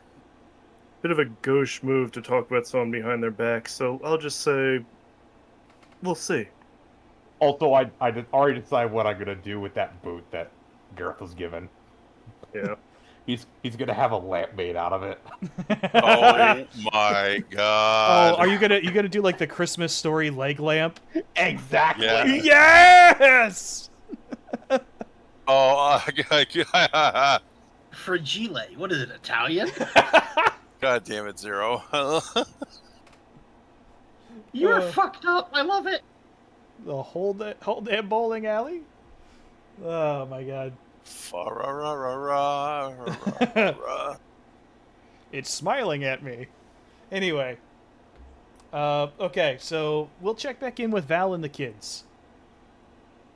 Okay, sure. So I guess I suppose at this point Val has to go like just full camp counselor mode. So I think given that she's gotten their attention and that they seem to be at least acting well with her, yeah, we're just the explosion seemed to stop. The alarms are no longer blaring, so she's going to kind of turn around and ask, "Are we in the clear?" You get confirmation from Richard. It says, "Yep, we are clear of the danger. It is safe now." Okay, well, she's going to say, "Copy that." I'll let them know. And tell the kids, it sounds like we're in the clear, everybody. We're free of the danger, and we're on our way to our jump ship. James James is on his way down. I want to Okay. see He-Man. So how long is it going to take for us to get to the jump point? It's going to take another 24 hours. It is getting a little... It would be approaching their bedtime. Okay, well, if that's the case, then we're going to shift into bedtime then and get that process started, because you said there's 75 kids. Yes. Okay, One so kid says, "Where are the cookies? You said there would be cookies."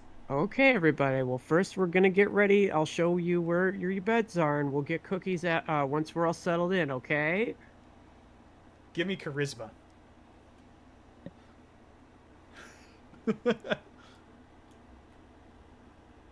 I got 7, and I needed 7. All right.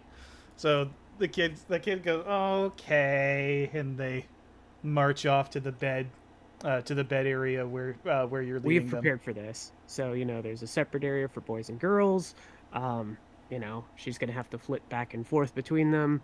I think we've prepared for this. So they have blankets, they have stuffed animals, they've got something to make it a little homier. And then she's gonna radio to the chef to prepare a snack. We'll get out some of the cookies that we had prepared. Okay. So chef arrives along with James, and the kids are thrilled as the cookies are delivered, and all start running up and pouncing on them. We'll make sure everybody gets them. We'll say, okay, there's we can't do there's that all enough for crazy everyone. now.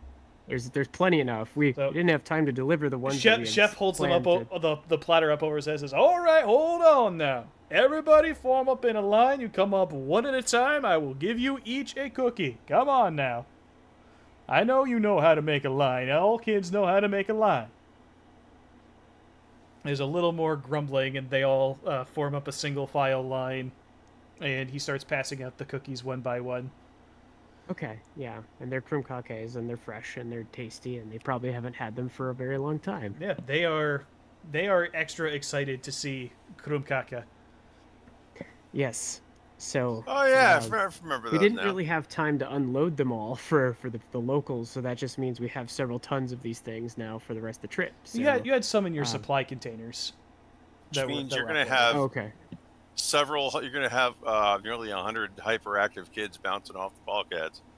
Well, they only had the one. Krumkake isn't super sugary. They should be okay. Okay. Besides, they have the adrenaline crash and all that. That's also, I mean, if you give them some more milk too, that'll help offset it. So James comes in and scoops up Susie into his arms, and says, "I am never letting her out of my sight again." Okay, Skipper. So, say goodnight to Aunt Val. Susie smiles at you and waves. Said, "Good night, Aunt Val." Night, Susie. She'll give a little wave.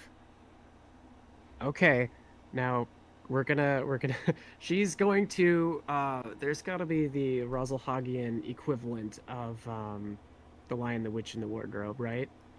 Um so this is something that she prepared for. We're gonna have a bedtime story, but it's like the first chapter of the of a story like that. So they wind down, they get sleepy, and then they go to bed. Okay. Um. She's So gonna read him a Considering story. what they've been through, they're probably all going to sleep like the dead. So Yep. actually, around this time, Richard arrives, and he's holding a book in his hands, Okay. and he says, "I think I can give them a little taste of home." Okay, that's a great idea. All right, well, everybody gather round. This is Mr. Richard. Come on over. He's gonna read us a story, okay? One kid looks at him, looks at you, and just kind of points, like the rude way that kids just point at stuff without any self-awareness. Is he your boyfriend? Oh God. Well, we're not gonna address that. We're just gonna go to the story. So yeah, come on, it's the story time. So they kind of look at you and then shrug. Richard sits down and opens up the book and begins to read, and you have no idea what he's saying because it's in Swedish. Okay. But the kids all seem to be following along just fine. Flunk de flork, flork de I flork. imagine it's just The Hobbit in Swedish or something like that. You know what? Yeah, I think that's good. In a hing the ding der ding the ding dong. All right, so But yeah. after a few minutes of that, the kids start to wander back to their beds as he's still reading. The acoustics are fine; they can all still hear him, but they all drift off to sleep. And as he finishes up the first chapter, the last kid finally drifts off. He closes up the book, stands up, and stretches. Ugh, what a crazy past few days. Yeah. Belle's just gonna kind of run her hand through her hair and just say, "Well, I really should probably get a cot out here because if there's any questions or anybody needs to use the bathroom at night or any of that, I gotta watch over him." He grins sideways at you. Says, Oh, You're becoming 70 you're becoming a mother to these children, it seems." Oh God, she's gonna just kind of feel her face flush. Yeah, well, maybe they deserve to have somebody nice after everything they went through. They do. I couldn't imagine anyone better suited to it. He kisses your cheek. I find that surprising considering what kind of mother I had, but thanks. If there's She'll kiss anything him that back. we've established, it's that you are very different from your mother. Oh, well, you haven't met her yet. No, but I suspect that before too long I may have to. Yeah, I need to get to the periphery one way or the other. Like I said, the magistracy has to be warned. You will do everything that needs to be done, Valeria. I believe in you. Oh, thanks, Richard. Fortunately, I didn't have to use your sword either, and she's gonna hand that back to him. Yes, I heard that James had to make use of his. Yeah, she'll softly regale the story about what happened with the truck. It has been many years since that blade has drawn blood. I am glad that it was used in such a deserving manner. She's gonna see that kid that she just didn't have time or really couldn't because she was too rattled to save him, but is just gonna try to push that out of her head. She can go to pieces after the kids are back home, but for now she's got to be the adult in the room. So she'll probably just kind of squint her eyes, shake her head a little bit, and say, "I gotta go get that cot." All right, but if you need anything, you know where to find me. Yeah, I appreciate it, and I know. Now, Valeria, he takes your hand. I've gotten to know you rather well, and you have a terrible habit of bottling things up until they burst. You're bottling. Okay, she's gonna take a look over at the kid sleeping and kind of say, well, there was one I couldn't quite save. Well, he pulls you into a very warm hug and says, "It is a terrible thing, but that is the way that war is.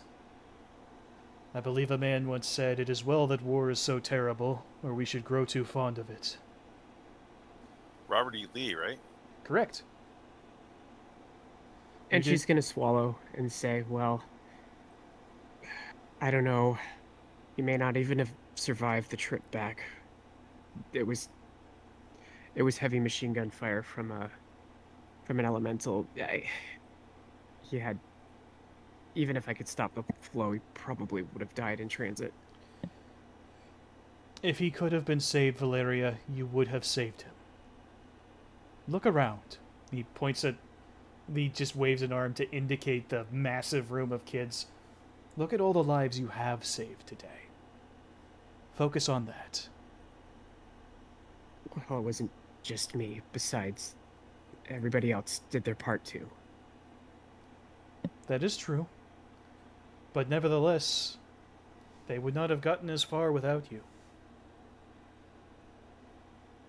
Well, I guess, considering some of the lousy things that happened in my childhood, I don't want to add to any of that for theirs. And their lives will be better, all the better for it. They are in good hands. Okay, that actually makes her feel a little better, and she'll kind of nod. Yeah, I think so. But of all the people that could have picked them up, I'm pretty sure that we're probably the best. So he gives you a kiss on the forehead. Says, "I will leave you to your sleep, Valeria." And he puts a finger under your chin and lifts it up and gives you a proper kiss. Oh, and yeah, as he's doing that, a familiar young voice pipes up and says, "I knew it! He is your boyfriend!" And all the kids are now awake and laughing hysterically. Well, she's just gonna, all right, everybody, go back to sleep. It's time for sleep time now, okay? There's a slow pipe down of the voices as everyone rolls back over. And there's a little bit of giggling and snickering, but they're all so tired that it dies back down. Okay. Then yeah, she's gonna get a cot because I suspect she's not gonna get a whole lot of sleep. Okay. You're all set up, and Richard goes back to his quarters. And I think that is where we will end the session. That's good. Okay. All right. So, yeah. Congratulations, everybody. We did it. Did it. Somehow. Okay, so how many AP do we get? For this session, I say you get 5 AP. And who gets the bonus? That's a good question. Who do you guys think should get the bonus? I never know. Maybe Val. She seemed to be invested in things and trying to go above and beyond on dealing with the kids here. Okay. Well, I didn't really do very much though this session. So. You know, I I was mean, feeling the same thing, but we'll talk Or in a minute. me. yeah, like it was pretty frantically paced, so there wasn't really a whole lot for us to do to stand out. That is true. A lot of that was on like automatic. We're just kind of along for the ride. Yeah. It was pretty railroaded, wasn't it? That's all right. Tell you what, why don't we roll a d6 to see who gets it? That's fair. Sure. Okay, so 1 is me, 2 is Just go around the Hudson, table. 3 is Ethan, 4 is Val, 5 or 6 I re-roll it. Where's Zach in that? Oh yeah, Zach is 5. 6, I There reroll we it. go. Okay. It's a 4. I think it's Val. Okay. Was it? There Yeah, you I go. think so. Okay. There Okay. you go. I almost have enough AP to up my charisma from 5 to 6. But All right. Yep, And everybody I'm- gets and I'm SP 7. equal to their learn skill. Yep. And I'm thinking I might want to pick up a skill this time. Maybe computers? Because, I mean, Garrett does a lot of stuff with the word processor he got, and it is possible to hack them to do interesting things in real life. Okay. I've seen it done. So real quick, I do want to get this out of the way. Like, this session was pretty hands off for a lot of you guys. I didn't have a ton of opportunities for you to do stuff, and I apologize for that. it's fine. Okay. At the same time, It's all right. I really didn't want to leave the fates of 70 plus kids to dice rolls. That's fair too. I agree. So I was kind of stuck between a rock and a hard place with the setup that I'd given you guys. Which is why I also edged that check for the infiltrator, because I was like, I really want to make sure it doesn't go pear-shaped at the last second. Yeah. Well, yeah. So that's all. That's all fine. I had fun. Okay. I did. As long as you guys are enjoying it, I'm happy. Yeah, and something to note, I believe after this session, is it this session or after the next one, we're doing a time skip? So we're going to have some time with you guys traveling back to Outreach next session. Not to Outreach, to Orestes. And then some Fallout when you get there, and after that is all done, then we'll be doing a time skip, and we'll get to Season 2. Next session will be more hands-on for you guys as well. It's like a plan. Now, are we like starting off with Canopus? Are we going there to do some stuff, and then heading back, or what's going on? Canopus will probably be next season. Yep, that's what I was wondering. Yep. Cool. Well, I gotta log because I gotta make dinner. So, but yeah, thanks for running. Okay. So yeah, I'll I be back hope in a everybody little bit. had fun, and again, I apologize Good. for letting my inner writer take over and I get it. shoving everyone down a set path. Sometimes you kind of got to do it. No worries. Yeah, I do Okay, feel a take little care, bad, guys. but I hope as long as you guys enjoyed it. Have a good time, Liz. And with that, we're gonna sign off here on YouTube. Thanks everybody for tuning in. I'm glad everybody seemed to have a good time in the chat. So the writing, like the storytelling part of it, I hope was at least entertaining. But I'm gonna try to that's make it a great. bit more playable next time, as opposed to just being a roller coaster. That's fine. I get it. It had fun.